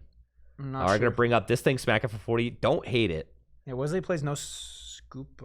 Hit it for. I don't hate it. 40. Yeah. Yeah, I mean, okay. you're trading 2 hit KOs. That is the biggest threat on the board. I like that. But the problem with Hitmonchan is it's so low to the ground to power up. Like, even if you knock out this one, yeah, we just see a There's jab another for one. 40. And it's not a whole lot of time being bought from Sarah here because your hand is still you're not attaching energy. No. So now we see the knockout. Get surprised. He's gonna lose a Clefable though, right? Because there's another Hitmonchan fighting right here. Yep. And we're kind of right back to Doduo Town.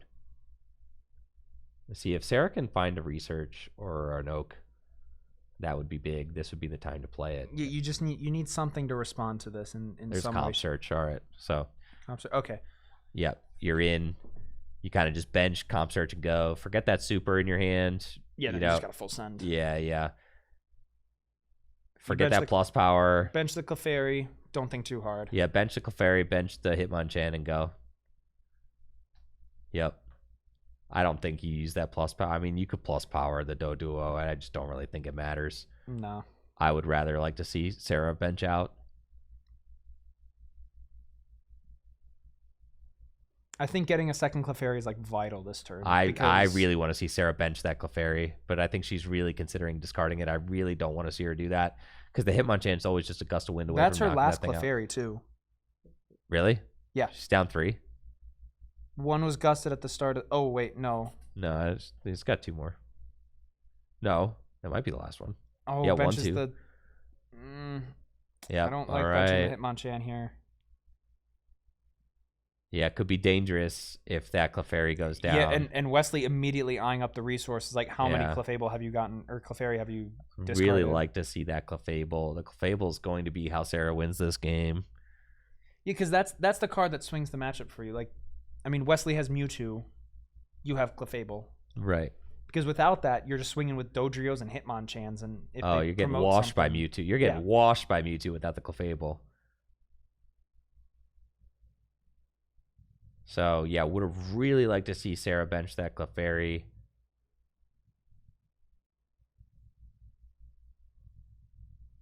And all right, is going in with a plus power jab, looks like. And then Oak. Hopefully gonna go for it. I don't hate this actually. Plus power jab is not bad. I just wish we saw the... Just need to find a Clefable right now though. Like, the Clefairy needs to get evolved up, like pronto. Is the thing, right? Double Dodrio, I mean, that's a good find.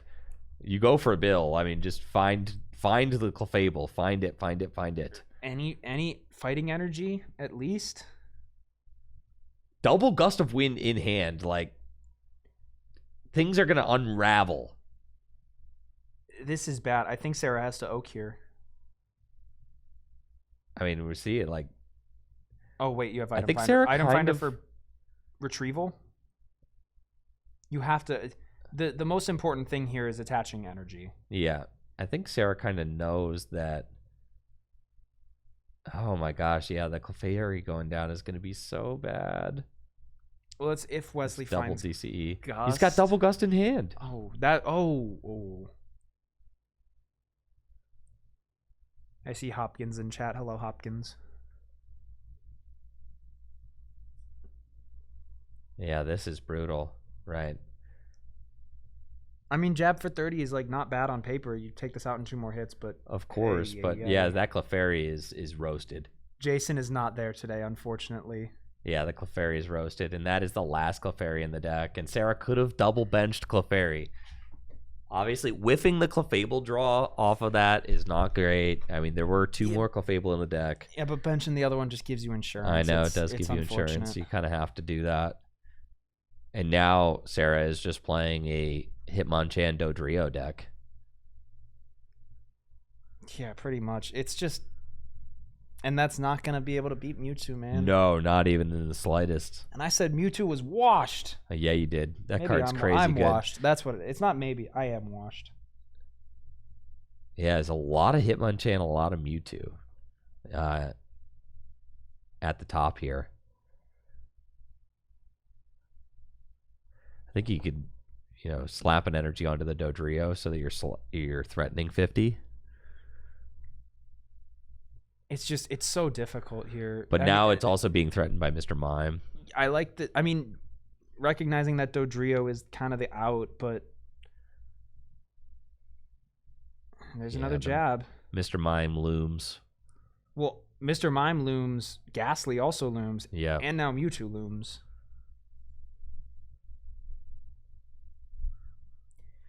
Yeah, without the Clefairy to evolve into Clefable, Mewtwo is just kind of going to run rampant. Yeah, unchecked for sure. One tapping is literally going to one tap the Hitmonchans, 2 tap the Dodrios, and Dodrios will never be able to one shot the Mewtwo. No. 2 tap the Dodrios, I'm sorry. Double plus power? Sarah's got a double plus power? If you can go Gust plus double plus power. But on the Mr. that Mime Mewtwo is going to just... I mean, because the Mr. Mime, I think, is going to handle this damaged Hitmonchan, too. It can handle the damaged Hitmonchan. It won't be able to damage... Or the Hitmonchans that are clean can... 2-shot it? 1v1 it. Yes. They can. So, We see Double item finder in Sarah's hand. Wesley takes the knockout, but now, yeah. And I mean, you also got to keep track. Wesley is almost out of prizes. Oh, wow. Wesley has almost taken all of his prizes. That's for sure. I mean, this is going to go down to 2 prizes remaining. Yeah, and it's like, what do? Do you take 2 turns to knock out this Mr. Mime? You're at 4 prizes. What else are you doing? Well, I mean, Sarah just short on energy here too. Like needs a fighting energy in hand. Sarah can swing into this. There's an energy retrieval right there. You can swing into this Mr. Mime, but then I think the play from Wesley becomes retreat, energy absorption with Mewtwo. And then you got to go double plus power knockout. Pretty much. Well, and Sarah has that. Sarah's got item finder plus power in hand. Yeah, but I mean that becomes all your resources, and then Mr. Mime still eats. It's not great. Mr. Mime still just kind of feasts. It's not great, but that's the sequence that we're probably going to see over the course of the next couple turns. Yeah, that's rough. That's tragic.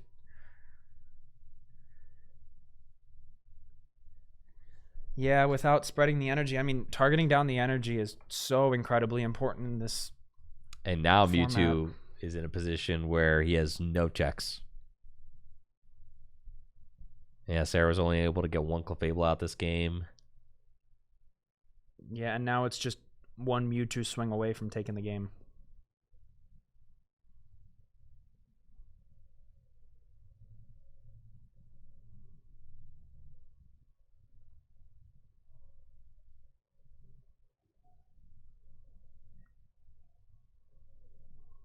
See the retrieval for 2 fighting. Probably going to attach at least one of those to the Mewtwo. And yeah, this meditate from Mr. Mime, just being able to pick off this Dodrio is incredibly important. Yeah, that's huge. That's huge. Now just 1 prize remaining. 2 energy on Mewtwo. Sarah's got a board full of Hitmonchan, which just get 1-tapped by Mewtwo. Things are really getting dicey. I mean, Sarah will take a knockout, but just 1 psychic energy. Oh, maybe a super energy removal. I mean, but at a certain point, that's the play. You have to super energy removal here, jab, and then be forced to jab the next turn after that. Sarah's still got 4 prizes left. Yeah, a completely fresh Mewtwo on the bench is just it's too difficult to get around, I think.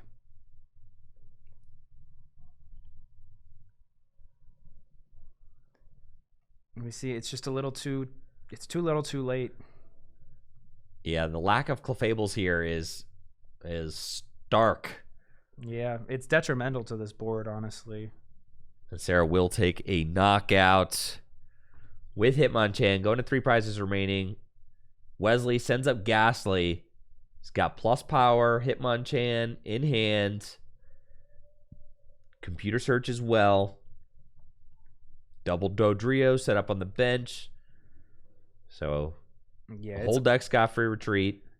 It's honestly, I think, just a checkmate scenario at this point. Yeah, writing's pretty much on the wall. I don't know if I guess if you have no psychic in hand, it's fine. Yeah, you just start building up this Hitmonchan and saying, like, I got an inevitable special punch coming. Mm-hmm. And I mean, lick for 30. Yeah, after weakness and plus power with the and paralysis. It's just not looking great.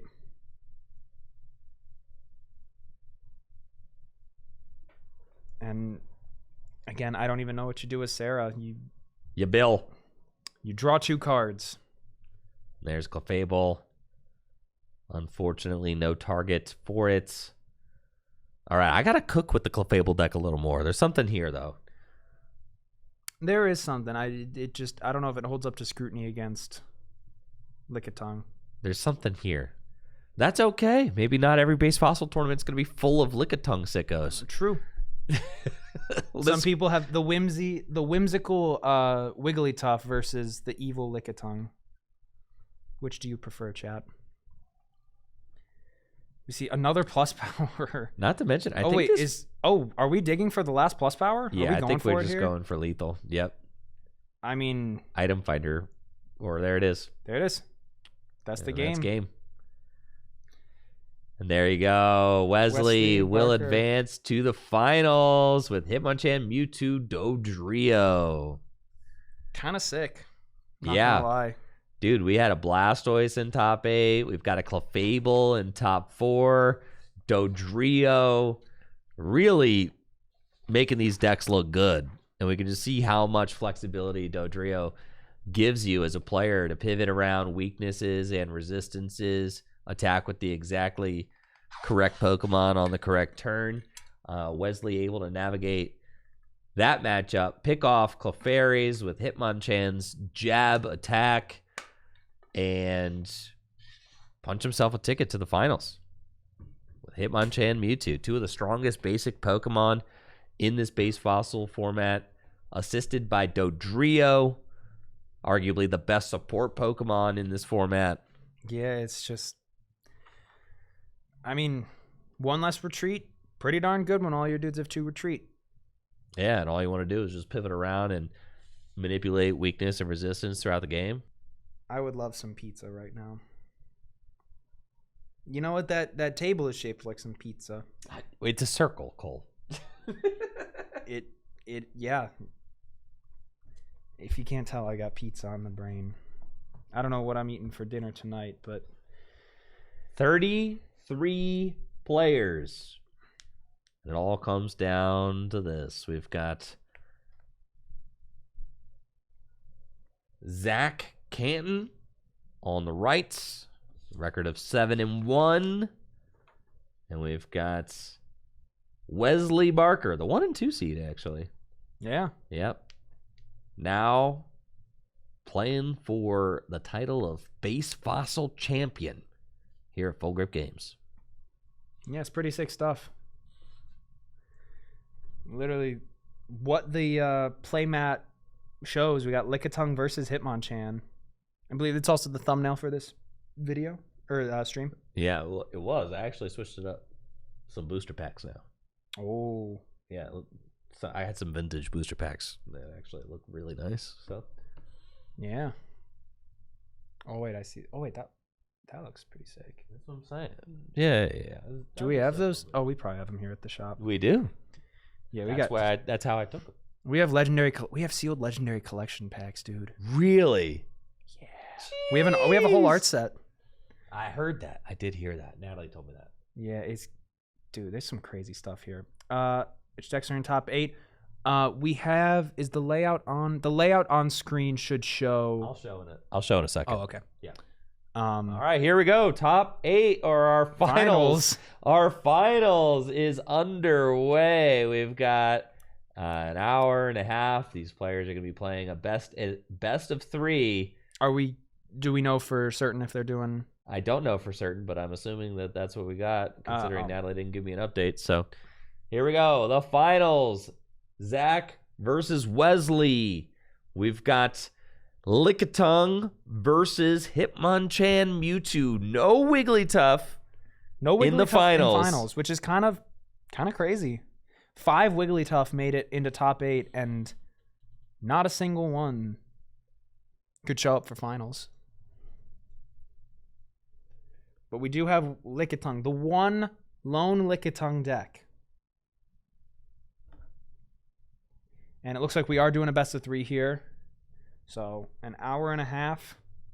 Get your popcorn. Get ready to hunker down. Get your 'cause pizza. We are. Oh, dude, don't say that.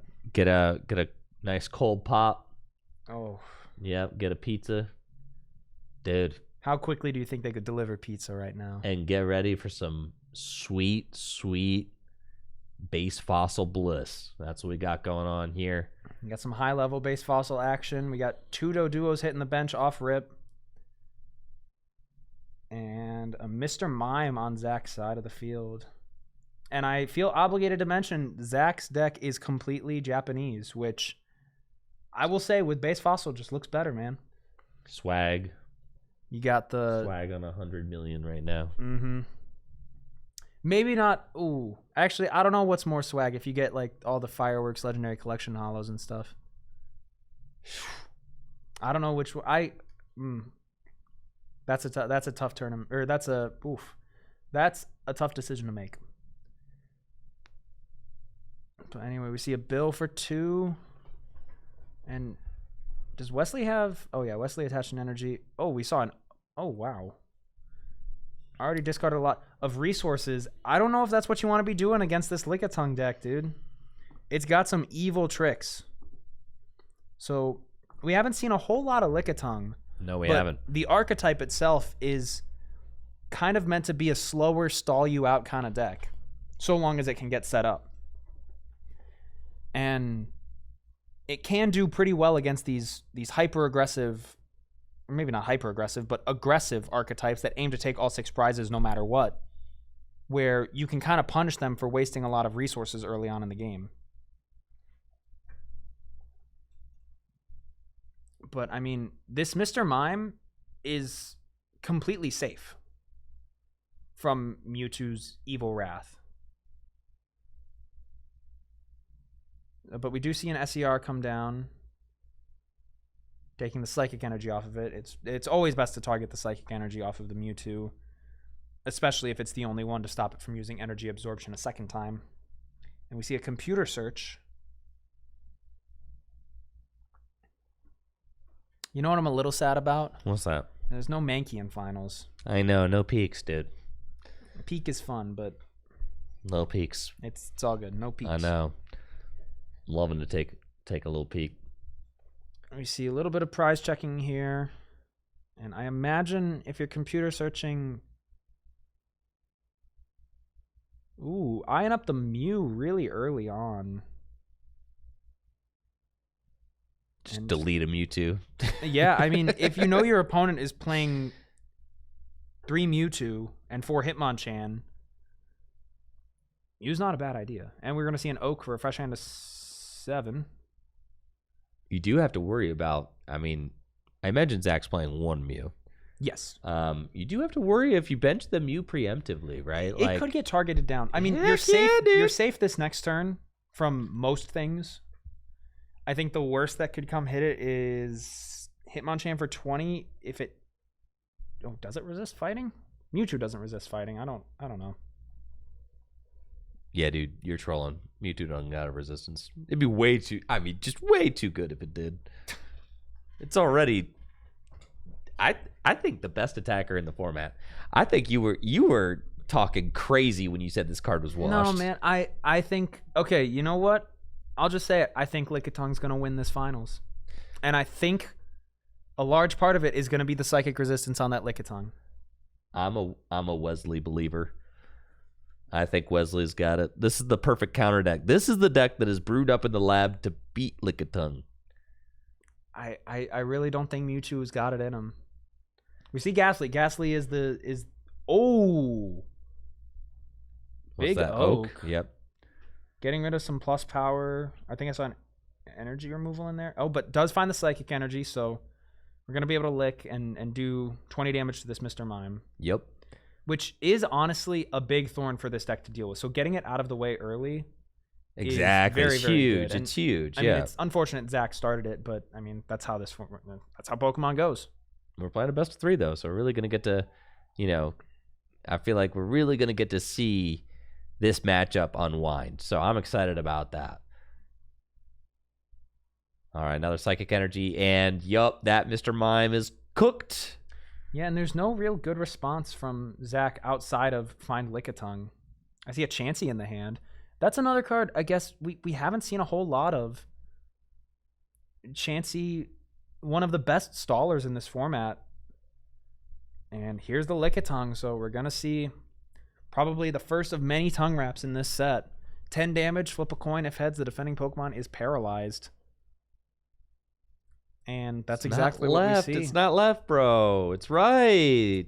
It's confusing. No, it's not. Though. It's not, because R is in paralyzed. And that's how you remember. That's how you remember. You can't think of L because it's in both. Gotta just remember, R is in paralyzed, goes to the right. And we're going to see Zach start to establish a bit more of a board, and energy on the Scyther is pretty good. At this point, Wesley's Scyther- got a Dodrio set up, so that's very good. Allows for some easy pivoting. You really want, when that second Dodrio gets up, I mean, that's when things get real nice. Yeah, You're not wasting any energy retreating. You're just pivoting between Mewtwo and Hitmonchan. That's exactly where you want to be. That's the sweet spot for Wesley to exist in. You just want to be throwing, I'm either going jab for 40 into Lickitung, or I'm going Mewtwo for freaking 40. Either way, I'm doing 40 every turn. Yeah, I wonder if this promotion of the Hitmonchan is a little preemptive. Why so? Just because you don't have the second Dodrio confirmed yet. And if Zach decides to go into the Scyther this turn, find a scoop. Oh, well, never mind. Anyway, from my silly thinking. Get in now- there, dude. I say get in there. Let's go. I don't think this is the matchup where you can really be getting in there. I think you have to play it slow and methodical. And like, if Wesley is forced to retreat this Hitmonchan, spending an extra energy could go a long way. Yeah. Your bench is full. You can't immediately establish another Hitmonchan and attach to it like over a couple turns. Wesley's got Bill and is opting not to play it. Just kind of being conservative with that. I see And an item finder, probably for the energy removal. Yeah, onto the Mr. Mime. yeah, Scyther doesn't really want to deal with that. That's No, for sure. Mr. Mime is a very nice check to Scyther. And we see there's a scoop up. Yeah, scoop up is what you really needed to find there. And now I honestly think if Wesley can't find a Dodrio, I think he's gonna get a little punished for You having expend to a use... little bit. Here we go, Bill. There it is. Okay. Easy breezy. I think I just suck. I think if I were playing there, I would not have drawn the Dodrio.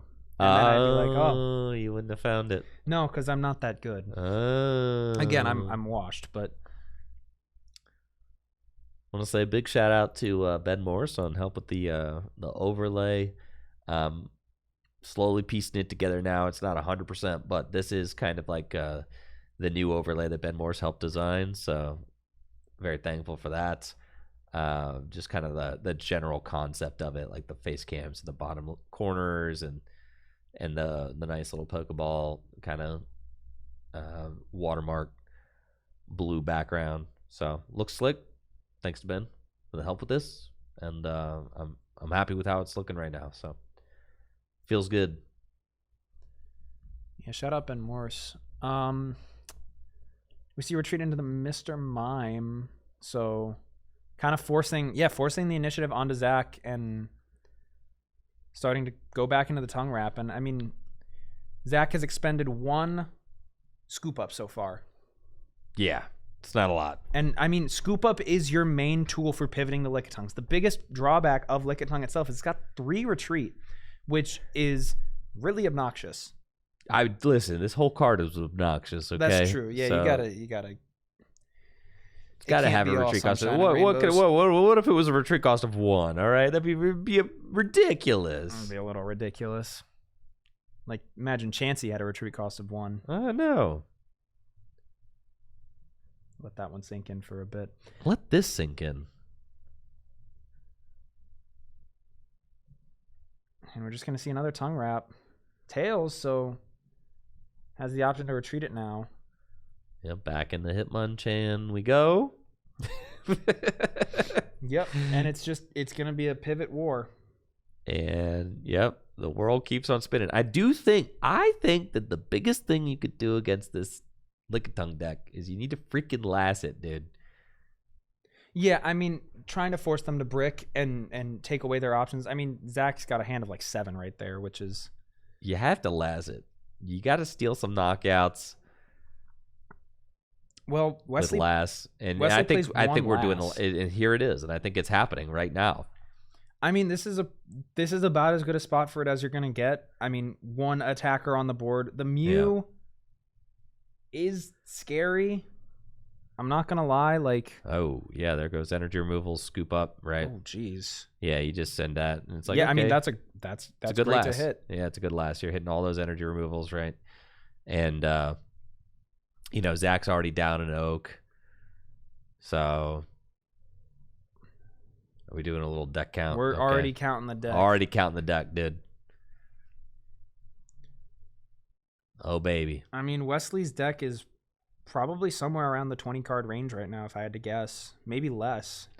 Yeah, and the plus power is going to make it so that this Lickitung is a 2-shot if nothing happens. You know, with the last, you're trying to ensure that nothing's going to happen. Yeah. And it's plus power off the top. That's fine. Wesley's plus power should get discarded, and I'm sure he'll catch that. I mean, it's not super impactful for it to be there right now, but does need to leave. And there it goes.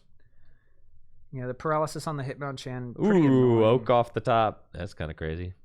I don't think you play it yet. Oh, no. Because you got a Hitmonchan in hand. You don't want to get rid of that. Well, Yeah. I think more 2 Hitmonchans in hand. Oh, yeah, that's definitely the reason. But, like, also, you can't play too many Oaks. No, you can't. I think this is the point where Oak becomes the worst card in Wesley's deck. Yeah. Because the closer you get to the bottom of your deck, the closer you go to game 2, down a game. Closer you go to game 2, down a game. I'm going to We bop see just the energy energy on the removal. Mewtwo. Yep. Tails. All right, so the Tails. Hitmonchan is going to clean this Lickitung. Oh, you got a Pokemon trader there, so that's nice. That's +1 card of the deck if you don't get save anything. the Hitmonchan for sure. Yep. And it looks like Wesley's thinking, nah, thin this Dodrio out of the deck, dude. I don't love that. You've only taken 1 prize. Right. Yeah, it's like at a certain point, you can just keep cards in the deck, right? This ain't standard. Yeah, take the knockout. All right, item finder there off the prizes. That's really good. Let's But see what now- Zach's and I mean- got. Zach's in a fairly okay spot. Zach's in a good spot for sure.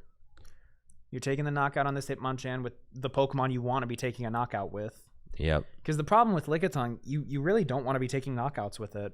It feels horrendous to have them be able to, like, for sure push up a new Pokemon that is going to be able to attack you. And now...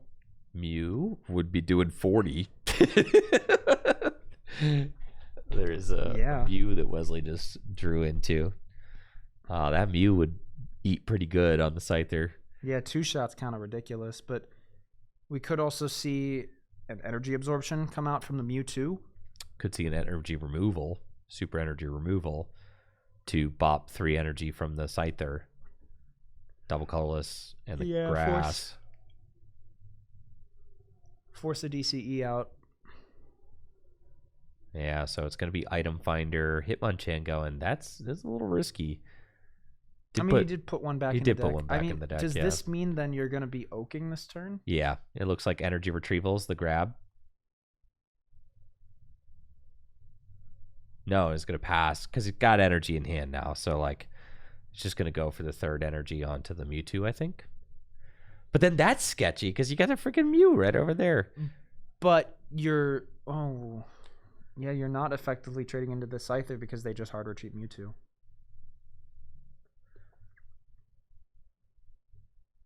Oh, and we're going to see the Ghastly take the knockout. knockout. I like that. Yeah. Evened up 4-4. Yeah, Wesley here probably going to want to hit plus power knockout. But, I mean, Wesley's down so many plus power at this point. Yep. We see a Mew come down onto the bench. And And there's now an Oak. Oak. So getting even closer to the bottom of the deck. I know. Zach is only down 1 Lickitung. I know. But you got to do it. Goss the Mew, I like that. Yeah, that is probably the correct call. All right, 3 prizes. And I mean, you go ahead, but now Zach's board looks a little bit...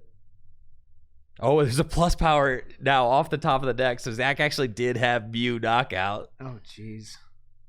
That's crazy. See, like, tails on the lick. Okay, wait, this could start to get a little sketchy. Well, yeah, because if it's a plus power knockout, then you're like, whoa.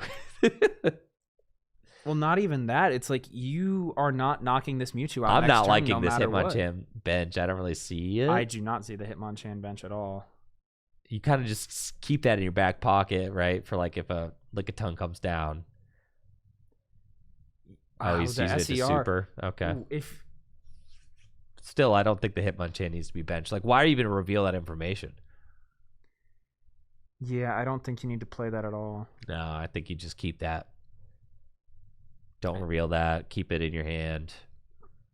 I see in the chat, Full Grip lists on, we have our website, fullgripgames.com, and we go through TCG Player as well. Yeah. We do not do eBay.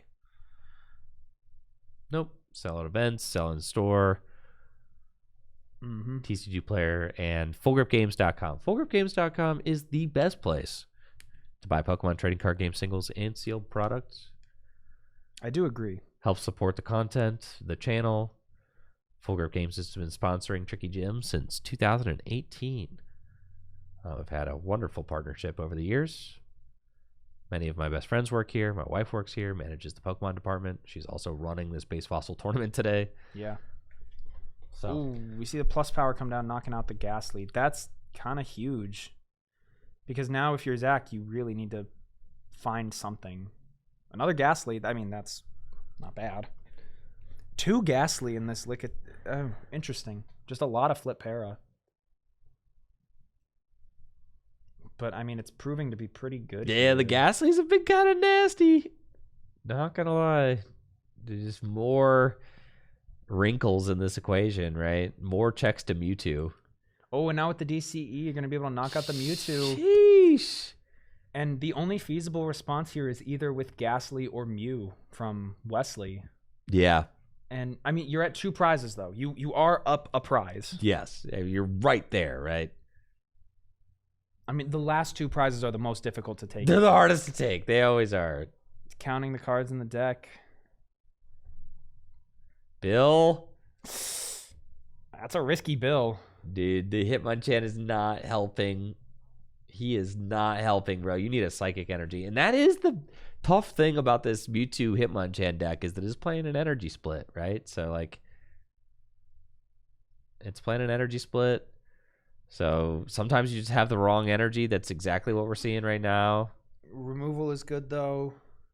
And the promotion of the Dodrio, solid. Like, that's probably the best you can do there. Just push up the Dodrio that could potentially become a nuke later on.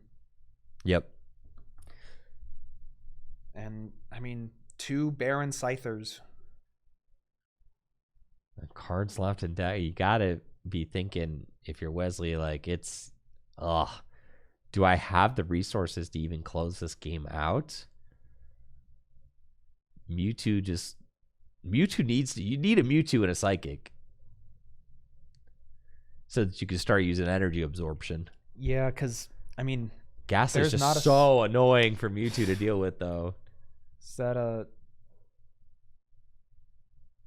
Wait. Oh, Oak? Wait, was there an item finder in there? Okay. I'm assuming there was an item finder in there. Yeah, that has to be. I don't know if I like that, though. I mean... Look how big his deck is. Yeah, I mean, compared to Wesley's is so much smaller. And you're only down 2 Lickitung now. Like, you're not too worried about that resource. And there's a heads. Yup. Dude, Ghastly. Plus power Ghastly is getting in there. There's energy retrieval. That's good. Yeah. So finally some energy fixing. These Ghastly are just ridiculously annoying. And it's like, I think the move is just you try and Ghastly the Ghastly and you have to outflip it. Yeah. Yeah, you just outflip it. And now, but I mean, you see Wesley's Ghastly's already got 2 damage counters on it. So the real question, are we going to see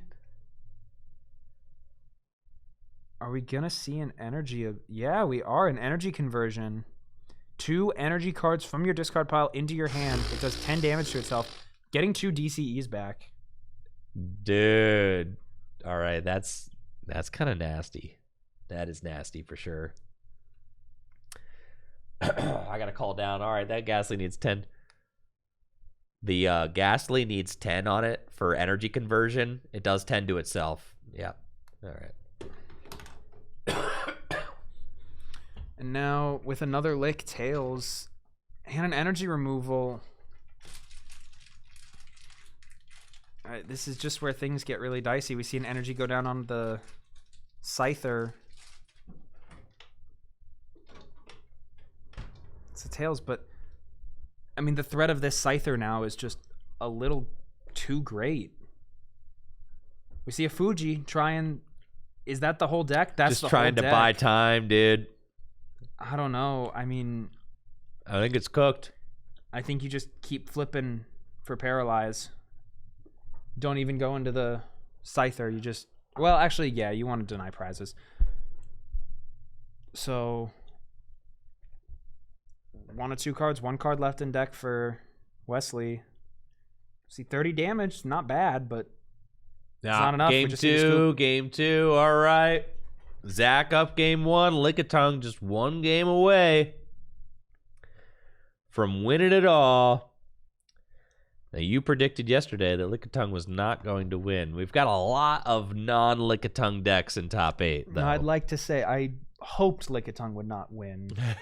It was a hopeful prediction. I think my tentative prediction then was Lickitung was not going to win, and I would like to see that follow through, but I think the matchup is a little too steep here for Wesley.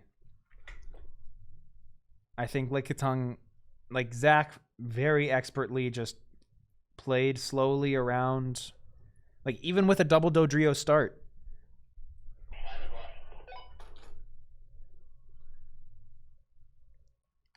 What's that? Did you ask me how much time is left? How much time do we have left? 1 hour and 7 minutes. Yeah, they're chilling. Yeah. And games like aren't too monotonously long. Like we saw. No, that was a 20-minute game. Yeah, you reach the bottom of your deck pretty quickly, Yeah. even if you're trying to conserve resources in some capacity. I watch GLC players take longer than that every single week. Don't even get me started. Every single week, bro. I watch GLC players take 1 million minutes to make their game actions. You could save so much time. I know. You got to get the little clock Live has that just like yells at you if you take a little too long. It's just they should have to wear shock collars, and actually, if it take more than 15 seconds for a game action, you get a little shock. All right, Yeah. game 2, Zach Canton up. Game 1, Wesley on the back foot. Can he mount a comeback and force a game 3 in the finals of this base fossil throwback tournament? And it's going to be just a big oak off oak. rip, I mean, what a else are you gust, doing with that hand? Nothing. An You're up item against- finder. You're up against a freaking Scyther. You got to go. Yeah, you got to go. What are you going to do? Nothing? Sit there? No. I mean, I think the optimal thing turn 1 here is... I mean, what is it? Is it swing with a... I think it might just be swing with Ghastly, but you only play the 1. There's Mew. That ain't bad. And But, I mean, pass. that's not very good in this matchup, if I'm being honest. No, Mew is like fine to check a loaded Scyther. You know, poke No. it for 30. Clean up a Scyther is good. And yeah, We did see... just another oak incoming. Yeah, I was going to say we did see a Swords Dance, but, I mean, that will no longer be in effect because you cannot use... Fuji the Mew back in, and then oak. Wait, I like... Okay, I see the vision. It's +1 card to the deck. I don't really know what we're turboing for here. Like, There's nothing in the hand. if it's a Mewtwo we're after, just draw into it. That's what I say. Just find it. Yeah, maybe it is correct to just wait. I think playing... I am always of the opinion in this format, if you're going up against... Yeah, a deck but what if it's Swords Dance into Slash for 60 days? Who cares? Your opponent's not going to take all 6 prize cards. They very rarely do that. You do have this certain point where, like, if... I mean, Wesley's hand was pretty horrible. I mean, there wasn't even any energy. Wesley's in it. had like 3 hands at this point. They've all been horrible. I know. Wesley didn't even have any energy in it. And I think there's a Swords certain Dance. point where it's like if you start top decking, like, other resources when you need to oak, you're waiting. Because I tried waiting versus you one time yesterday, and you just keep top decking like item fighters, and you're like, cool, I need energy though, and like Pokemon, and you have to oak inevitably, and then you just end up But you wasting don't more have to oak resources. inevitably. You can. You do with a freaking Hitmonchan Well, and a then Doduo. You yeah, do. But then you've got to oak early. Like it's tricky. That's what I'm saying. He had to oak because he had to get more energy and Pokemon. Those were the things he did not have. So that energy retrieval, just get both the grass back. Do we pitch a Lickitung? Oh my gosh, Zach is so in the driver's seat. That's such a Chad move. No benched Pokemon. Pitch a Lickitung. You're like, I don't care if you're gonna poke me for 10. I'll just bench whatever I need. That is until you see Imposter Oak's Revenge hit the field, and then you're cooked. As I was saying, yeah. What is that? Shuffle draw 7? Oh, yeah. 7. It could be used as a mode to deck your opponent out slightly It could, faster. yeah. But nobody really plays it for that. Well, it could be really good with cards like Moltres. Mm-hmm. You just catch it by surprise. Oh, I need a pizza. Well, right, because you can Imposter Oak. If your opponent's got 4 cards in hand, that's a +3 mil. I mean, right? Sometimes your opponent's got a 20 card hand, and Yep. that's like a -15. Yeah. So it does do something. 13. Dodrio hitting the board. We're gonna see a poke with Mr. Mime. Oh, no, we're not. Yes, we are. Yes, but needed an energy to retreat the Hitmonchan. Yeah, so starting to stack a bit of damage. I mean, Meditate, great counter to the Scyther, but... Oh, poke for 20? Yeah, I mean, the Scyther's not doing anything. Next turn you're to swinging 30? The invisible wall. Super. Oh, boo. Fun police. Yeah, there goes the fun police. Anytime you think, I was like, oh, wait. If you find 2+ powers next turn, Meditate knocks it. Nope, fun police. No. How about back to 0 energy on the Mr. Mime? Yep. Yeah, how about back to 0 energy on board? No fun to be had. That's what I was saying. The evil Lickitung versus, well, I guess the whimsy Wigglytuff is no longer with us, but yeah, just a pass. Attach and pass. So we do see, there's the Lickitung. I mean, knowing you can't do any damage with Scyther, you might as well start piling some on now. Licks a million, dude. Tongue wrap. Here we go. Paralysis. No sense using Gust of Wind. I mean, you got Oak. No real sense doing that. At this point, you vote. You voked your Oaks. Now you gotta sit. Yeah. Yeah. If you try and turbo through your deck, you're just kind of delaying the inevitable. And it's very easy to sit there and be like, oh, I need to start doing stuff. No, you have probably like 8 turns of being chill. We see Zach understands the chill.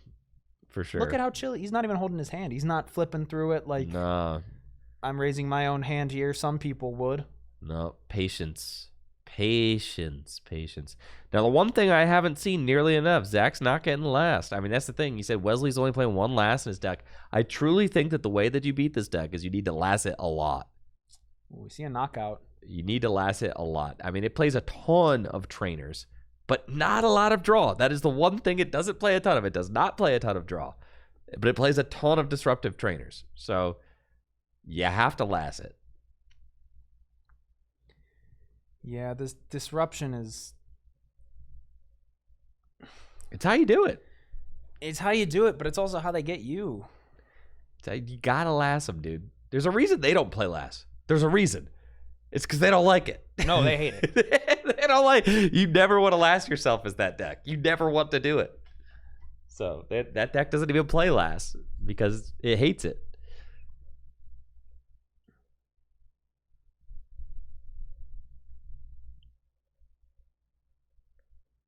We just see Item finder.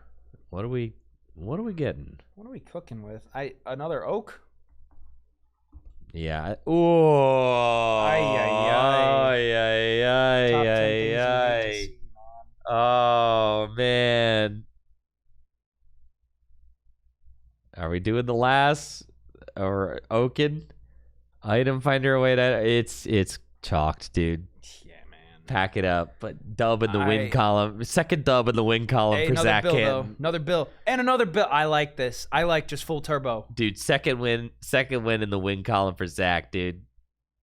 Yeah, Zach's sitting there way too chill. Way too chill with that Lickitung in the active. Yep. The humble Lickitung. Yep. Doesn't need to do much. Nope. Doesn't need to do much. Just got a tongue wrap. 10 damage.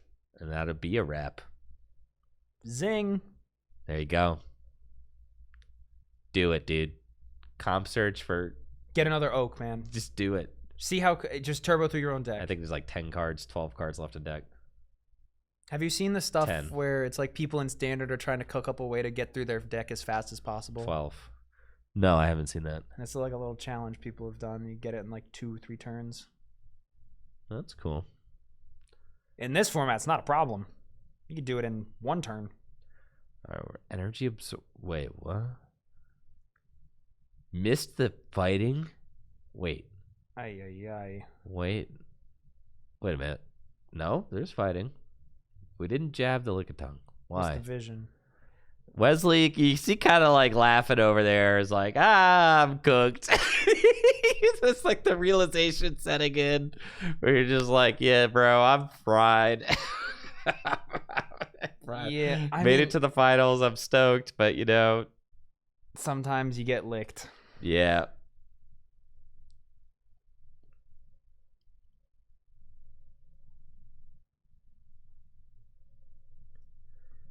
Did you just see Zach being like, "Yeah, let me see them resources. Let me what you used so far." A lot. Yeah, A whole lot. yup. And Zach and Wesley doesn't have a single prize to show for it so far. That's not good. That is not good. Seen Ben Morse in the chat. Zach hit 5 heads in a row on my Wiggly in top 8. Ooh. Hey man, that's how it goes. The Lickitung will take, and it will take, and it will take. Yep. That's brutal. For sure. 1 energy removal. I see And two looks chances like in the hands. Item finder for the super. SCR going down. Oh, not no hand, but No. just completely stripping Wesley's board of energy. And there's a scoop up back to the Chad solo Scyther. Sword stance. Comp Comp search. search. Gonna go grab that oak. Doesn't even need the licks, dude. He No, says, man. he said, screw these Lickitung, dude. I don't even need them. Give me the bug. Scyther's a bug, right? I mean, what Yeah, dude. bug is he based on? Praying mantis. What praying mantis do you know that have? It's certainly Arms based like on a site praying mantis, right? What's Scizor based on? A praying mantis. There's metal. Oh, it's the mantis Pokemon. Okay, yeah, man. It says mantis Pokemon right there. Does it actually? I'm dude. cooked, man. I'm so. Oh my god. What a site they're based The on. brain cells in there's probably like 2 of them up there, and they're fighting over which one wants pizza more. It literally says the mantis Pokemon on the card. Man, I wonder what that Pokemon is based on. Yeah, dude. Cole be like, huh? I wonder what Hitmonchan is based on. Cole be like, I What wonder what fighting style do we think it is? It's I got wonder gloves on. what Poochyena is based on. That's what Cole's like. Yeah. Any ideas, chat? What's Lechonk based on? I don't know. Tough ones. These are the questions that I'm pondering right now. And we just see Zach just slow and steady wins this race, thinking over all the options.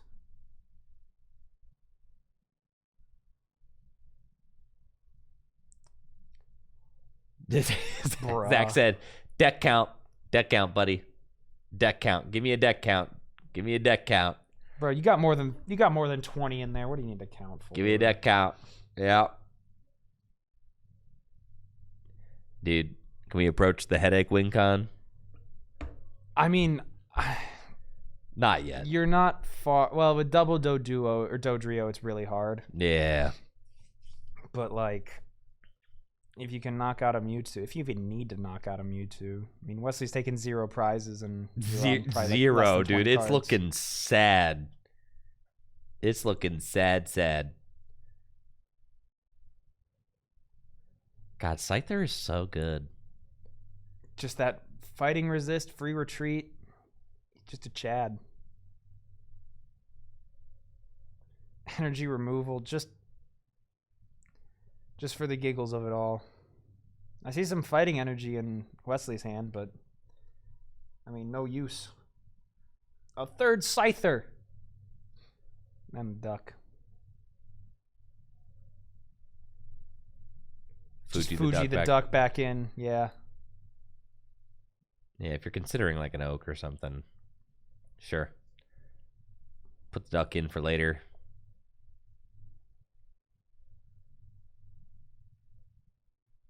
Gambler? No, comp search. Oh, do the gambler. Just see what happens. Dude, we saw Luke Townsend earlier today. Oh, gosh, those were brutal. Dude. There's the oak. Send it. All right, now Zach has. There is maybe a concerning lack of. Is it a concerning lack of Lickitung on the board? Doesn't matter. No, I don't think Zach cares. No, Zach doesn't. Zach has been intentionally ditching them.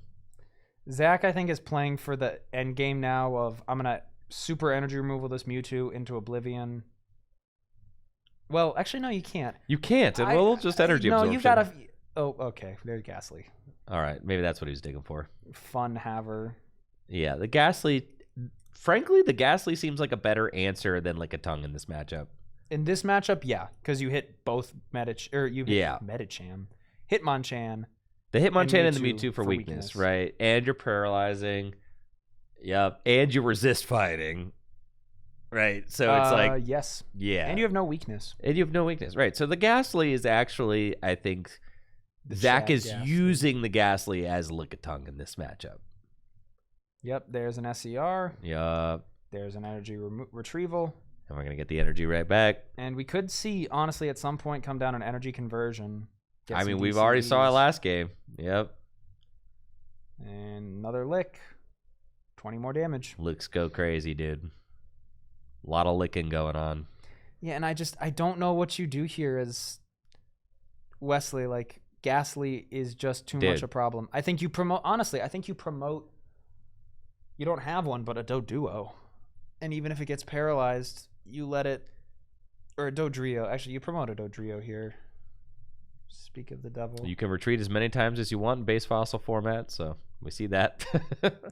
Yeah, and then here's the energy conversion. Yeah, I really like this play. Knowing that you have the time to... Well, let's just go get some energy. Why not? You know, what are you going to do? You got to rage me for 10? Cool, man. Yep. Seems fine.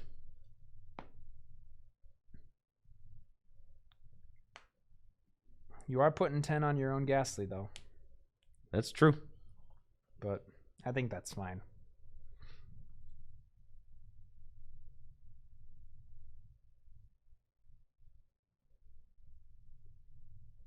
And now as Wesley, it's like, I mean, what do you do? Zach's up a prize. Yeah.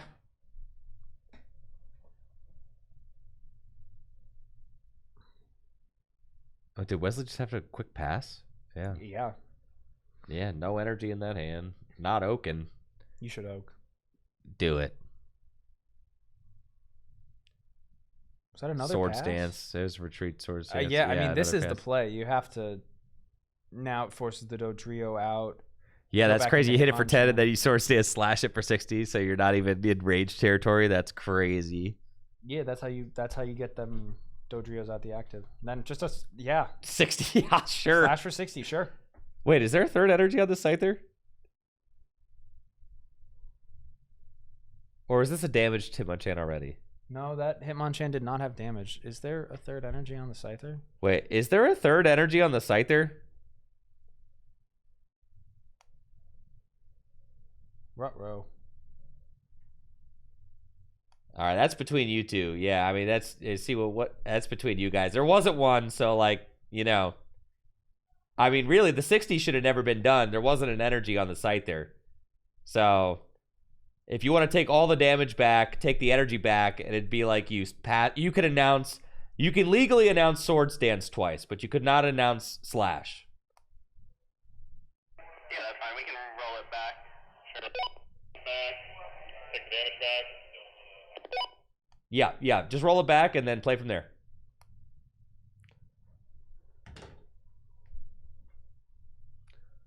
You attach the bench Scyther instead of the... No, we're taking back all the damage. Sword dance right now, right? Yeah, sword stance is a legal action because you could not have announced slash, so sword stance is fine. All right, so yeah, so the attachment to the bench is fine because I mean it's legal. that was legal, but right? now you have to announce Yeah, an yeah, attack, yeah. and it's Yep. got to be. Yep.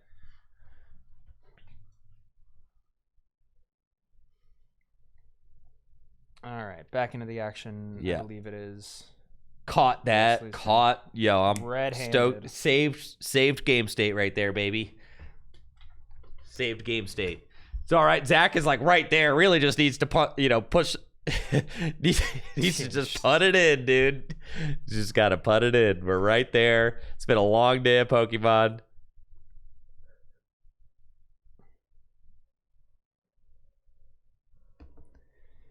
Yeah, I mean, there's another Mewtwo. You're gonna get 2 energy onto it, but that thing could potentially be 2-shot, and there's a Ghastly on the bench, so look out.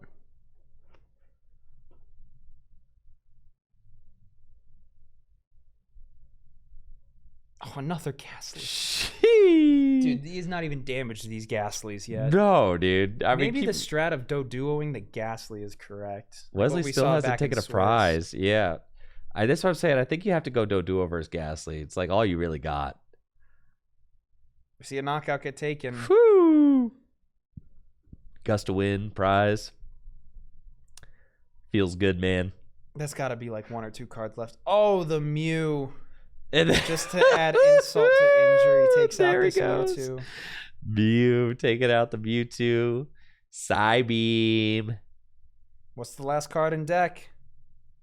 And that's it. That's it. That's your final. Zach Canton is your base fossil throwback series champion. Congratulations to both Zach and Wesley on a job well done today, piloting these base fossil decks all the way to the final stage where Zach Canton will be taking home the exclusive 1-of-1 base fossil throwback series playmats.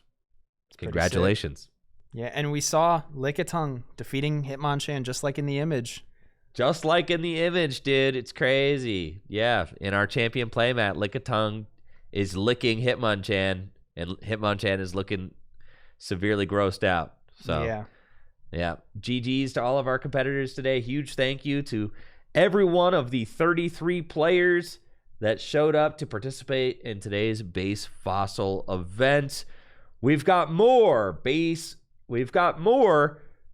retro tournaments planned for 2026 here at Full Grip Games. The schedule is available at fullgripgames.com, so you can check that out. I believe that our next retro series tournament is going to be the 2004 World Championship formats. Let's see if 04, we've got very a tentative date for that. widely beloved format.